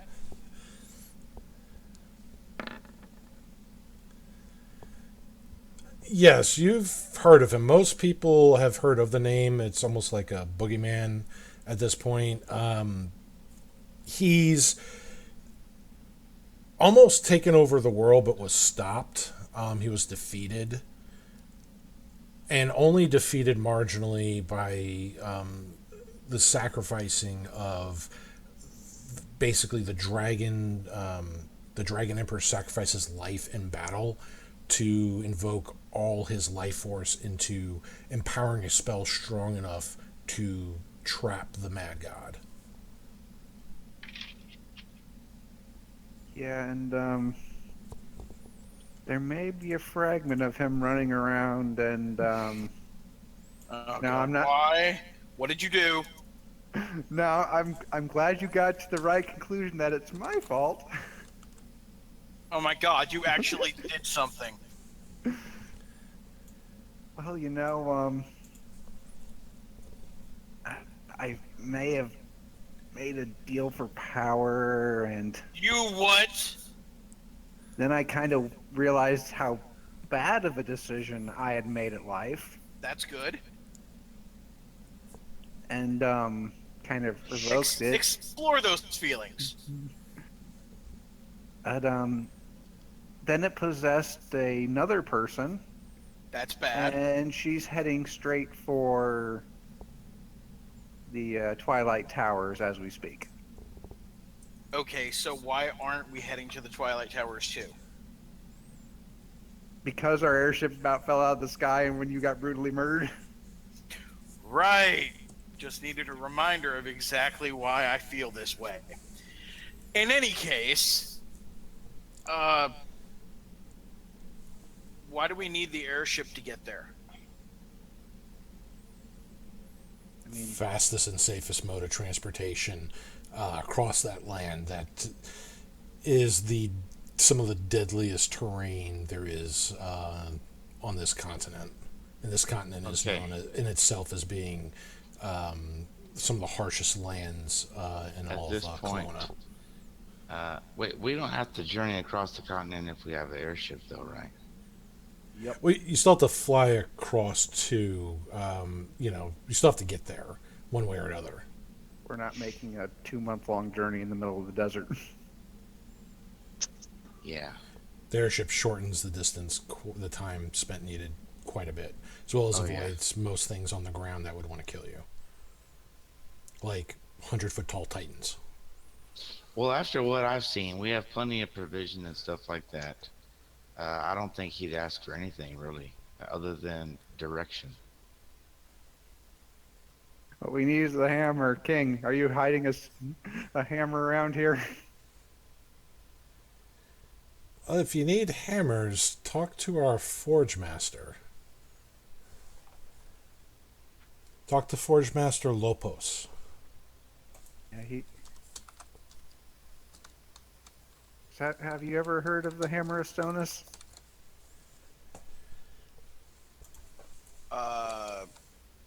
What would I roll for that? That would be history would probably be the best. Okay. Arcana is a close second, but the history. Probably not. The name sparks something that at least Stannis does, but not the hammer thereof. You know that he was part of a dwarven clan back when the clans were once united, and he's kind of held in regards as almost a saintly figure now. A lot of the dwarves revere him, but since he kind of fell away and into sainthood after the dwarven nations kind of fell apart due to made very strong internal backstabbing. And Gotcha. the history goes that something with Stannis is powerful enough to help reunite the dwarven clans. Eric's already Yeah, to tell you it's the one thing she knows of that will allow her to get rid of that thing for good. Yeah, it's also an ancient artifact that could change the scope of the world forever. You don't make small requests, do you? That's why I'm a professor. Oh my god. May the I'd That's blue just an like to- undergraduate sorry, student. I'd just like to ask, do you have any higher education at all? Scenarion will sell you some for 15,000 gold. Because, I mean, Rixor and I are both professors in a very prestigious university. Do you have any higher education? in my time as a servant, I read quite a lot. I'm quite learned in history, magic, slightly learned in religion. Slightly learned in religion, but still couldn't tell that Savis had no idea of anything about religion. I take people at their word. I should Oh. stop doing that. You'll be That's perfect for the University very- of the Phoenix.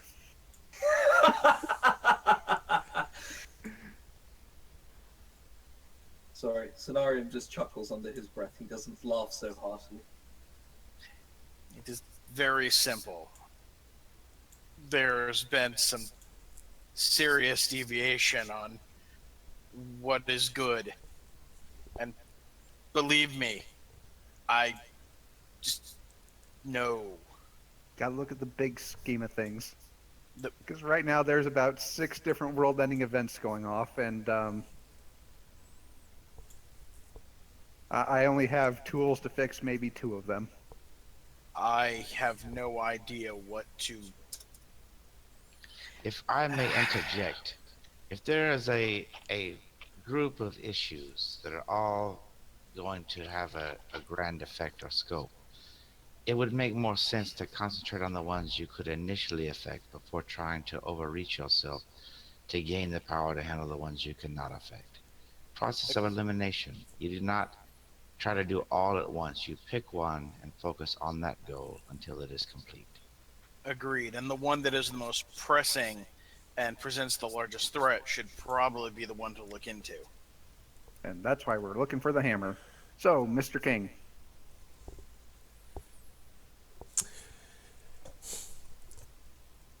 Do I have my cigars yet? They're grabbing them from the stores. They haven't enough time to get those and bring those back to you yet. But they do have somebody working only on that task for you. So for the about the hammer, no, I don't know particularly, but you might be able to ask our resident alchemist, Orsa. She might know more about that. She knows of such arcane things.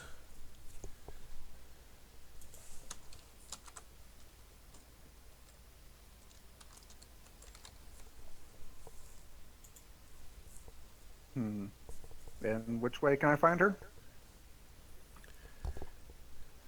God, show her to Orsa.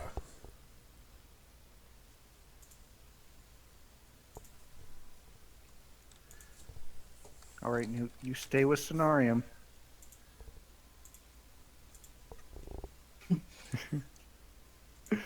the guard here will ask you, follow me, follow me. Excuse me, excuse me, excuse me. We're all doomed.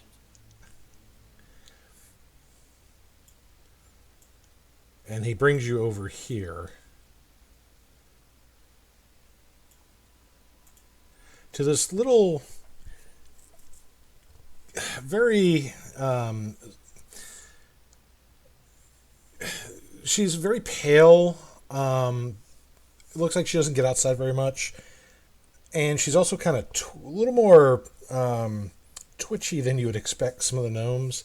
In fact, she fidgets quite a bit as she's working, measuring various alchemist components, looking in some of her notes. It looks like she's trying to figure out how to do something, make some kind of concoction, and she's having some trouble with it.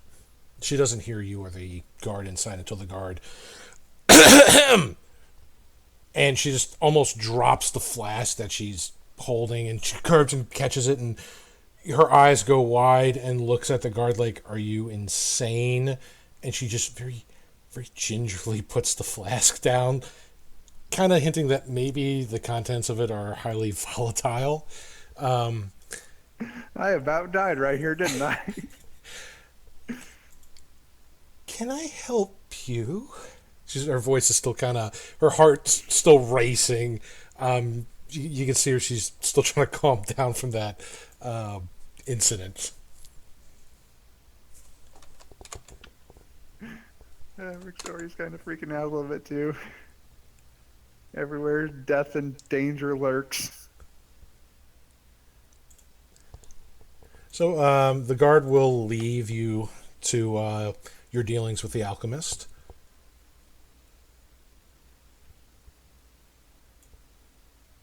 And Victoria's just going to ask if she knows anything about hammers and any way to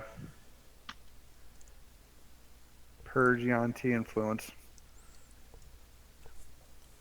Well, when you ask her about the artifact, the hammer of Stanas, she kind of looks up, kind of rubs her cheek a little bit, smearing some kind of alchemical substance on it as she does, not even realizing her hand was dirty.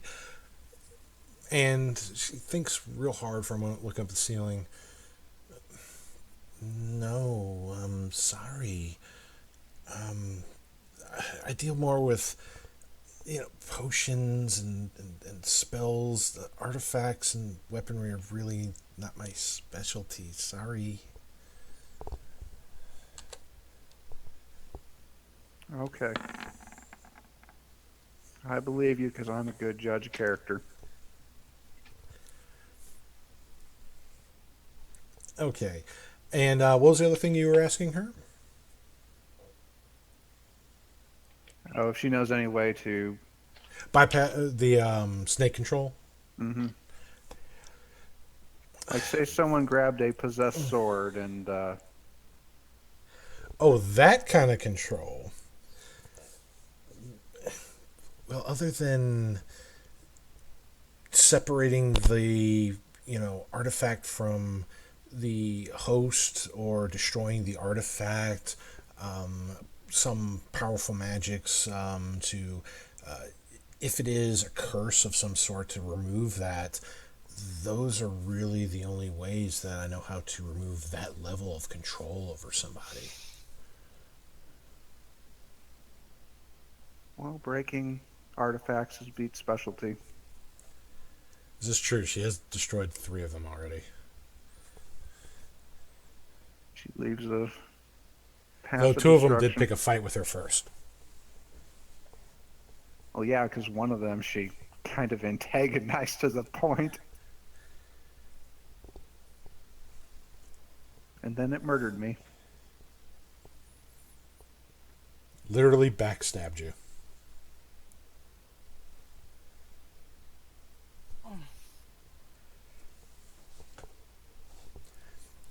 All right, well, any other questions you want to ask the alchemist? I gotta be right back quickly. Thursday. All right. Rixor's just going to take a moment and just kind of ponder if someone else wants to do something.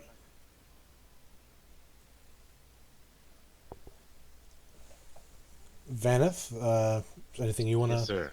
anything you wanna talk to with the royalty?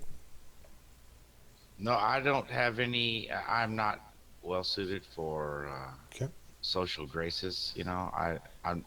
He spent most of his long life being by himself, man. So he doesn't really have anything to say. He would just try to be respectful and not do anything stupid, and then Okay. keep quiet unless he actually came up with a thought. Although he has been thinking during this conversation how little he truly knows about the different events going on with the party, and as soon as he gets a chance, he's going to ask them about these different tasks that need to be performed, so he can be, more up to speed on what exactly is going on. Okay. Tarn. Uh, he's everything.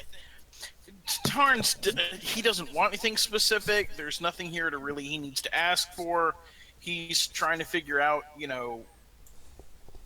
what we can do in this situation. He's just fairly certain if a king knew where to find this artifact, you know what I mean, that we'd already have it. Someone would have already went and got it. So he doesn't. He has no clue what to do. We're still kind of going along with what the party was doing before he even joined. So I don't know. All right. So right now they're just getting supplies, making preparations, everything that's needed for your group to send off with Vinden as well. Actually, go ahead. No, There no. is one thing. He would see.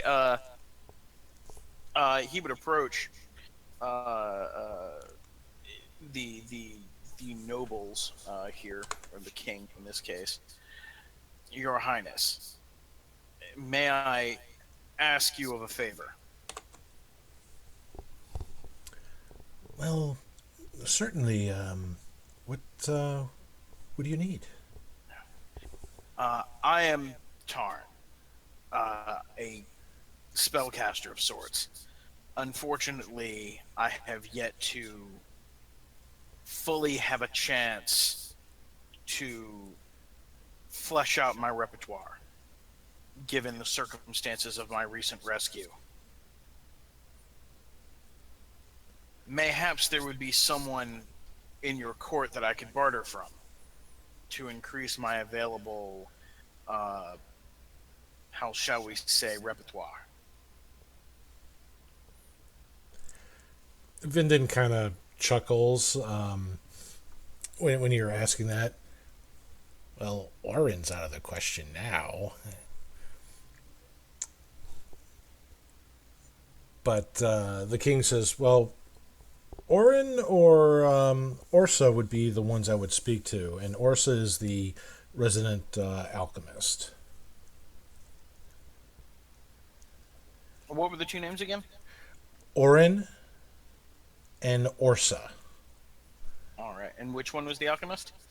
Orsa was the alchemist. Orsa. That's where Rixori went to start speaking with. And didn't someone just say Orin was out of the question? Vinden did. Why would he be out of the question? He asks of Vinden. We broke his toy.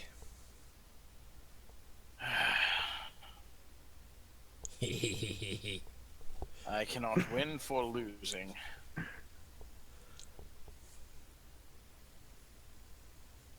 Yeah, that was his guardian construct that you've disabled.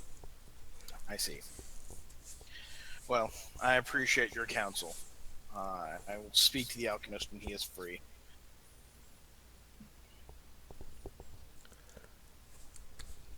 All right, so we have Henry's had to make a quick break here. So while everybody else here has kind of asked their initial questions here, does anybody else feel like they may need a quick break? Nope. I might need counseling after this session. Should I book with the same therapist Rixori's using? Definitely Yeah, not. yeah, you Sure. could do that. It'd make things more fun. I will. It's almost 6 o'clock, so I am getting to where I'm gonna have to lay down and get my leg elevated because I've been down most of the morning. Um, but I'm gonna stay as long as I can. So I mean, I don't have to break, but it's fine.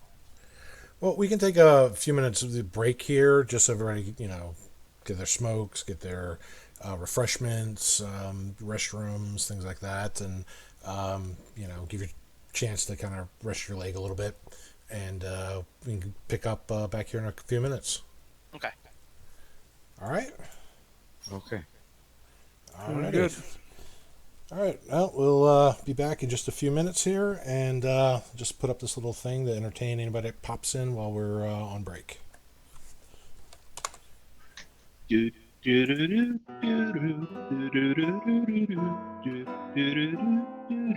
No, guys, I'm not.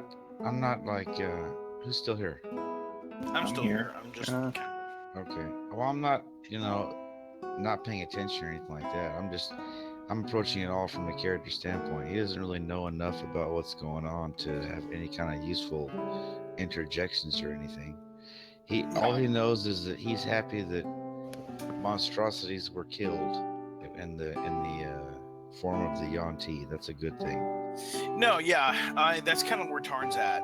I mean, literally, Tarn's whole thing was I was with these guys when they freed us, and then I died. And then the very next thing that happened was me and you going off. He has been with these guys for like 5 extra hours. Oh wow. I mean, literally, we didn't make it out. We had just made it out when I died. I literally think it was like 2 sessions. Yeah, I was here like 2 additional sessions than your character was. So Yeah. my character's like, my character doesn't know squat about what's going on. Well, he has negative opinions about the party's focus already, or lack thereof. He would say, and also their lack of apparent security. They act like nothing's bad's going to happen sometimes, even though they talk like everything's bad's going to happen. They don't act like We've had so much bad happen to us that it's just become inevitable. Yeah, you underestimate. Well, your problem is you don't have the scope of it. Rixori has too much scope. There are too many So bad in other things. words, that you're basically you already went through the state of hypervigilance, and you're just not there no more. Now you're at, I don't care. It's going to happen anyway. It's more there's too many threats to address, and the ones she's focusing on are more personal than the others, I guess. This is the weird thing about that could be discussed is sometimes if you have like a whole group of threats, sometimes it may seem counterintuitive initially if you go after the more easily handled ones that could then grow into something more, but sometimes that's actually the best course of action. That's the problem. None of these are easily handleable. Like taking care of the snakes is probably the easiest one we had on the hit list. From my understanding, what originally occurred was pretty much you guys started racking up problems and just kind of ignored them until we got to a space where they could not be ignored anymore. No, it's not really ignoring them. It's addressing them is highly, highly, highly difficult. So what are all the different threats here anyway? Let's see. Well, would y'all have briefed him on the ship about this stuff or what? I assume at some point you will get the story from Rixori when we. So the first one is, the Mad God, and the fact that he's kidnapped one of the party members. Well, one of the party NPCs.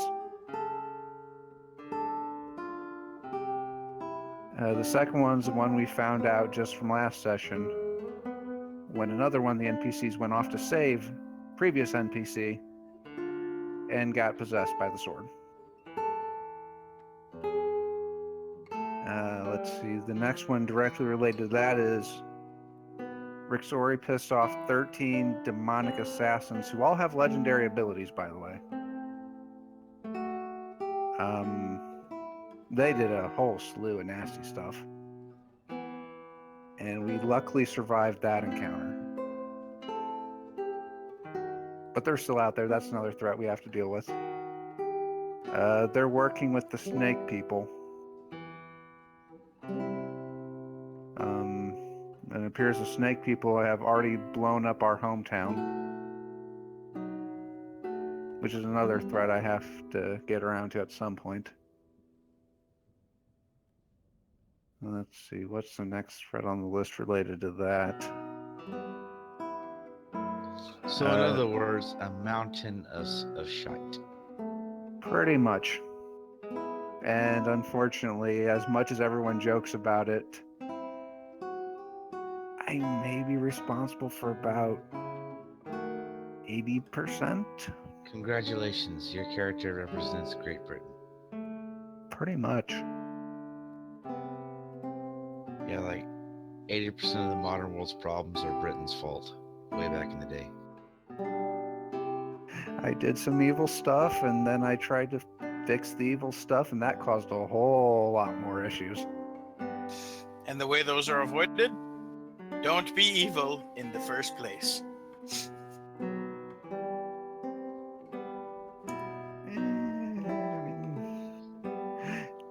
Out of character, tieflings man. growing up in North Korea, I mean, Out of character, playing evil can be fun, but Oh, it can be. I'm just picking. it wasn't that she was evil. It was, we're not talking like comic book style evil villains here. More just, Well, I mean, yeah. From my understanding, the party was predominantly evil from day one. no, we've actually, except for her, we've never had an evil party member. Wasn't also like,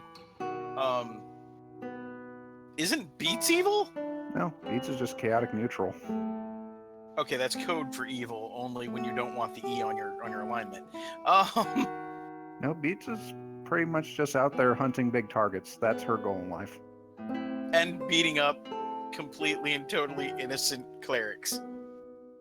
Beats thought she could have been evil. To be fair, that's not like the first time. That's no. Actually, No, there was the trauma. There was the trauma incident too. That's the second time that's happened. strategically, it wasn't really a bad choice. You know, if you want to exert the shock factor and dominance and get people's attention, you go in, bitch slap a couple people, and then Be an orc. lay the smack down like the Joker by shoving the pencil in the guy's eye, that kind of stuff. And then you say to everybody else, now what, dudes? So that if that was the logic she was coming from, I can actually totally understand that from a tactical standpoint. I think the logic actually was she thought that she was one of the. She legit thought she was one of the snake people, and she was just, instead of investigating it, she just beat them down, Yeah, and just turned out to be wrong. Half orcs aren't really known for their patience. This is true. half orc barbarians. Nothing. I just couldn't believe I rolled a 1 on the medicine check and thought the chick died. That was pretty funny to me. To be fair, most targets Beats hit. I mean, they don't tend to live. I mean, that's actually going to be one of the things, like with Tarn. He literally does not understand why everyone is so terrified of beads. Everything he has learned since day one was how terrifying and utterly scared of beats everyone is. Because Beats murders. Beats has murdered a lot of things, and then she eats them. And yet you wonder why maybe I thought that was an evil alignment. I'm just throwing that out there. Oh, like, not humans, not like what I'm pretty sure evil possessed man over there is doing, but I'm wondering what he's doing with the queen, man. Are they getting freaky behind closed doors or something? Something. I don't know, but the insight tells me they're good. So they're good. Don't worry, guys. Nothing evil is going on.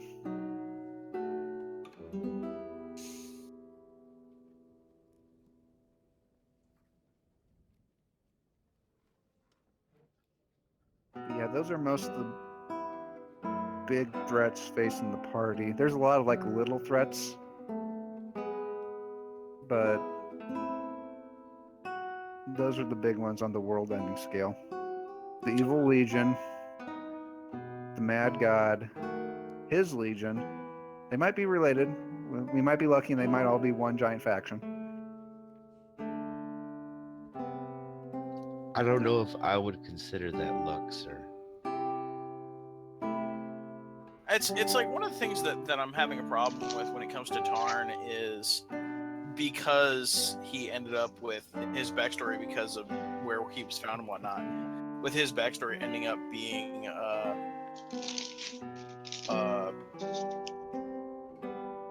how do I put it? With his backstory effectively being, oh, you were a slave, and then all this stuff happened. It's like I'm having a problem coming up with anything really his motivation at this point, because like everything is so chaotic.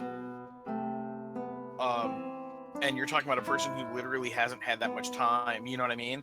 Like he's still new to the concept of freedom. I think it's been like in character like 2 days. It's been about 5, 6 at this point.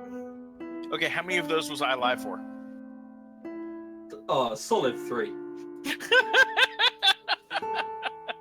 Actually, yeah, Plenty, the first day.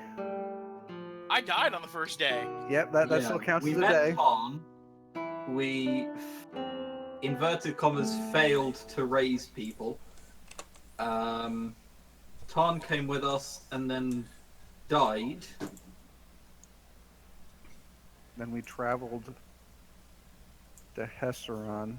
Well, the ruins. And I got resurrected right before literally the day we went after the snake people. So no, it's only been 2 days. It's literally been. No, we had a day cycle. This might be day 3. Okay.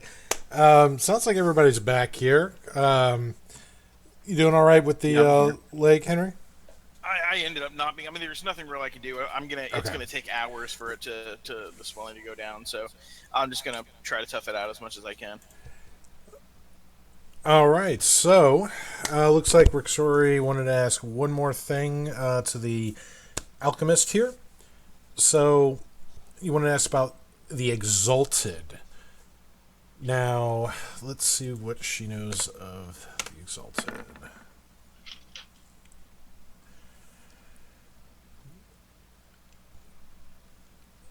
I'm hoping. Okay, she said, she responds to you. The Exalted, they lie shattered and broken since the ending of the Sorcerer Kings. Since they've driven them off the lands, their monastic orders and temples were under assault by those still loyal to the Sorcerer Kings, while they themselves may not have had the power that the Sorcerer Kings wielded. The power that they did have was not something the Exalted could necessarily fight against. So many of them have fallen in their numbers, their ranks have scattered across the lands. But most of their ranks are either in this land of Rolflenia. You will only find some of them in Sunju. And you know this to be kind of the Asia of this land here. This is not too far away, actually, from where the Towers of Twilight, that area. It's actually north of that, past the mountains. It's in a nice land compared to all the deserts. It's actually got grass and everything that you'd expect, but it's a feudalist political structure. So But she tells you that's the closest one here. The others are scattered about in the northern lands, mostly in Tor. So if you do seek them, those would be your best places to look. Well, I guess we're making a slight detour on our way to the towers. Thank you. And she just kind of bows.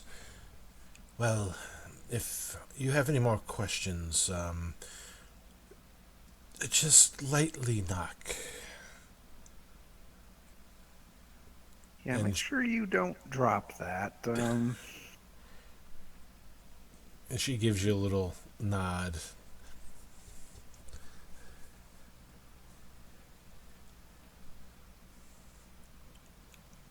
I assume Tarn's going to rotate in to ask about spells.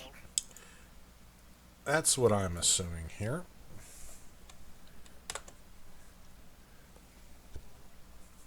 Tarn had to step away.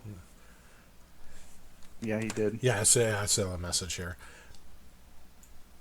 Okay, so I guess we'll go make friends with Mr. Sad down here. you're gonna speak to Orin. Yep. Hey, buddy. How you doing? He's How's, still weeping over the golem that's no longer working. I thought it just lost its configuration. Yeah, he's got to reprogram it, and it's going to take so long to do that. There's no telling how many different command structures and other complex phrases they had programmed into this thing for various functions.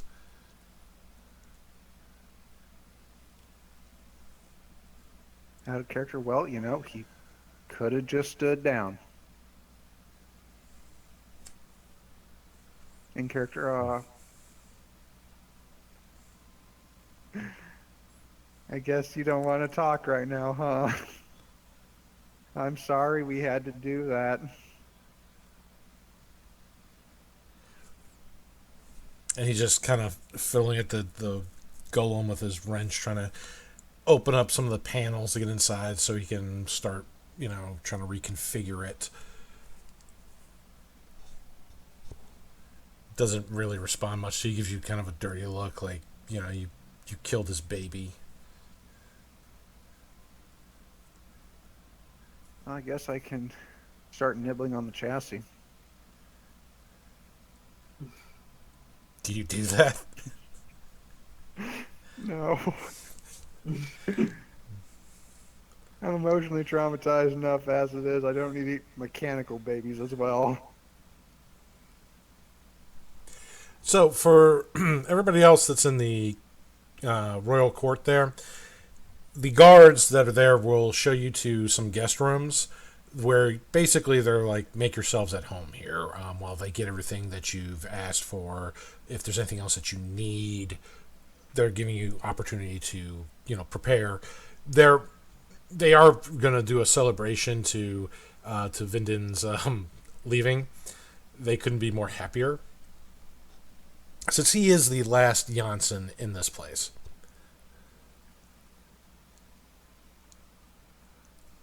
Now, the rooms that they take you to are located in the southwest and southeast parts of the palace here. I'm just going to unlock the doorways here.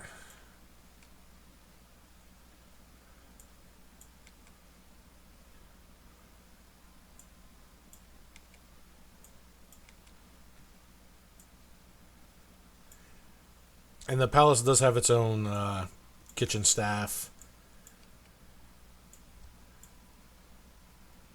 Now, they also seem to have other things for entertainment as well. Things like, almost like a game room, where you see some gnomes playing some chess, a game of chess. You see other ones, looks like they have martial training areas where they're hitting on practice dummies filled with straw, while there's others shooting at targets down a range. So there's lots of little things that you can do. They do have mess halls, sources of fresh water. If you want to take a bath, they have their own little built-in saunas here. So you you name it, they pretty much have it here. Well, they have saunas, you say? Yes. Well, did you want to talk to the? Well, no. That was turn. So yeah, the saunas. And I'm just going to move Vanillith here to show him. Yes, I may temporarily make use of that. That is a luxurious thing. So, and this is like a little small private bath. Two people can pretty much go in here. The staterooms that they kind of take you to, the guest rooms, are these far southwest corner and the southeast corner. And the bath over there is very similarly structured as well. Okay, that's what he'll do while he's waiting for everybody else to conduct their In business. fact, actually, this one probably be more his style since it's a private one over here. He can have his privacy. Yep, relax. They got fresh little towels. They even have a little cup of thing where you can have, various little honey tea. So you pretty much can just completely relax while you're in here. Cool, I'll look forward to the murderous ambush. Oh, hey now. I haven't called up the assassins lately. Speaking of which, I need to send the sending real quick. I need to once he comes back from the alchemist, though. Tarn will go speak. Okay. So I've already moved you back I moved you to the alchemist. Okay, can you ping it because this map is kind of big? Oh, there it is. Never mind. I zoomed out enough. I was really close zoomed in on that throne room. Whoa. That was weird.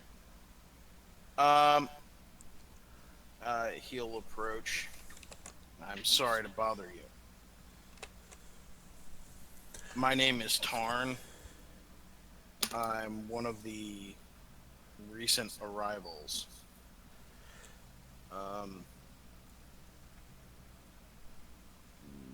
Okay, hold on. I know what's going on. Roll So 20 as you- did not like me. So as you start introducing yourself, this little gnome woman, she's kind of hunched over a desk. Looks like she's scribbling some notes, and she's looking at a flask that she's got hovering above a little like flame, and she looks like she's recording some of the notes, how it reacts to it, some of the reagents that she's mixed in, and she just kind of looks over at you. She's got this monocle that has a almost like a magnifying monocle right over it, and she just kind of flips it out the way. Greetings. How can I help you? My name is Tarn. I wish to know if you had any spells that may be for purchase.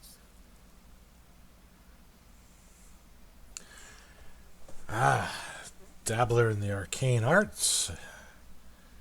I try not to think of myself as a dabbler, more of a dedicated student. We shall see. So I want you to roll an Arcana check here. She's going to start quizzing you just to see how astute of a student you are. Sure, not a problem.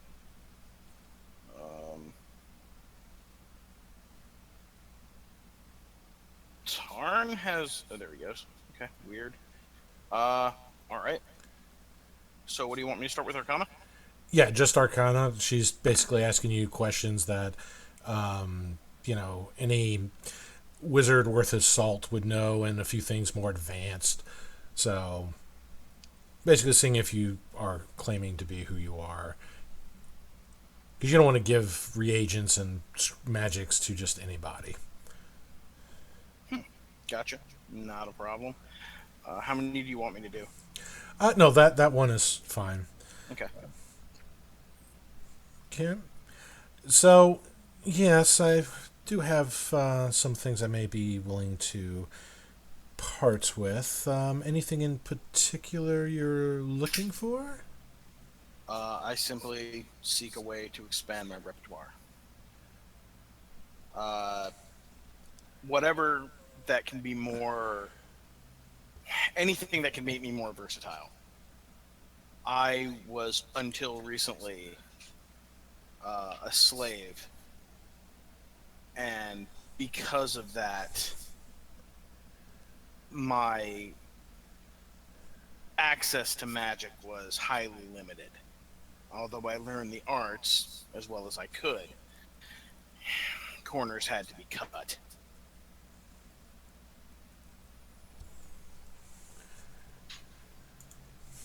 I see. But there's nothing in particular that you're looking for. You're just anything to make you more versatile. Yes, generally looking to expand on the basics at this point in time. Let me see. Also, just a note, like, did something happen with my token? Because for some strange reason, I only have access to 2 bars now. Not sure. Let's see. Should be able to.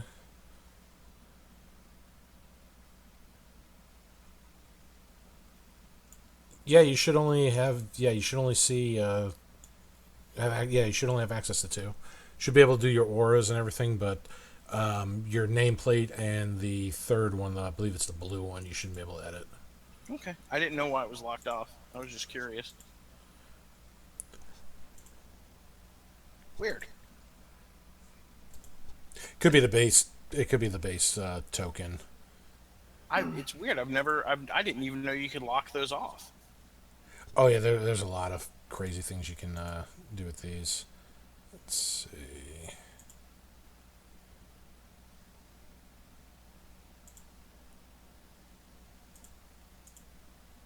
But in general, because of how my training was abridged, or as you would say, self-taught,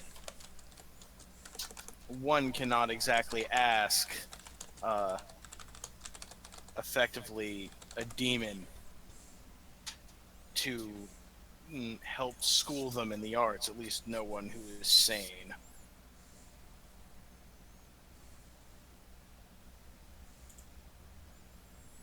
Okay.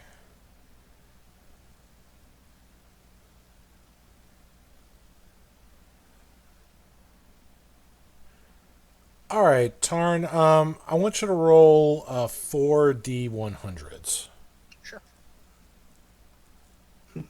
1, 1, 1, 1.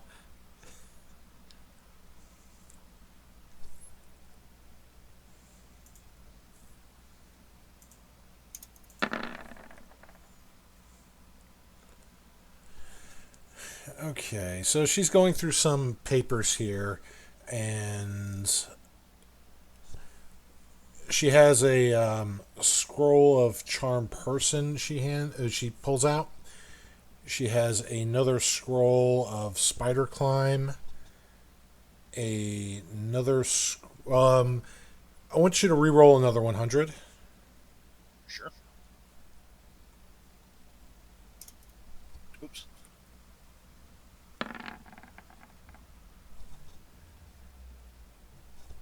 Scroll of remove curse. And a scroll of confusion. All right, that looks very good. So, and how much would for the batch? Let me see. And I missed one of those. Spider climb, confusion, remove curse, Charm person. charm person. Yay! All spells I don't have. Fortuitous. I was really hurting for spells. Have been for a while.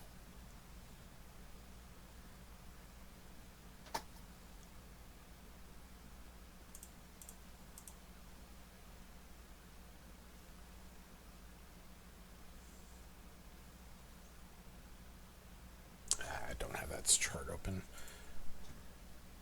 It's going to take me a few minutes to calculate all the cost for these here. No Because I have to problem. find the cost chart. I thought I had a shortcut to it. I do apologize.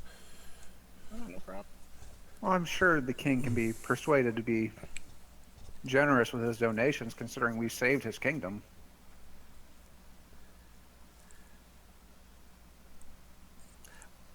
You want to try Right. to persuade to try to get him for free? No.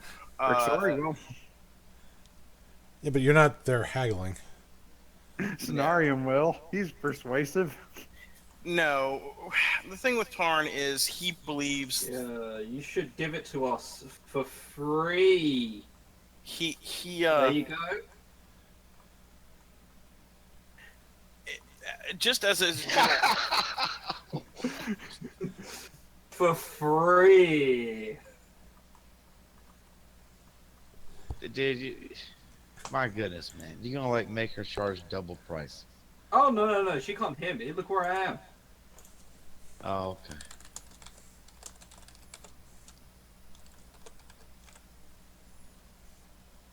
he actually legitimately likes the idea of legitimately getting them, as opposed to like, just beating somebody down and taking it. Because as a person who is a slave, who learned magic so that one day he could hopefully free himself and the others, he's never had the option to buy them before. If that makes any sense. Oh, it does.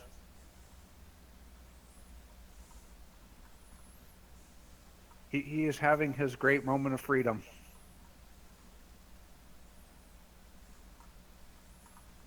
It's kind of like, yeah, I mean, it would be that. It's kind of like, this is the first thing that he's had that he legitimately bought for himself. Oh yeah, dude, it totally makes sense, man. He's exercising his freeman's right to free commerce, and that's important. Yep, I understand. Rixori doesn't, but then again, she's also trying to remove her Fey kid from the carpet in the middle of the royal court.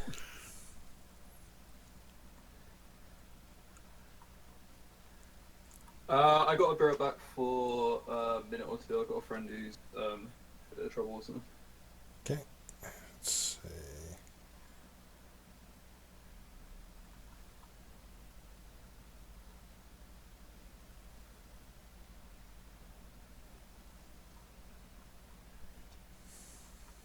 Out of character, I hope y'all aren't disappointed with my performance today. You're Oh fine. no, you're fine. Now I hate to ask this. Does anybody know what page in the DMG had the stupid spell level rarity, um, you know, comparison? I really hate how they designed this book. This I want to say it is was like 500 no. for common times. Yeah, I know what you're talking about. It's not that chart. There's one that says like spell level, ninth level spells are legendary. 8 through 7 is this. I'm looking for that chart. Oh, it should be in magical items. I'm having trouble finding that because I have to literally go through 3 different charts to do the one calculation on this. 129. 129 is the one that has the item by rarity, but I need the one that says spell level equals this level rarity. That's the chart I'm looking for.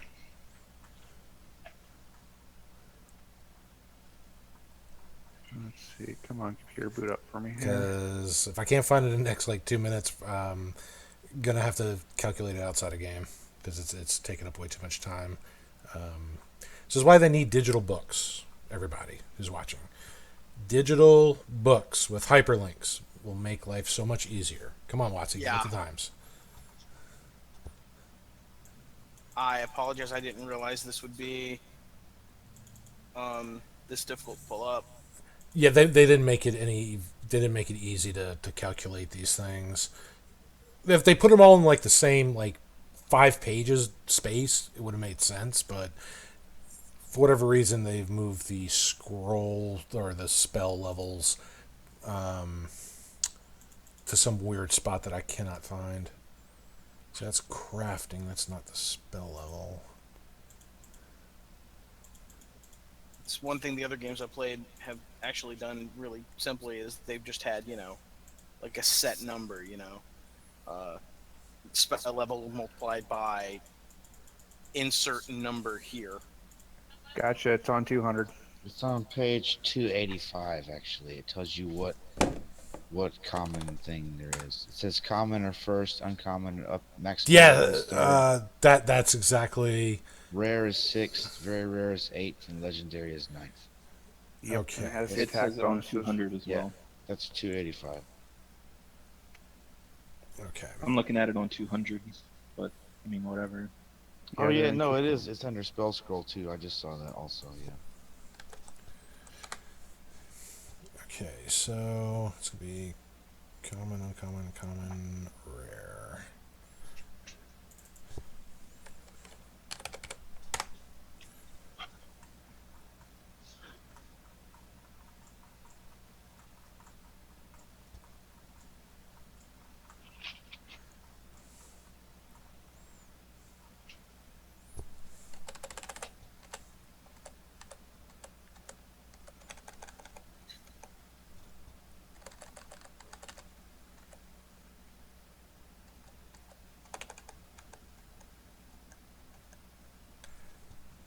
Okay.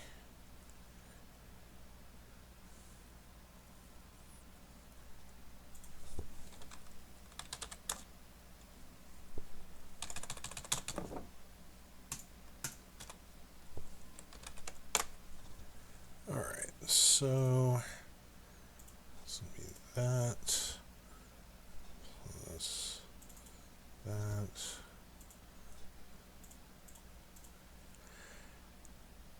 All right. So she's for all 4 of those scrolls, she'll part with those for about 3,500. Excuse me, 3,050 gold. Okay. Question he will ask her. All right, how much for everything but the remove curse? Because I actually looked at my spell list and everything. That is a spell that I already know. Let's see. Move curse was what, 3rd level? Or was it 4th level? 4th level. No, it's 3rd level. Yeah, it's 3rd. Yeah. Okay.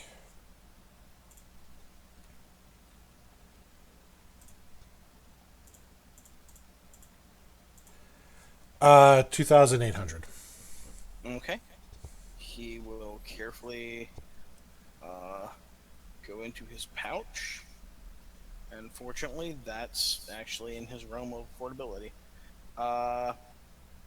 2,800, you said? So he will hand over 280 platinum.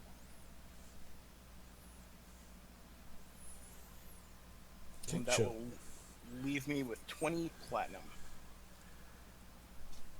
All right. She'll take the platinum coins. She puts them on this little scale off to the side, and it just kind of weighs down, and she nods and hands you the scrolls. Thank you very much. You're most welcome.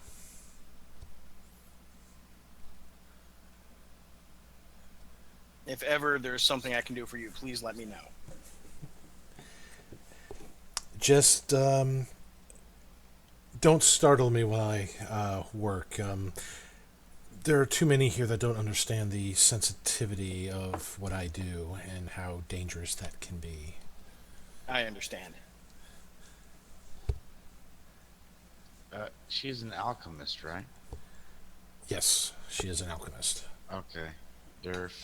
After Vaneth has his bath and all of that, he would go see her as well. Okay. He will make his She way is out, popular.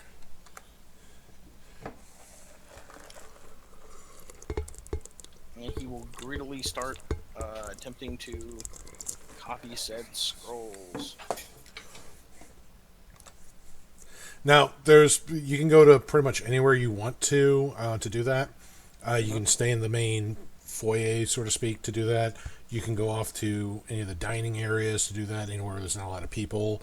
The private chambers that they gave you guys, whatever you want to do to kind of, so you're not bothered while you're trying to describe these scrolls. Yeah, I got you completely. It'll give me a chance to explore the map some. Yeah, the last thing you want to do is, have Rick Rory slap you on the back while you're trying to study these things. How you doing, buddy? Yeah, and then it's like, God, crap, you just blew that for an entire level for me. All right, Vanilla. Vaneth would ask if she had any potions that would heal, because he has none.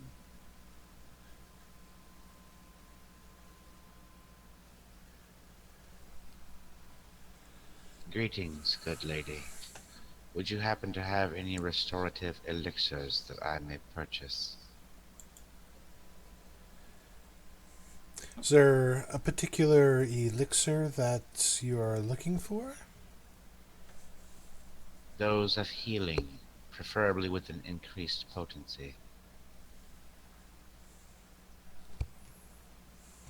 Out of character like greater heals. Gotcha. Let's see here.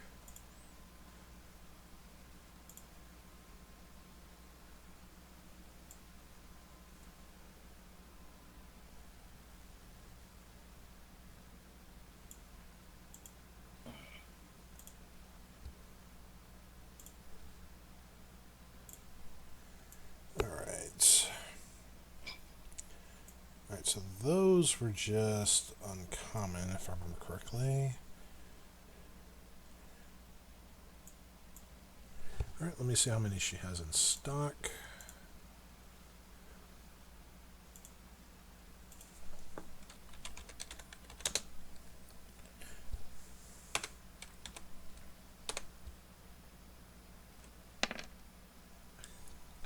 Wow. Alright, so she has 2 of them left in stock, but let me see if she has anything else here. If you need potions of healing, I still have a very large stockpile of them. And I was not in character or out of character. My guy was not made aware of this, sir. I try not to use player knowledge. I remember you mentioning it, out of character that you had a crap ton, but Vaneth don't do that. okay, very odd stock that she has. So she only has 2 greater healings, but she just has a batch of some of the other healing potions. And ironically enough, rolling the different quantity of dice for each one, she has 4 regular healing potions also in stock, 4 superior healings, and 4 supreme healings in stock. She rolled max on the supreme healing. How much are those? The supreme healing, let's see. That's going to be expensive.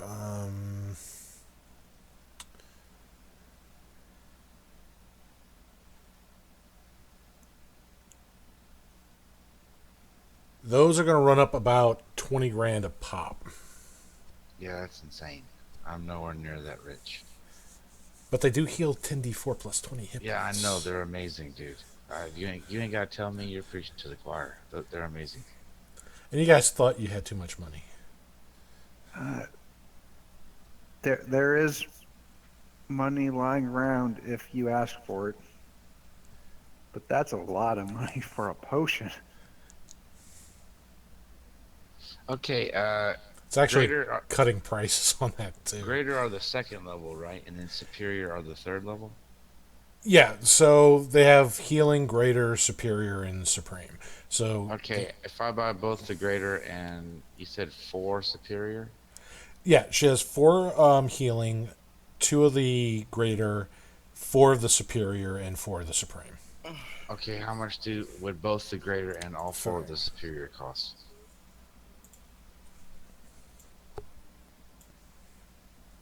So you want everything but the supreme healing. Yes. Okay. And I do have the potion stats in the magical items here. See if it'll let me show it to you guys. Just so you know what the stats are if you ever have a question on it. While I tally this up here.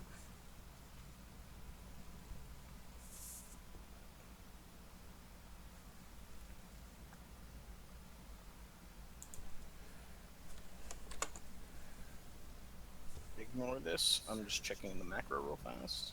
Oh, no, you're fine.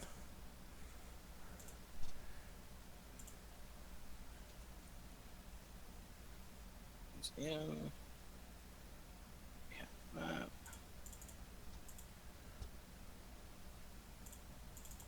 Work. And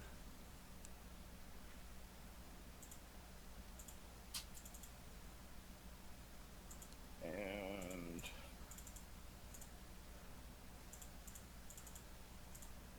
yay, more spells. okay.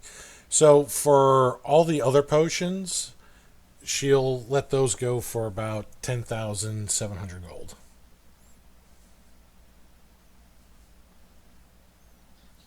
Okay. Uh, how about just the two graders? I'm sorry I keep having to make you do math, man. No, for just the two graders, the Yeah, second tier, that is only going to be 500. I will pay that. Okay. You will pay in various gems. It's actually probably the smarter way of paying for some things, especially if you're a mercenary. I mean, you don't want to drop sovereign coins for an enemy state on somebody's table. All right, so she will gladly accept Why the. not? That sounds fun to me. So she'll gladly take the gems. She kind of looks at them with her monocle, and just kind of nods after each one. And she'll hand you the greater healing potions. Thank you, lady. Be well. And then you leave the room. Okay.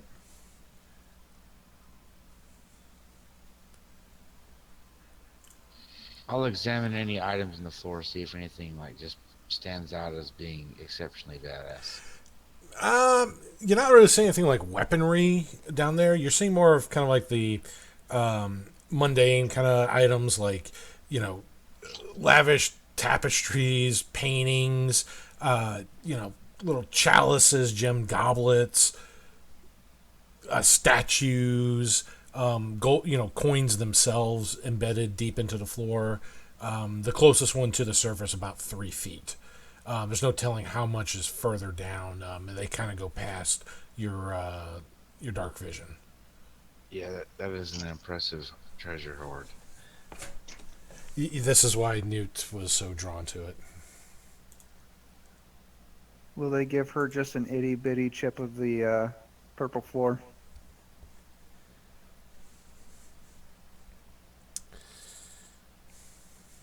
As a reward for all our hard work cleaning out their town.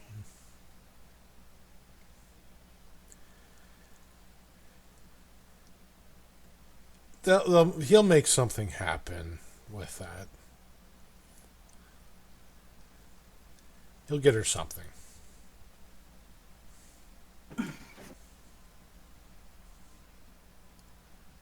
Well, alrighty then. So, so everybody's talked to the alchemist, who seems to be the the life of the party here.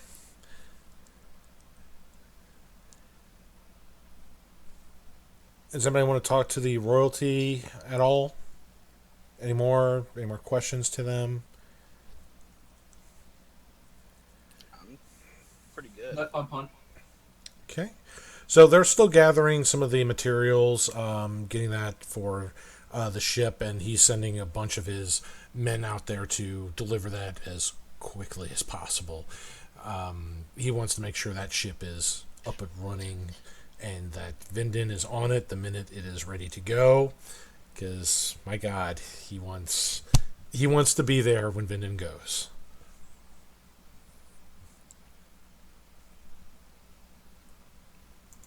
It's hard to tell why Vindon may have rubbed the king the wrong way.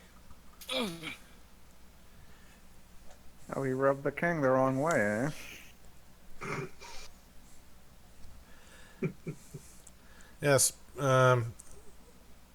Speaking of here, after all this takes place, a few hours going through talking, bathing, just trying to see what other things you could do to, restock up and really just get ready to leave here. Aramil comes out from wherever he was at, and he seems very he almost has a smile on his face, and he seems very relaxed. That scares me. Good evening. So did you learn a lot about gnomish architecture?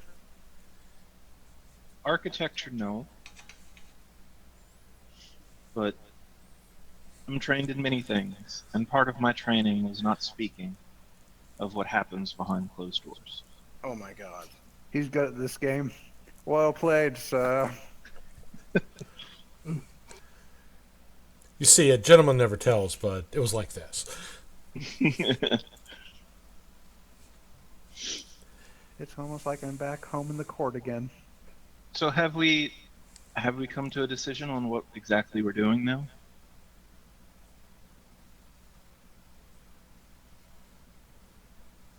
I guess we're going back to Plan B, And that is, charging off into the desert. that doesn't sound great. No, your plan beats. I am the Black Beats. Well, And beats descend from the ceiling. were you ultimately able to recover what you needed to fix the ship? The king told me that I would have access to supplies. I assume that means that they've already been delivered. I can go check. Alright. If they have not, we may have an alternative. Let me go see. Actually, I'll ask one of the gnomes if the supplies have been delivered, rather than bothering the king himself. They're still bringing some of the shipments back. The last of the ones that went have not returned yet from their delivery. But they have been bringing several shipments out to there. I assume it's enough that I can begin. Shall I go work on that? King made it sound like he was going to send workers to help because he wants this done and Vindon gone. It's a lot Well, of damage. It would take me a day to make it flyable again. The rest of the damage I can take care of while we're in flight. And that's just me working by myself. If he sends helpers, it may just be a few hours. Well, we will leave that in your capable hands then. Very well. Aramil heads off to the ship. Okay.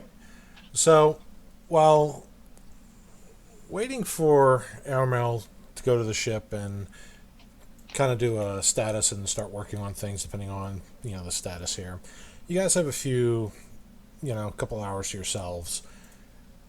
And Vaneth's already, taken his bath, his tea, and just really taking the sight, showing these guys how to really shoot a bow. Maybe hustle them out of some money. Though, Oh, some of the gnomes would have asked him about his bow. oh yeah, if you would have went to some of the archery ranges here, they would have kind of jokingly, try to make some wagers that if you could really shoot that boat thing. Oh well, very well. He would not take their money though. He'd be like, "Your coin is unnecessary. A display of skill is its own reward." And then would they use crossbows and stuff? Some of them have short bows as well. Oh, okay. Well, I'll teach these gnomish guys a thing or two about archery. Okay. All right, so you're teaching them about the archery. Tarn is scribing scrolls as I don't want to say as quickly as he can, but as carefully and diligently as he can. And Yep. let's see here. I think I actually have to. Someone has personally signature from. Have you heard of it? Oh, okay. I've actually been sitting here looking through the book for the scribing from the scroll rules, and I couldn't find them. And I may just be blind. What? How you describe them? Yeah. It should be in Wizard.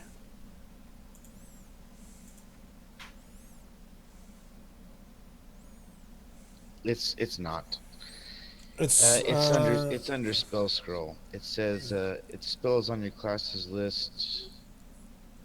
You Is can it like use an 4 action to read it and hours? cast it. A wizard, as on a spell scroll, can be copied just as spells in a spell book can. You must succeed on an Arcana check with a DC equal to 10 plus the spell's level. If the spell check succeeds, the spell is successfully copied. Whether you succeed or fail, the scroll is destroyed. Page 200 and 201 of DMG. Oh, it's in the there you DMG. No wonder why I was in the wrong. Yeah, that's an oversight on their part. It's not in the player's handbook. Okay. They didn't well, expect at least, players to have scrolls. at least I don't feel stupid now, because I was like going through, where is the rules? No, it's in there. It's on 114. Is that 114? It's in little the sidebars, copying a spell into the book of the player's handbook. No, but they don't list the check in that sidebar. They only list the money required to do so. The money rules are required is in on the PHB. 201. Yeah, the money required is in the PHB for the materials and stuff to copy it, but the check required to copy it is in the DMG. Why would they have conflicting rules like that? No, it's not conflicting. They're incomplete. Why would they have them like that? I understand the questions, and that is a question best answered by Mike Merles, Christopher Perkins. If they want to answer that, that'd be great. Why the books were designed that way. So while Tarn is scribing, and you can just make the checks in the chat here. Newt will give you a bardic inspiration on each one, so Okay. roll a d10 on it as she sits there. Well, What's actually, Newt is got something else going on, Then Rixori will go say, "Hey, what you doing? What you doing?" and that's the kiss of death right there. And that's a d8 then to each roll you make. I'm trying to scribe a scroll. This is for confusion. Got it. Okay. Next one is going to be for spider climb.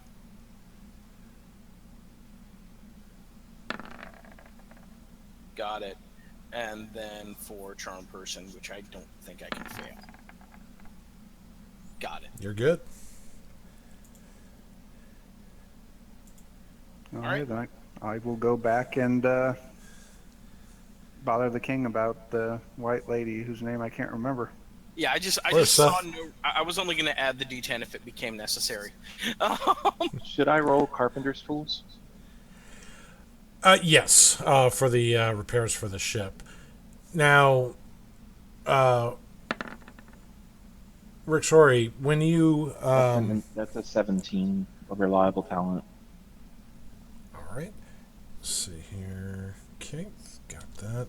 All right, Rick, sorry, when you're heading toward the king, you hear some giggling and laughter coming from Newt in her little room that she's at, and you hear her say, "Oh, they're so pretty. Thank you. I do look like a princess, huh?" I like where this is going. Well, you know what this means? An automatic perception roll.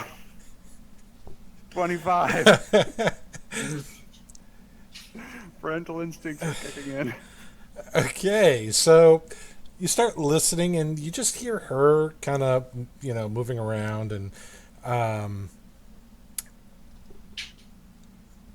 as you kind of open the door to kind of see what's going on in here, you see that Newt has this very lavish platinum necklace, and it's got this sparkling azure gemstone, the size of a large plum. She has it worn actually around her head, and it's wrapped around her little unicorn horn, so that the gemstone just hangs down from it, and it just kind of centers on her forehead. And in her hand is this very carefully decorated and cut, like very expensive looking silver hand mirror. Roll an intelligence check. Roll what? What's intelligence?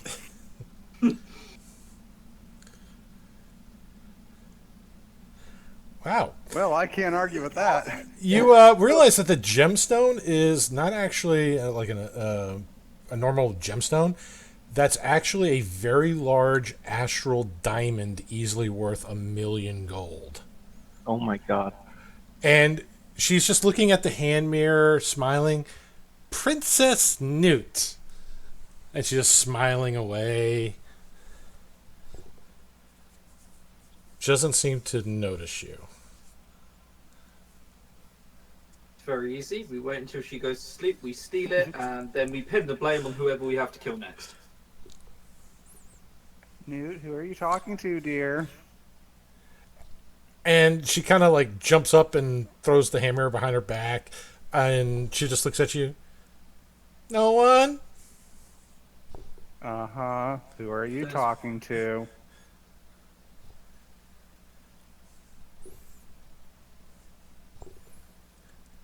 Come on, you know Mommy's looking out for you, okay? It's just my friend Armand.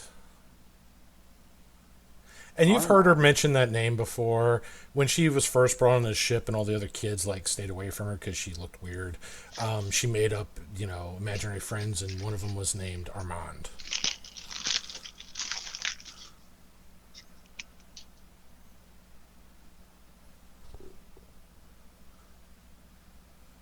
I'm going to be a responsible parent and say, okay, dear.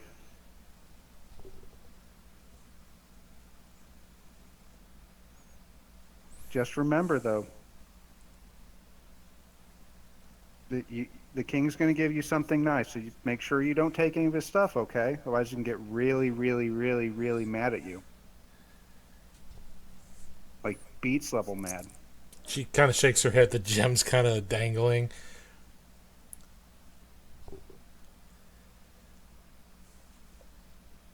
Because you don't want Mama Beats to find out, do you?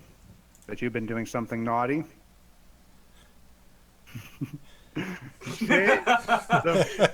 She like You try to guilt her. Scenario just Beats. cowers in fear at Beats' mention. Yeah, sorry, yeah, forgot. Ceiling Beats is always watching. You don't want to make Auntie Beats like angry, Right. do you? So You don't want to say hello to Uncle Axe. So she goes, you see her kind of look down for a moment, and okay, and she hands you the mirror that she was holding behind her back.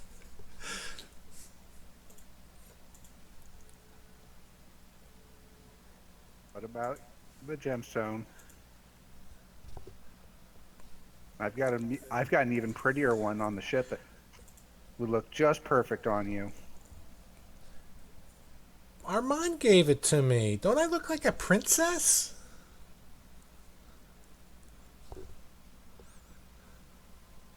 Yes, dear, but you look like a gnomish princess, and you're not a gnome.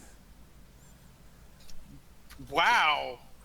That's racist. A little bit. Gimbal have- just kind of whines. You hear his little voice. Just, "Mm."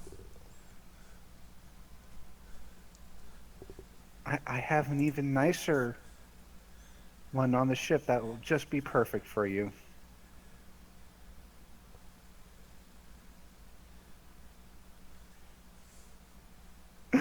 Oh, Henry, that's perfect. I mean, she gives you back the mirror. She's like, I'm sorry I took that.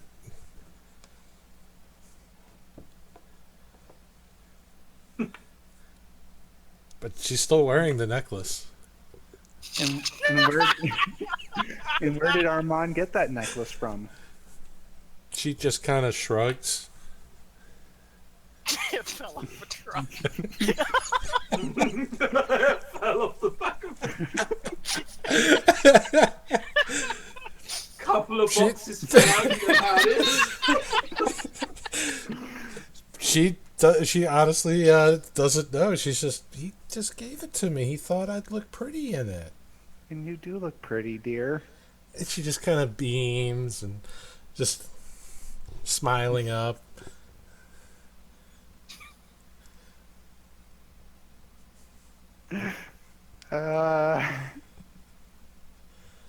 Rixori the evil's fighting Rixori the good right now. No matter who wins, we all lose. Is that the tagline for Alien vs. Predator? Yes, it was. So, I mean, she gave you the mirror. She admitted to taking the mirror. She felt bad about that. Well, to be fair, I don't know where you'd find $1 million necklace just lying around. Maybe your imaginary friend did give it to you. This is when you tell someone about this imaginary friend and we start being like, I'm gonna cast See Invisible just to be sure. Did it in 21 Insight, did an imaginary friend really give it to you? From what you can tell from that, she honestly believes that somebody gave that to her. That she didn't steal that was gifted to her.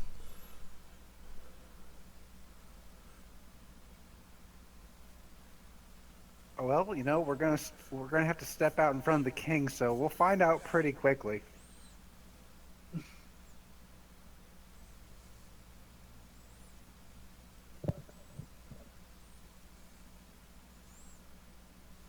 All right, we'll see how this plays out.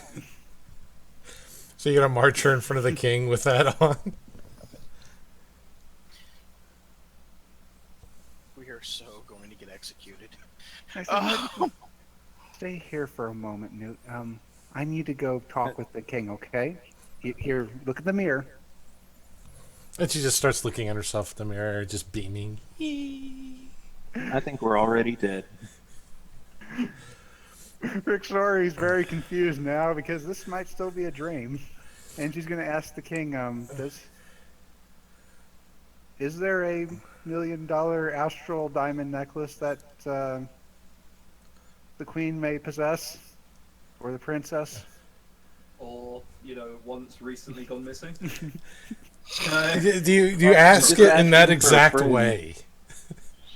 No, she Just asking for a skirts friend. around it, talking about, with like the royal jewelry around here, considering they've had such an issue with these snakes. It must be hard getting such nice pleasantries in here. All right, so as you start asking him the questions about the necklace. He kind of, the eyebrow, kind of, as you skirt around, it's kind of just like, how do you know,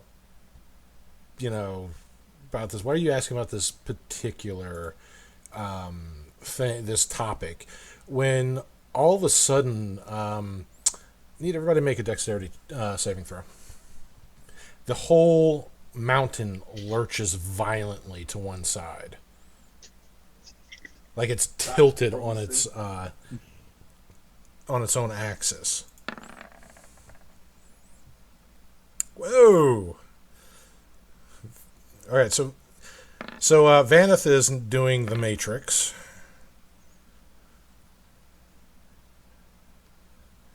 Victoria's keeping her feet here. Okay, so Aramel, Tarn, and let's get scenarios here. I feel like I'm being a bad mother right now. Oh, And scenariums in a. I've in the fallen bath. over, cracked my head open. Yeah. So, Scenarium. Let's see. I'm presuming if I'm talking to the king, he's within 10 feet of me. Yes. So he gets the 6 to save. Oh, right. Did that bonus apply to any of us? Well, you were grabbing your scrolls while this was going on. Okay. Newt's not here.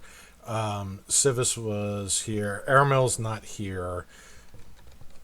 Let's see. Cenarium, but that's a 1, so. Where is... Guys, I'm frightened. You're frightened. You're not the one who's going to have to make her get away to the ship. All right, so Tarn and Aramel, you're going to take 22 points of bludgeoning damage as you're violently slammed against, the walls, shelvings, other things in the rooms that are landing on you. You try not to get impaled on some things. Scenarium's not so lucky. He actually does get stabbed by some falling objects, like a chair leg launches into him. So, Scenarium, you're going to take 44 points of damage. We had a long rest, so I should have full health, right? Yes. Mine Had is full health. Okay. Yeah, I did had 22 full health. damage. Okay. But, Rixori, you managed to get out the way with that. Let's see. And Vaneth just dodging everything. While still shooting his arrows, too. Yeah, he's still making his bullseye shots. Gnomes are flying out the room. He's just calm as can be. Did you feel something? Just a little wind. He would quickly stop showing off to the gnomes once this happened and assess threats. All right. So that necklace. The king starts giving the order for the mountain to go into full stop so they can assess what's going on. When he does that, he's trying to check on his, daughter, family. He wants them to make sure everybody's okay. He goes back into this back room when he does that.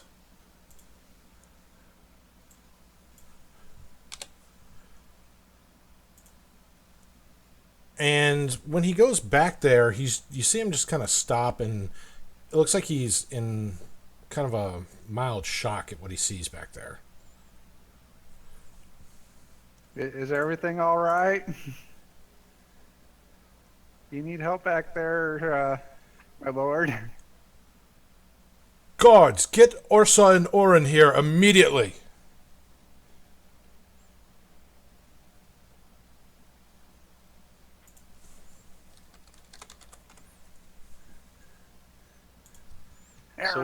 ship ready. Get the This ship ready. guy's castle is mobile, like the whole mountain.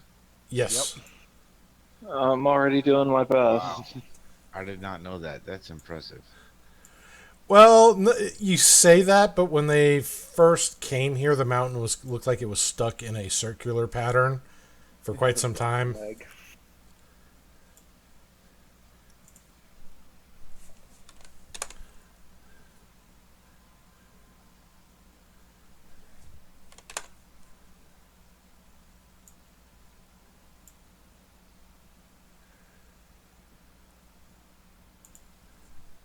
All right. So as he goes in here, as he goes in, they start kind of looking around. And Rixori, did you roll a perception? I rolled the stealth. Stealth? To get in close. Perfect. All right. So you get it by the doorway, and just from kind of eyeballing the room, there is complex runes drawn with chalk and powder all over this room. The smell of burning incense still kind of lingers as you go by the doorway. Roll a intelligence check. Oh, another one of those, eh? Oh, yes. Well, I'm gonna use a luck. We're gonna re-roll that. Hey, you didn't want the natural one? Come on. It's the best kind of intelligence. You know what? Let's hero point because I've got a feeling I want to know what's going on. 20. All right. You recognize the runes, the symbols, what this ritual was for. In fact, you read about it in a note that you found in Beator about a unicorn horn and one of its many uses. Oh, it's a magical focus. Somebody used the horn to invoke a wish.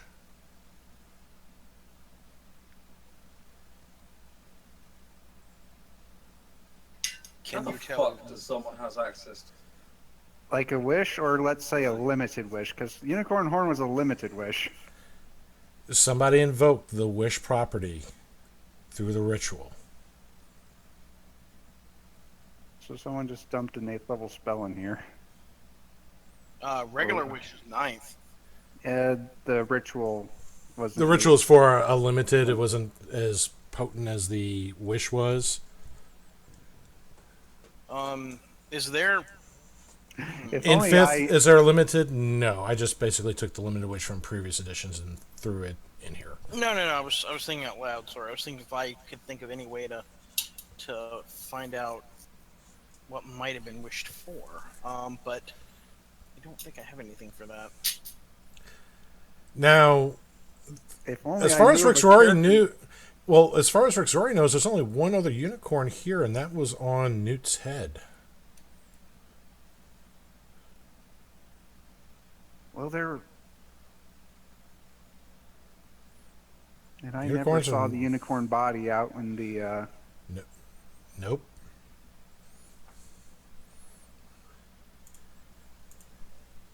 Huh. What's Newt up to now? But then again, it's attached to her head. I don't think she can use it as a foci because it's still there.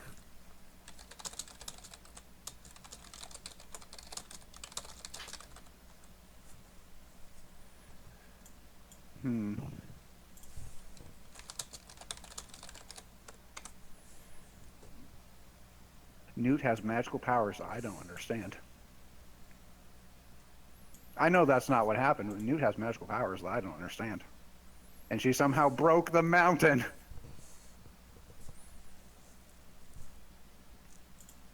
Well, that has to be a grounding. That has to be a grounding. What do we tell you about destroying kingdoms? No. Hey Beats. Hey Beats. I'm investigating what's going on. For once, this isn't me. We'll call you back soon. Clack. Don't even wait for a response. I'm sure that'll go well with Beats. All right, so Everything all right in there? and you shout that. Yeah. No, look at this place. And Orin and Orsa are kind of looking at, trying to make their checks to see what the hell's going on. And Tarn's gonna try to make his way up to look. Yeah, you can get by the door where Rick's Rory. Mind if I come in? I'm a technician of magical objects.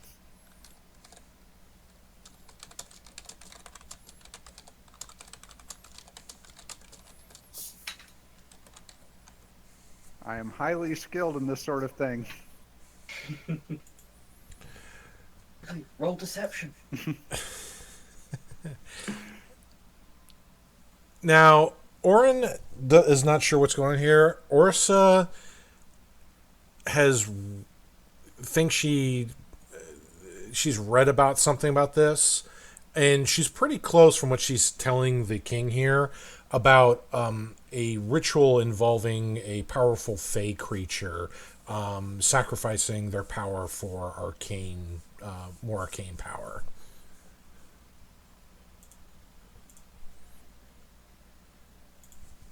No, I'm 90% sure that's not what happened here. I mean, look at this. I've seen these sorts of actions before. This is snake people doing. Definitely snake people doing. I mean, if you trace that line right there. They must be using their long-range arcane magics against you, sir. Orin, let's consult the map. What's the map? Well, the map is a, bit of parchment that usually has various. Backpack. Yes. So he goes to a side chamber here that has a very ornate, detailed map that looks like it's locked in a little glass case. Something odd about it, though. It doesn't look like it was meant to be taken out of that case.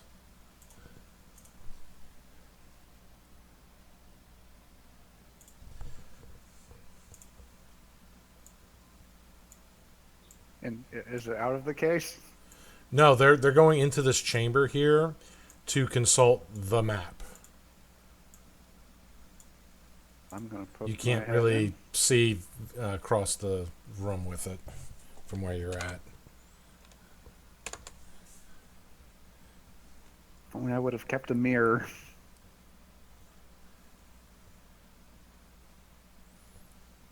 Yeah, you'd have to go pretty much either at the door or in the chamber to see what they're doing with the map. Okay, I hate to do this, man. I have sat up as long as I can. I've given you an extra hour tonight, but I'm hurting, man. All right. That's all right. Yeah, but I mean, I'll be around like later tonight. But I mean, I gotta elevate this leg, man. Not a problem. You just catch the last bits of the recording and you see what you missed here. So at least Sure. you got that. Because I mean, I don't know how much longer you're planning to run, but yeah, I mean, I'm just gonna go ahead. I mean, are you near stopping? Are you planning to go for a couple more hours? I mean, what's the plan? Depends on the players here. Okay. The So plan is normally like I set a time and say, "Hey, I want to be in bed by 3 a.m." and then we do something exciting, which leads me to not go to bed at like 3 a.m.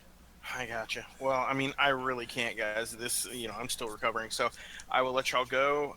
If I'm Okay. needed for anything, you know how to run Tarn. He's pretty basic. He blows stuff up. and he's against Pretty Baby good. Stew. Yes, very against Baby Stew. All right, guys, be safe. All right. Have See fun. ya. See ya. All right. So we'll have Tarn go in there and see what's up because this is interesting. I'm gonna have to follow in because I am a master technician after all of the arcane arts. Look, I even have this homemade name tag that says so. Right.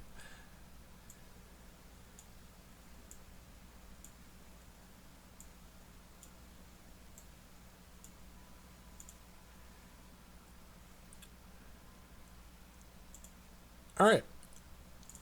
So when they go to the map here, crap, I'm gonna do that. Here we go. So as you see through that little side chamber they're at, there's that map that's actually starting to glow inside that glass case, and as it glows, Orin and Oris are saying some command words to it, and then the map appears to have sort of kind of a three-dimensional pictures of the landscape that seem to hover just above the map itself, like right over the glass case. It's almost like a hologram. The vision that you see here on the map, it suddenly shifts to the room itself, the room with the map. And the point of view appears like whatever sensor is showing this is above and behind you. So you're actually seeing your own flank looking at the map, and there's some invisible force that's projecting this image. They seem to send it through the walls of the mountain, and the map goes black. And it stays like this for a few minutes here as it climbs what you assume to be upward and outward, till eventually it pierces through the walls and it makes its way outside, and that's when you see the images reappear onto the map. The sensor begins to fly around the mountain. As it does so, it is painfully obvious that the mountain is not where it once was when you arrived. It appears to have been moved to someplace you haven't seen in what seems like months. You are back in Sanctuary. In fact, this looks like to be the Western Heartlands, not far from where the once vibrant, verdant plains, which were turned into what is now known as the Platinum Sea. You can still see in the distance the volcanic fires of Mount Ember that burn over the horizon.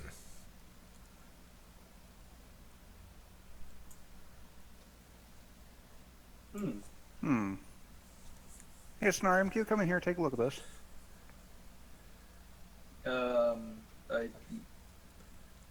Yes.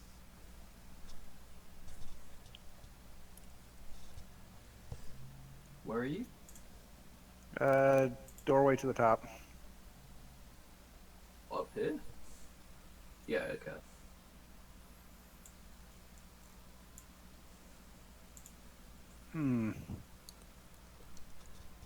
Oh,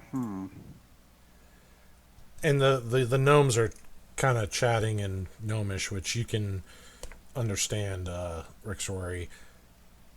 Am I getting Where a are wrong we? translation? Pretty much. Gimbal's letting you know what they're saying. Well, hang on, Elvish? No, No, gnomish. Oh, right, I was gonna say. Gnomes are in freak out mode. And they're speaking very quickly. So when it sounds like it's, if you're to speak to, listen in on a conversation, somebody speaking in, foreign language, Spanish, Hindi, any of those languages, or they talk really fast to each other, they're doing that times 10 right now. It's like, blah, blah, blah, just, it's almost gibberish. But the tone of the voice, you can kind of pick up, it is very panicky, very concerned. Now, the sensor, they send out to scout a little more of the area because they don't know where the heck anything is here. But you're recognizing the spots more and more.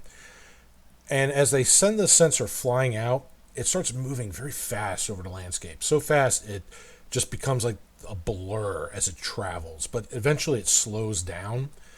And what you see is, Broken Shield. Oh, good. They High, pointed to where I wanted to go. high above the city seems to be some kind of unnatural storm cloud that's barraging the city below, with volley after volley of magical lightning. Bits of rubble fly off the ruins of the once proud orcish city. Movement catches the sensor's eye. You see what looks like to be a sea of half man, half wolf like creatures that claw their way out of the ground and leap from the shadows. There's a humanoid figure that appears that they're chasing that's running along the rooftops.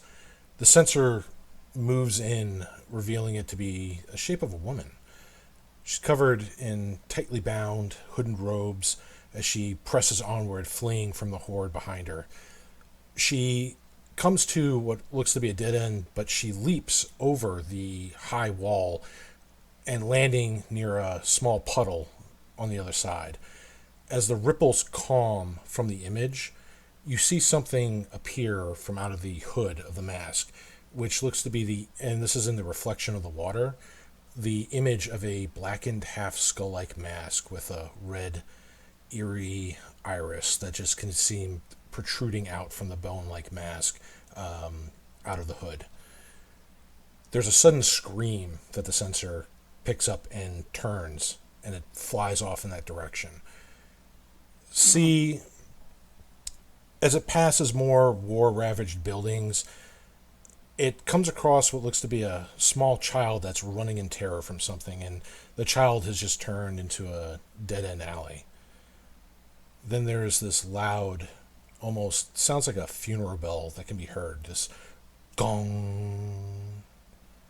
And as the bell rings, you hear a large footfall, very near to the sensor. Then another gong as another footfall falls behind. And you see a thick leather pant leg come into view of the sensor. And then the child cries out as a large metal coffin drops down in front of the sensor. The girl screams loudly before the sensor gets pulled and moves onward. I'm glad to see Narissa's doing well and making all sorts of new friends. Let's see where it goes here. Just rolling randomly here.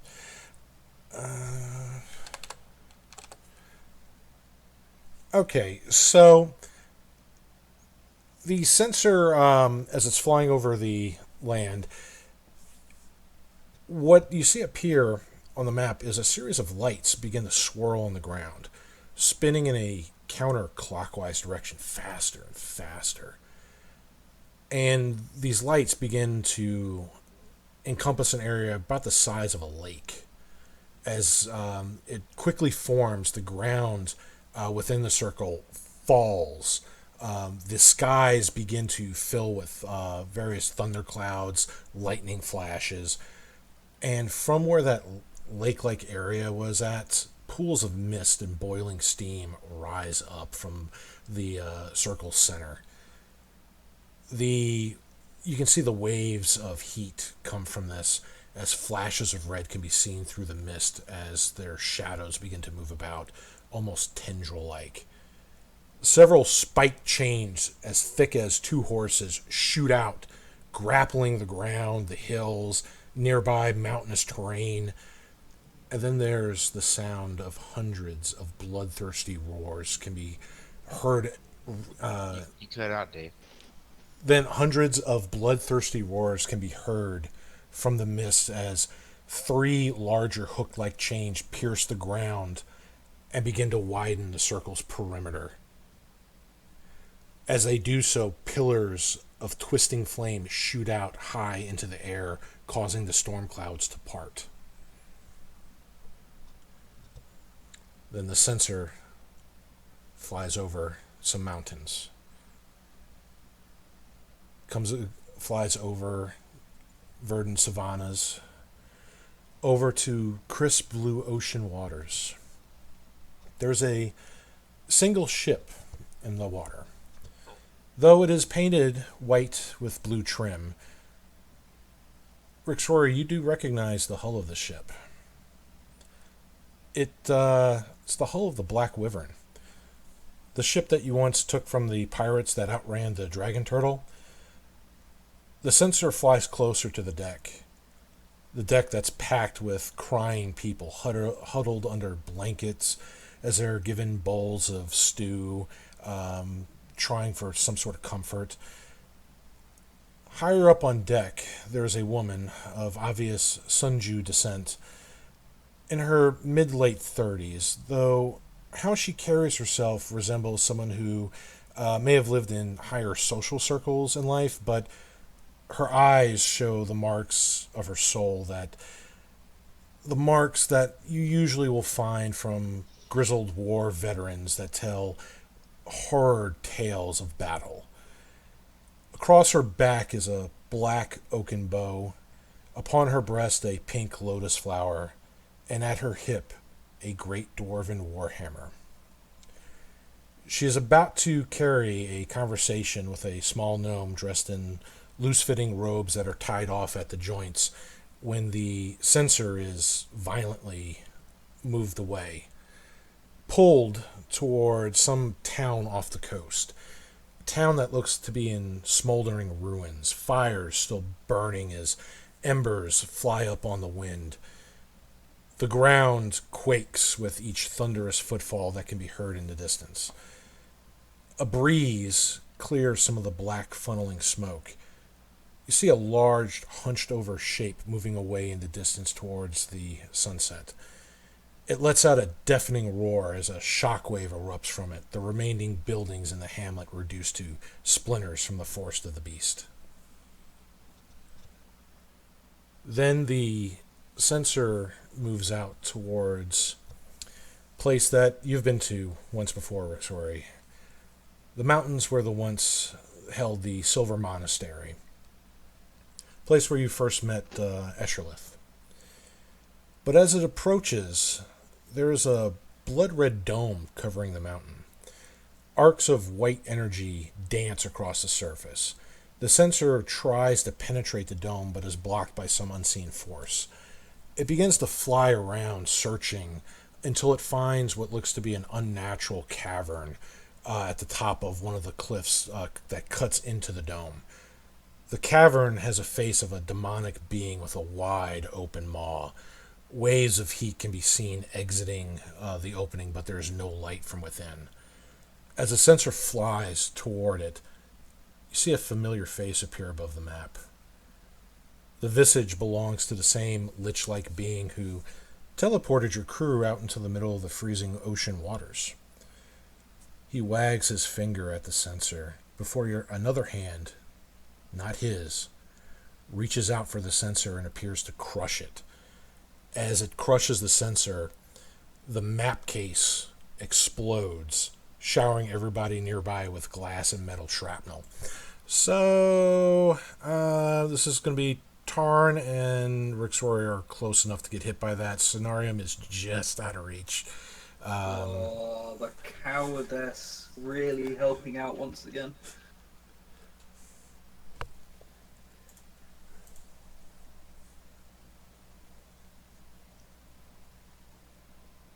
That's not even rolling right, but yeah, I'm assuming I pass.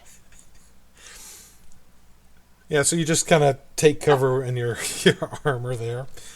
And Tarn is... So that should be a 34.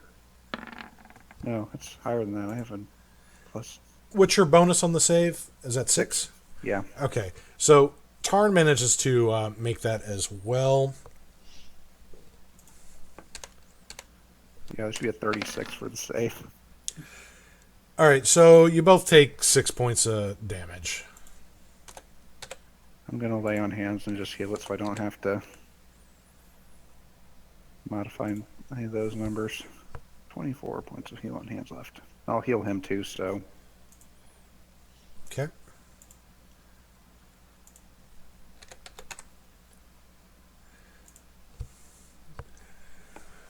As the glass and the shrapnel just kind of rain down from the room, the gnomes are still speaking.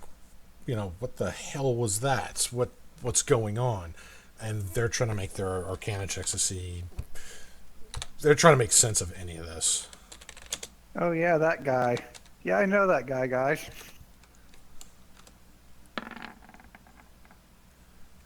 I can tell you he's a really scary wizard.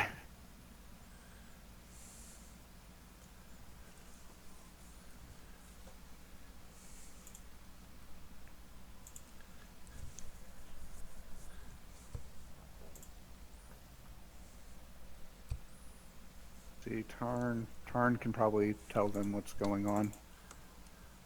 Yeah, He I'm just knows gonna pull up Arcana. his sheet here. He rolled a 3. Yeah. Wow, for both of Yeah. us. It was destined to be. So yeah, he's not sure what was going on with that. It's a mystery Thanks to for him. contributing, Scenarium. Here as always. Flying glass is bad. Yep.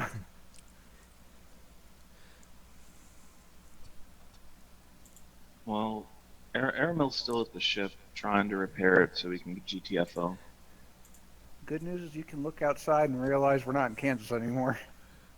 Yeah, well, that still doesn't change his goal. So the king orders the gnomes to.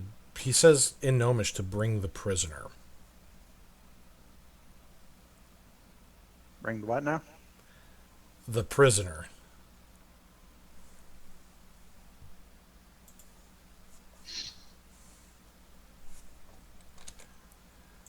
This prisoner, you say? I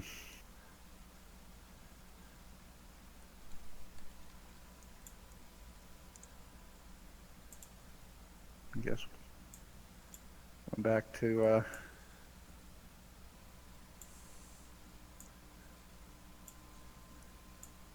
Well, Scenarium. as they come out, he would look to Civis and say, "What has occurred?" And when they bring the prisoner out, he's on kind of like a little 10-foot pole kind of thing with a leather strap. His arms are manacled with a thick iron bar, keeping his hands apart. Similar with his ankles. Little gnome.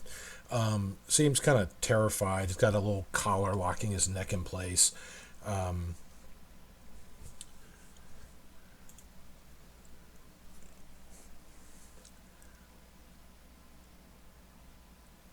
I have use of your visions.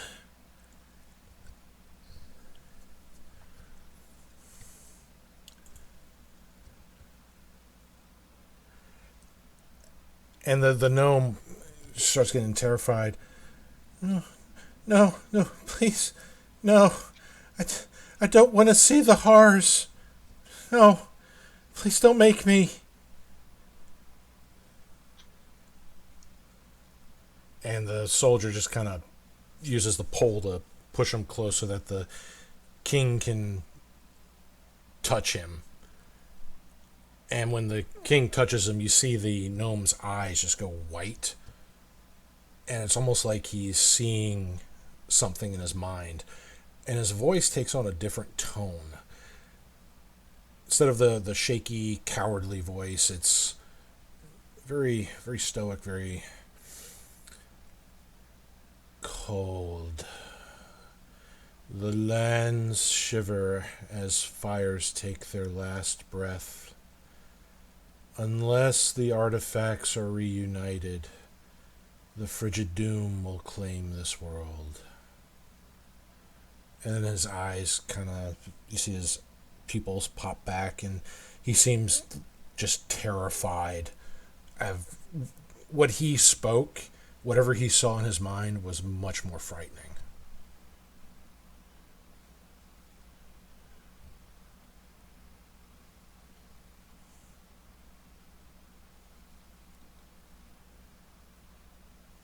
Did my audio just cut out? Yes. Yep. I did not hear anything you said. I just was curious. Everyone went silent.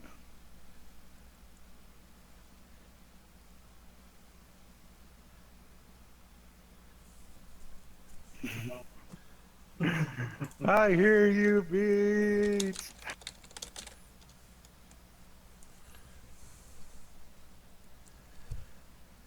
Well, good news is it doesn't really look all that cold outside, so I don't think we have anything to worry about. You! And he points to... The king points to you, Rixori. Oh gosh, not again. Yes? Touch him! And he points to the prisoner. Oh, okay. I don't see why that's a... And again, the prisoner, he looks at you, and you see with the pleading eyes, shaking his head. No, please, no, Mercy, no. Please don't make me see. Please. It's okay. It'll be over in a second. This is fucking dark. All right, and do you touch him? Oh, of course. I So always touch all the things I shouldn't touch. Phrasing? Okay, so... No, As- all the phrasing. So, as Rixori just, you just kind of touch his hand. And as soon as you do, his eyes just go milky white. As he does so, they fear the old knight. As long as he lives, their fear clouds their minds. But beware, your final judgment is nigh.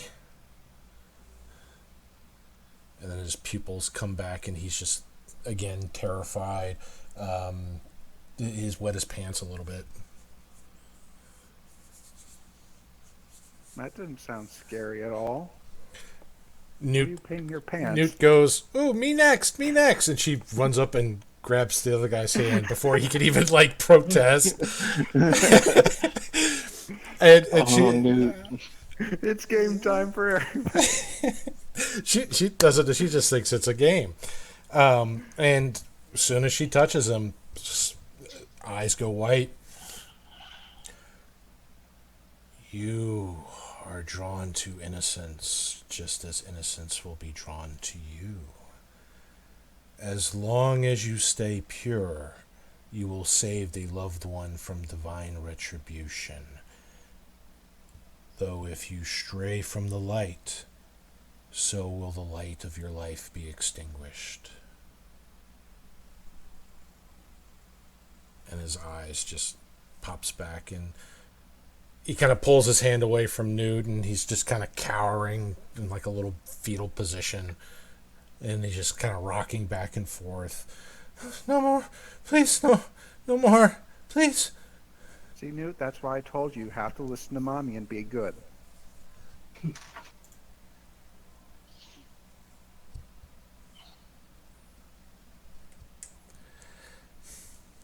Would Tarn touch him? If it's hurting him, I got the feeling he wouldn't do it. If the guy, yeah, I was about to say the same thing. It would not be in character for him to do that. He would probably feel sad for the guy. Same Okay. with Vanith. He wouldn't do it either. Orin will go out and touch him.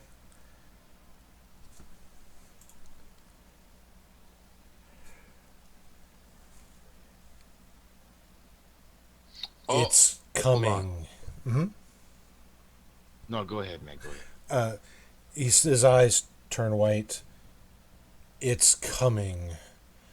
Drawn by the lands of man and their chaos, and it hungers. Endless rage, claws, teeth, and horns. The very face of death comes for you all.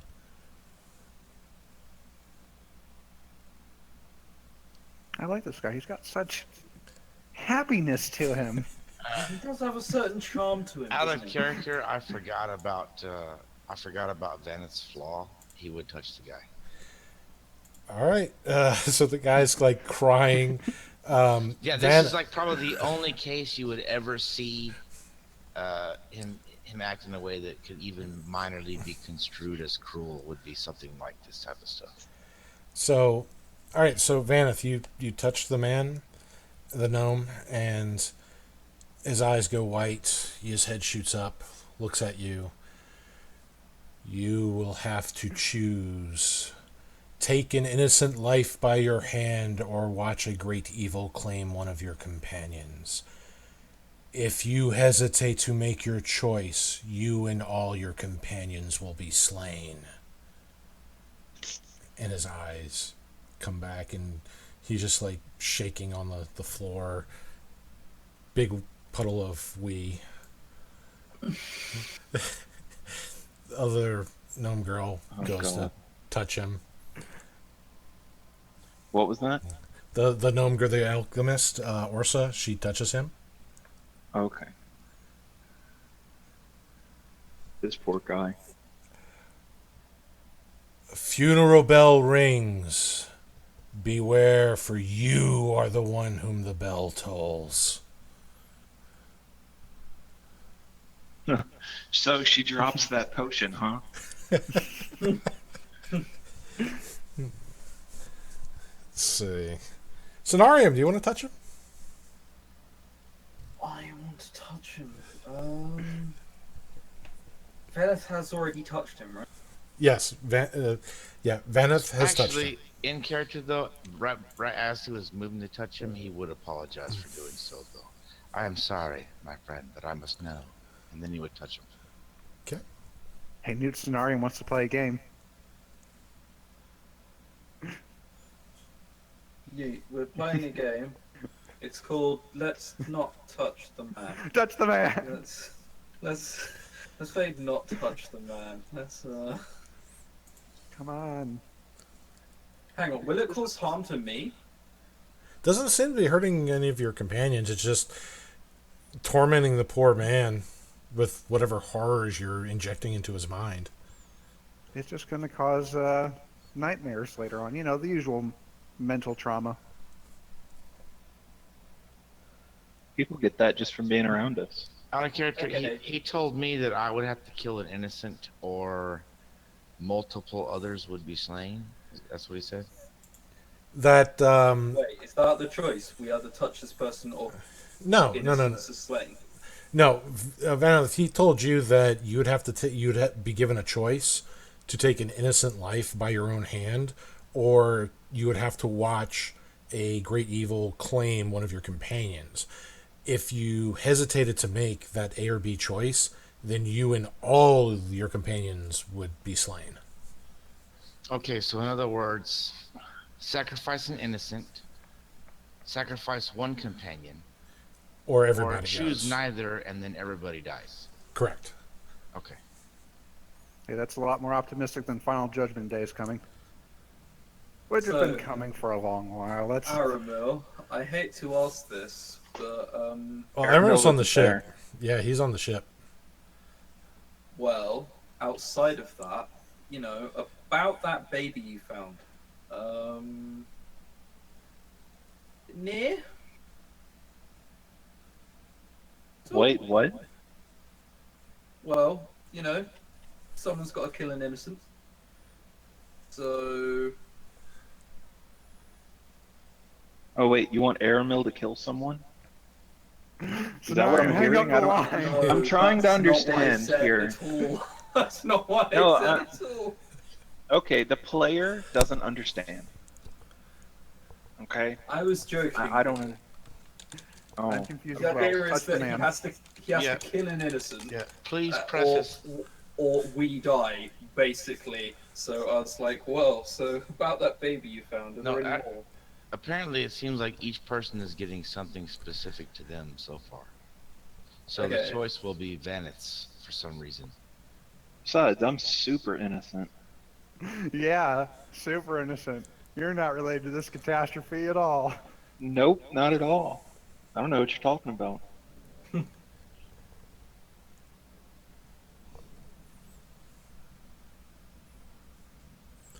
Well, Cenarium, I guess you're not touching him? No, I am touching. And he's just like I like on the moving. ground, just like crying and shaking. He's like, no, please, no, mercy, no. Touch the man, Cenarium, touch the man. Yeah, touch the man, touch the man. And as Cenarium's hand touches the poor, crying, weeping gnome, His eyes shoot white. Nature's wrath comes for you. Forsake her ways, and you will surely perish.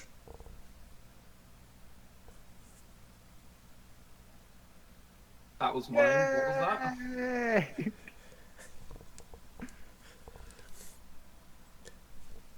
So hang on. What was told to me? Nature's wrath comes for you. Forsake her ways, and you will surely perish. Right. So just keep being a hippie. Okay. I can do that. Where are those cigars at? Oh no, he got his cigars. Start lighting me up. That's what he's telling you. Just chain smoke.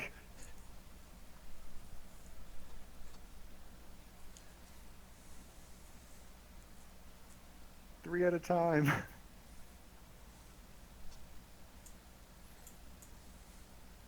Excuse me. Chain smoke 3 at a time.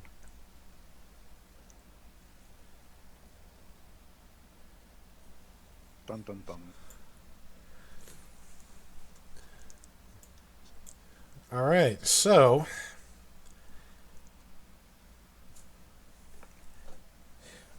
Aramil spends good, next 12 hours just on the ship, and he has it pretty much well enough ready to go.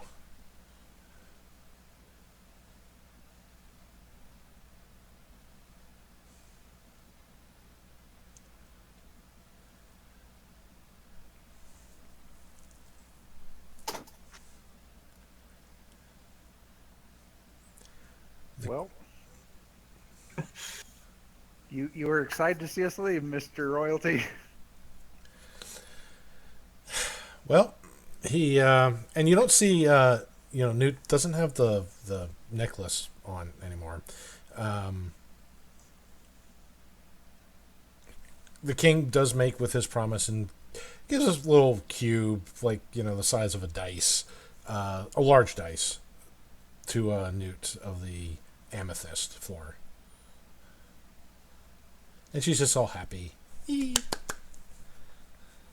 Why is everybody so sad? We'll tell you when you're older. Okay. And she's just kind of like petting the amethyst. Because we're going on vacation, Newt. And everyone's just getting ready to go on vacation. Yay, vacation! Do you ever feel bad for sorry? No, but bad feels me all the time. That is an excellent way to put it. The bad feels you all the time. Oh, it's literal. Don't. That's a very literal statement. Ay, ay, ay.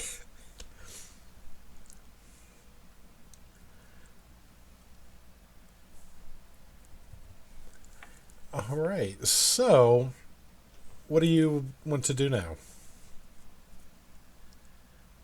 Out of character, do the others explain that they believe we've been transported somewhere else?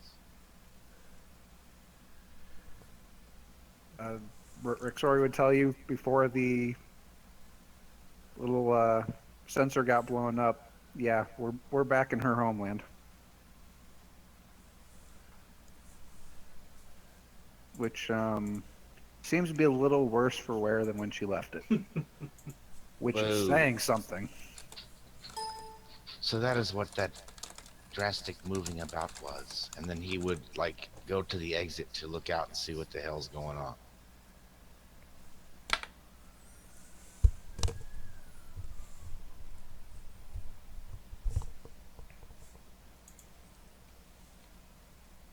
So, Scenarium, Hello there. back home again, are we? Certainly looks like it, doesn't it? Home. Sweet home.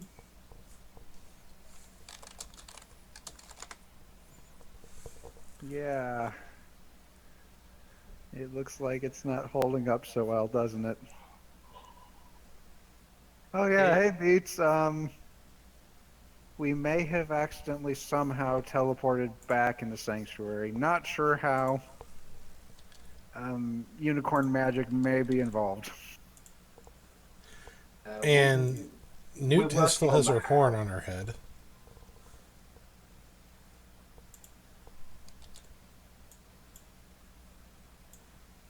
Oh, there you are. Hey, Beats.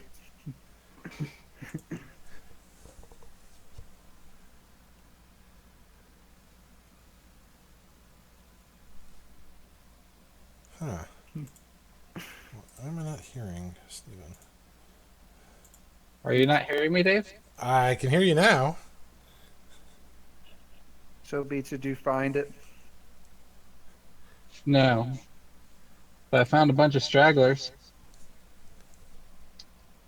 Oh, that's They good. didn't seem to have any way they were getting out, though. So I just got rid of them.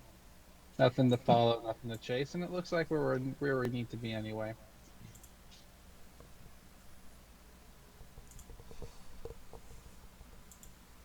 Hey, you can have Beats play the game. Oh, Beats, you want to play a game? No. Are you sure? He gives prophecies. Although I gotta tell you, they're kind of weak. They're not great. Final Is judgment's he a coming for slave? me. He's a prisoner. Yeah, not a Prisoner of slave. war? Who did he serve? Good question.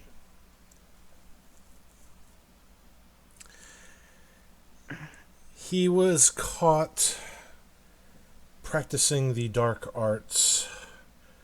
He claimed to try to remove whatever afflicts him, but all we've seen is his madness and attempts to drive others into madness. How is this a game? I'm not seeing it. Well, you touch him and he gives you a prophecy. I'll pass. Here, watch. And Rick Sori touches him again. And he tells you the same thing he told you before. They fear the old knight. As long as he lives, their fear clouds their minds. Beware, for your final judgment is nigh. See, Beats, like that's kind. And then once he finishes saying that, his eyes kind of go from white to normal, and he starts shaking out of the horrors that he's seen in his mind. So what? Did he just see you naked? Ooh. No. You Although they sure? saw Venden naked. This is true. Old naked gnome butt. You know, most things like this are supposed to be something for comedy. Instead, you got a guy we poke to have him tell us horrible, horrible futures. You I say don't really need to horrible? know my future. It just needs to know I'm coming. But that's the perfect sanctuary comedy.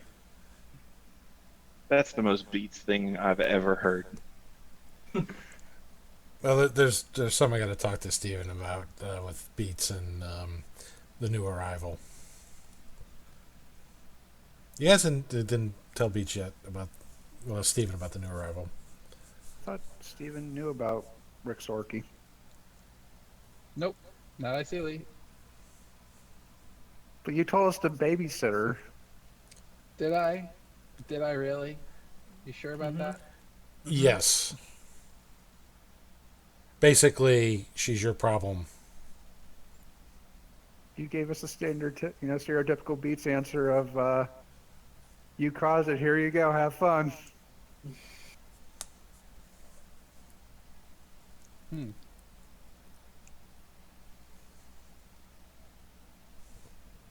So, what's the king planning on doing? Because, Well, he's going to confer with his court to see what's the best course of action right now, since they're still recovering from demonic invasion, and now they have this, where the mountains stuck in a whole completely different land. They have much to discuss here. Though, your ship is ready and it is, sorry the celebrations have to be cut short, but, it's time for you to take Vinden and go. The demons are gone.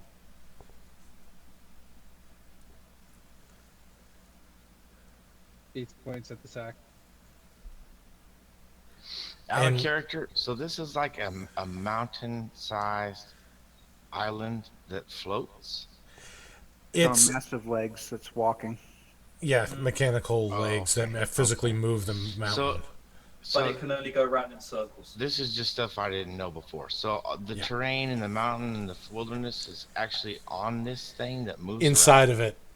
of it, they hollowed Wow, out the man, mountain.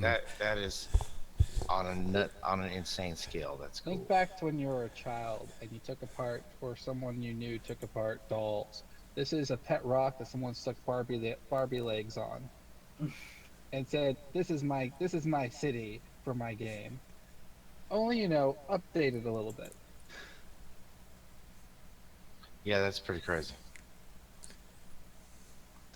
Just see what they did with the rest of the Barbie. All right, so we're taking the crazy person with us. No, they're not releasing him into your custody. They thought he can bring some insight into what's going on here, but none of the prophecies seem to be very helpful. It was kind of And y'all just touch him and let go. That's what you've been doing. pretty much poking him, yeah. And he's been crying and begging for people to stop because of the horrific images that assault his mind and psyche.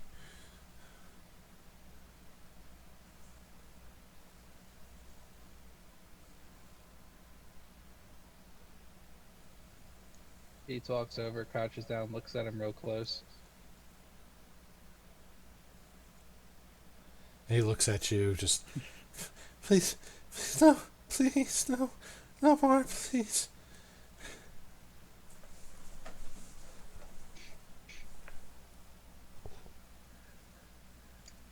He's sitting in a puddle. His pants are clearly soiled. And it's not from Beats being here. It's from all the horrors that he's been forced to witness. You ever seen anything good in someone's future? He nods.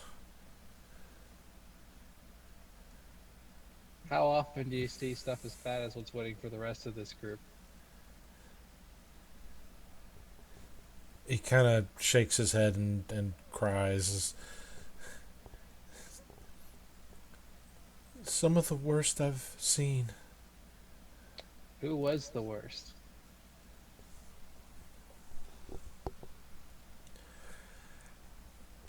The worst he describes is a gnome that was trying to protect his town, him and his sister. And the gnome went into a cavern with his sister, and he foresaw the giants that slaughtered their town, the gnome witnessing the death of his kin, and the horrible curse that was bestowed upon the gnome.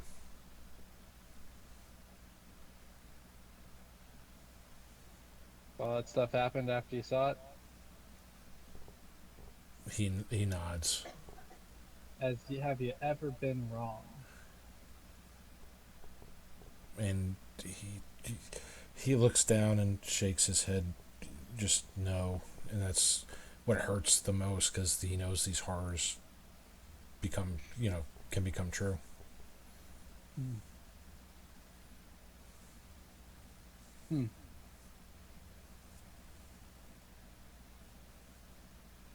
Well, looks That like sucks that's for the you. first thing I gotta fix.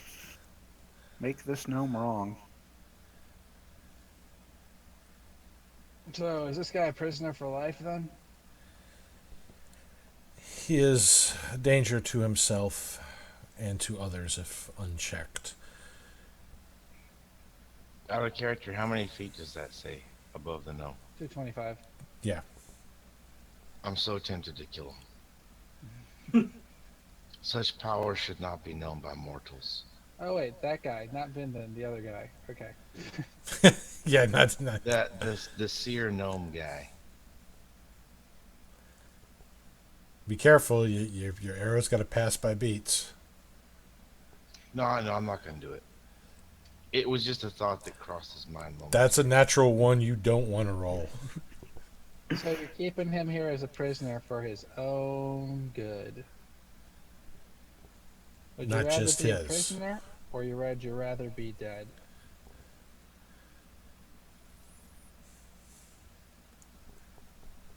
And he looks up at you when you mention dead, and you see his eyes kind of widen for a moment, and then he nods. You can see that he's ready to go.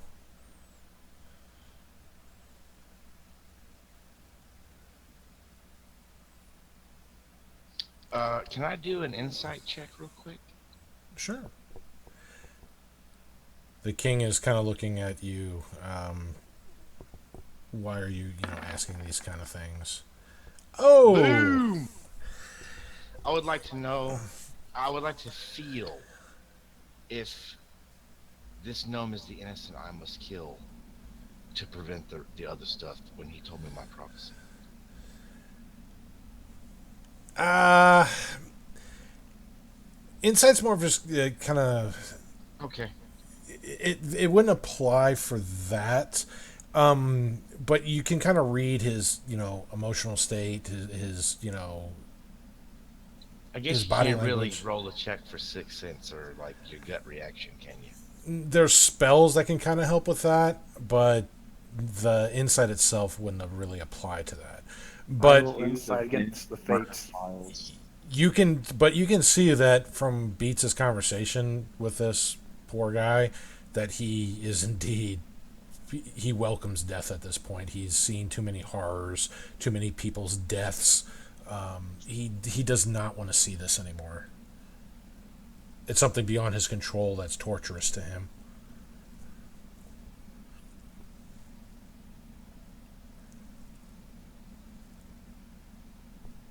Well, we have an airship waiting for us. Come on, Newt. Let's get out of the room pretty fast. Okay, and she's just kind of almost frolicking with her new gemstone. Out of character, so you're saying it would be almost merciful. Considering what he's describing and how he's reacting to it, it's like inflicting torture on him to get a glimpse of the future. Okay, one second.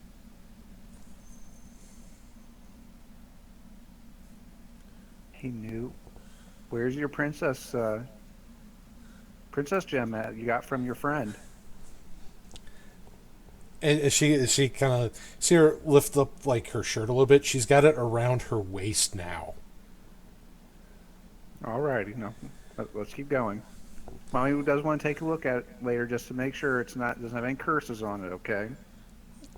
Okay, and she's just kind of fluttering, going out, still kind of looking very sharp at the ground, like she's trying to resist going at the ground again, but she's got the princess necklace and the gem, the little sample geode. She's got her own little floor that she can carry with her now. Because you can't be too greedy. What did I miss? Did Beats kill him? She hasn't done anything yet. So far, Newt and Rixori have left. Damn, dude, this is one of those conundrum quandary moments in a character's life. Yes, moral quandaries. And that's why I had to take the innocent one out of there. Vinden, come on, we're heading back to the airship. So his existence is pretty shit, and he has dangerous knowledge. Both those two factors are true. Yes. Incoming 2 shots. Wait, you're firing in the palace? I'm Uh-huh. shooting all the way from the entrance into the gnome's head if I can. And I don't have a range penalty because I have sharpshooter. I Yep. can make shots that far. It's insane. Yeah. I said just if you get a 1, you're hitting Beats in the ass.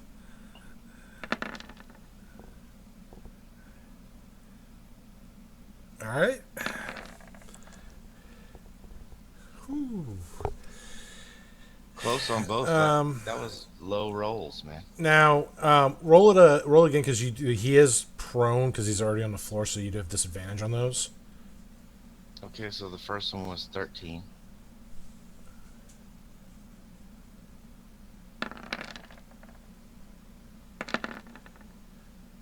All right, And the second one was 14. So as Beats is contemplating, you know, should this gnome live, die, if his existence should continue on? Cenarium's chain smoking his cigars. Tarn is just Whoa, hang on, I'm not chain smoking. I am slowly puffing away and enjoying. well. You may be cigar. chain smoking it a bit as two arrows fly into this gnome's like the side of his head and his neck. Standard. And the king's like, "What? What is this? Huh. Guards!" Come on, Newt. Let's get going, dear. Yeah. And he's looking at everybody here, just like, "Bring them in for questioning, all of them."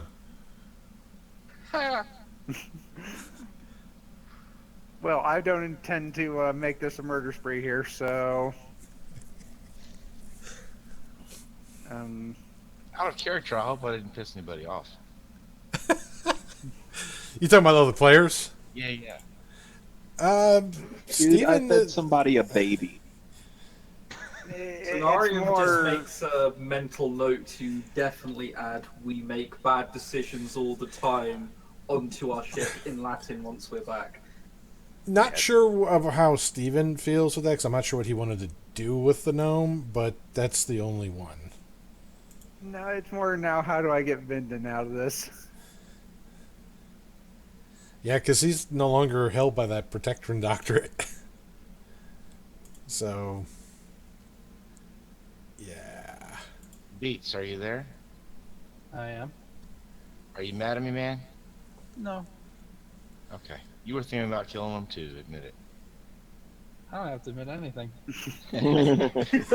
Beats is off the I hook. don't have to admit anything, he says, licking her axe. No, a combination of the whole circumstance and the combination of the two things is why he chose to do that. Because A, the guy's way dangerous as fuck, and two, he's suffering as well. Reasoning's good, but it's the aftermath now. Actually, after that, Vaneth would come back to the throne room. Oh god. mean You with got a the guards question? He would Ask it fast. put his weapons away too on his way back. Beats will step over the body towards the king. No, he would calmly walk back into the throne room area. Oh, that's smart. I like the character that got out of the way. Beats is not drawing a weapon at this point. Not that And that matters. did I hear the king say, question them and stuff? Could I hear that? As I was No, walking back? not from that far away, no. But there's a lot of commotion coming from the spot where you're at, and the guards are. Your Majesty, I shot the 2 arrows that killed this creature. Oh, I submit myself to your judgment. I was guided by instinct, and my reasoning was sound. If you find that unacceptable, I apologize. And I am ready to face whatever punishment you deem fit. My companions had nothing to do with it. It was an instinctual response to what I perceived as a threat. hey, I hate to interrupt a good monologue, but you're getting slapped. Who's slapping me? Beats. She literally slaps my dude? Yeah, because you're saying there, you submit. You say, Your Majesty, I submit for punishment. So yeah, Beats is gonna smack you. Not hard, but slap you. You got a Ignore the smack on the damage. back of the head. So does the 26 hit you? Yes, it does. Do not take any of the damage.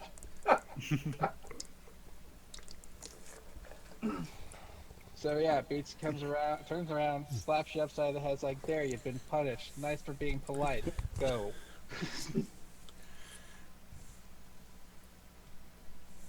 We don't submit to punishment from slavers.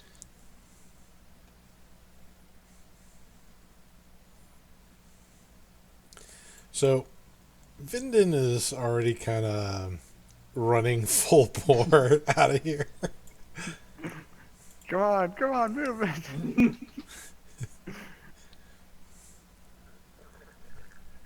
And does Tarn have that spell? Teleport? King, you got anything else to say, or would you rather we just leave? He's got teleport prepped. Yeah, so And he said he took the doorknob. that's what I was thinking with that. So yeah, he's gonna go over here to yell at Cenarium. If he wants to stay, he can stay. But yeah, Where's Victoria? she's already gone. She already left. She's doing her Jesse Owens impression. They already booked for the Arabelle, door. Bastion's already gone. Oh, I'm sprinting alongside Victoria. All right, so Tarn is going to teleport the rest of you back to the ship before the guards just start like charging and leaping to kind of grab you. Oh, so my monologue did nothing. The king just looked at me stunned, like, I can't believe you did that, and you admitted to doing it, and he didn't say anything. We Yeah, were kind of doing the same thing.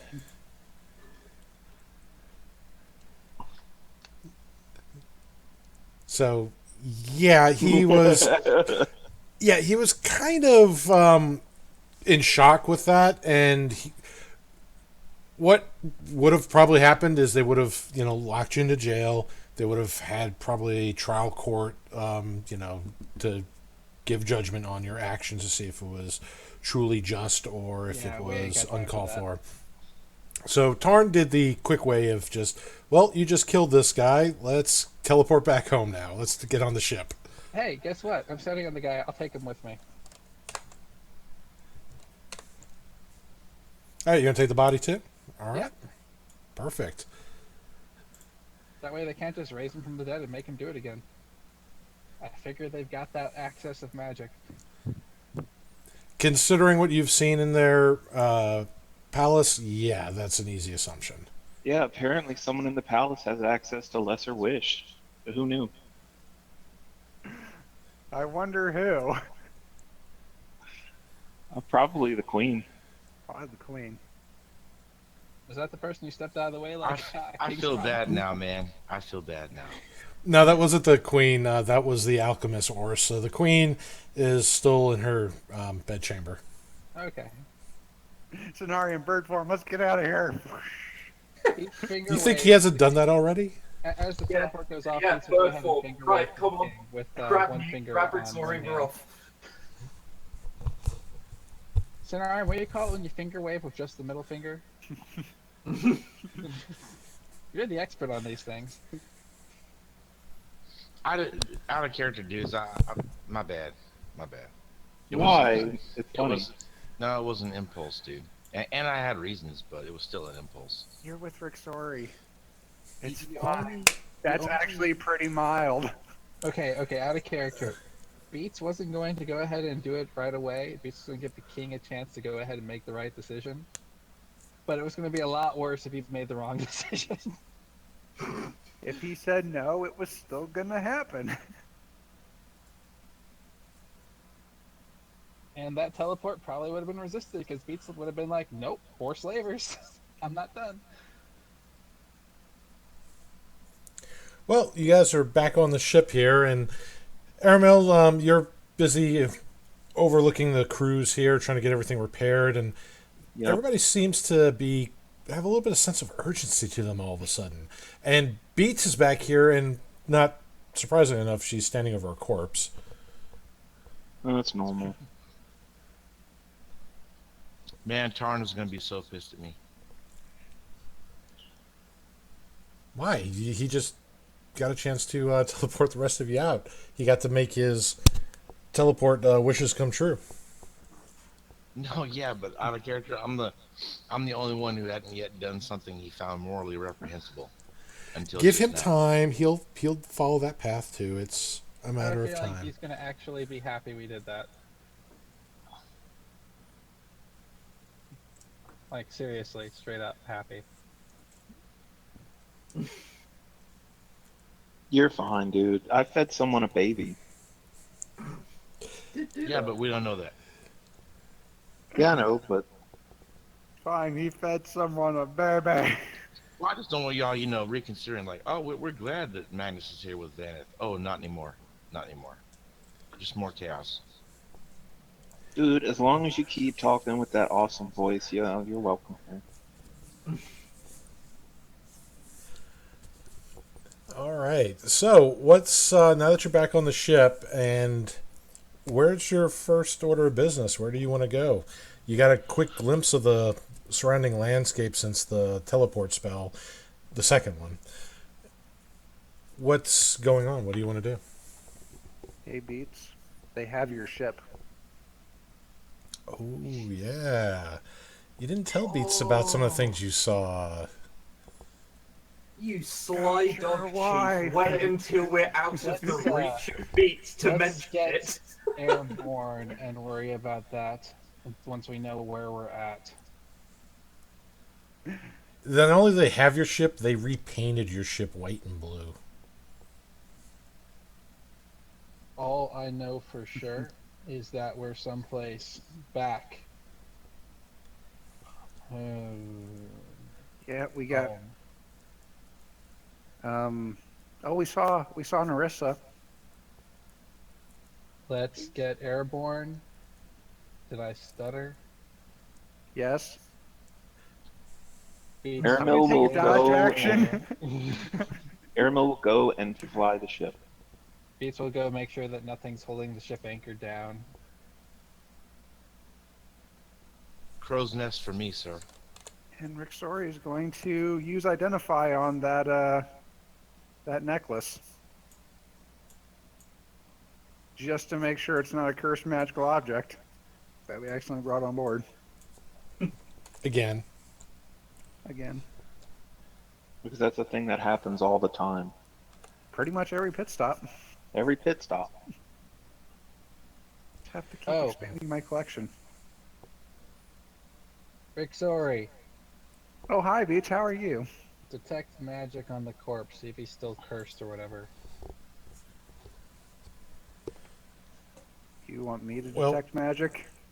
Well, the good news is the necklace is not magical. We do have detect magic. Yeah, I'll take a moment and ping it. It just seems to be a very expensive, very, very expensive necklace. Well, since they're now chasing us, I guess it's okay, because now we can be thieves as well as murderers, and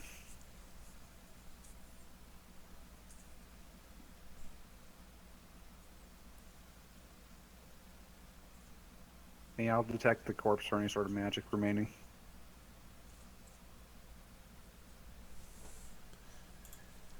You're not detecting any magical auras on him.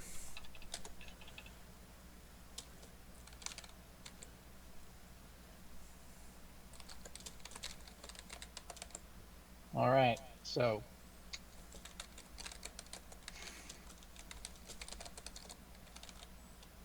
You want to bring him back from dead, see if he's free from his curse, or just toss him over the board? I mean, that's kind of our only two options. Well, you're leaving the hangar here, so but you're still by the Gnomish Mountain. Does the terrain nearby look like anything that we'd recognize? Oh yes, you're right in the Platinum Sea. The I'll place watch that for turtles. the no, this is the place that No, used to be a that's- forest that was I know. burnt down. Yeah, there's nothing but a volcanic ash and sand. Yeah, we happened to this place too. Not that Aramel knows that. No, I Rick's didn't Rory actually happened to happen this place. Credit where credit's due, but no, it's all her. Hey, sometimes you just gotta piss off powerful mage gods. Not Mage guys, Kings. just sorcerer kings. Yeah, you know.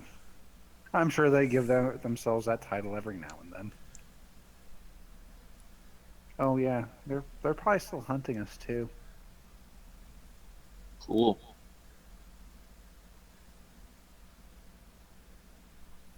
Well, Beats will use her supervision to see if there's anything else nearby in the sky or on the land, or if it's just, mountain and a bunch of really, really dead forest. Well, there's Mount. Now remember, you only get to see a few miles with your vision, Yeah, but still, that's a good distance. the only things you can really see with your vision is the fires burning from Mount Ember, the volcano, and over the horizon, the plains. There's little occasional wisps of smoke, like things were burnt or destroyed. There's no telling with you already knew that the region was already war torn, so you're not sure if this was just aftermath from some recent battles. There's anything that looks like recent smoke as opposed to just aftermath, I guess that would be where I would suggest we head first. And then just, unless, actually, I know this area fairly well. Which way would it be to get to wherever that thing is that Rixori needs to not be dead? Oh, there's a giant red dome over it now, and the guy in there broke the gnome sensor when we looked at it. He wasn't happy. Well, that's Well, a the guy risk. didn't break it. Some other hand broke it. It wasn't his. Something else that was with him said no to the sensor. He was just wagging his finger at you for spying.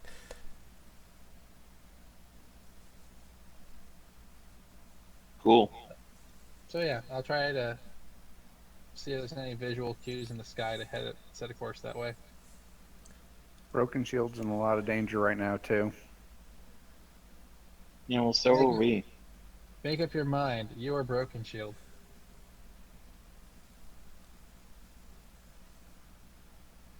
Painful as this is. Well, they're pretty close together. All right, course for Broken Shield. Right, Dave? Because it only took us like a day or two travel from Broken When you're Shield. to the mountains, but that was back before there was God knows whatever protective domes, the magical storms that are racking Broken Shield almost constantly. Not to mention what's in Broken Shield that you saw glimpses of. So The werewolves. the sea of half man, half wolf beasts.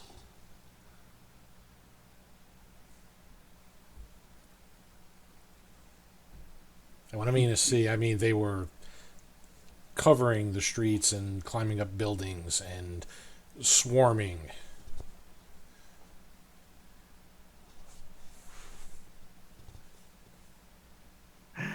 You know, this would be a great time for ascending. So, all right. So, with that, we know where you want to go, and we'll pick up with there for next time.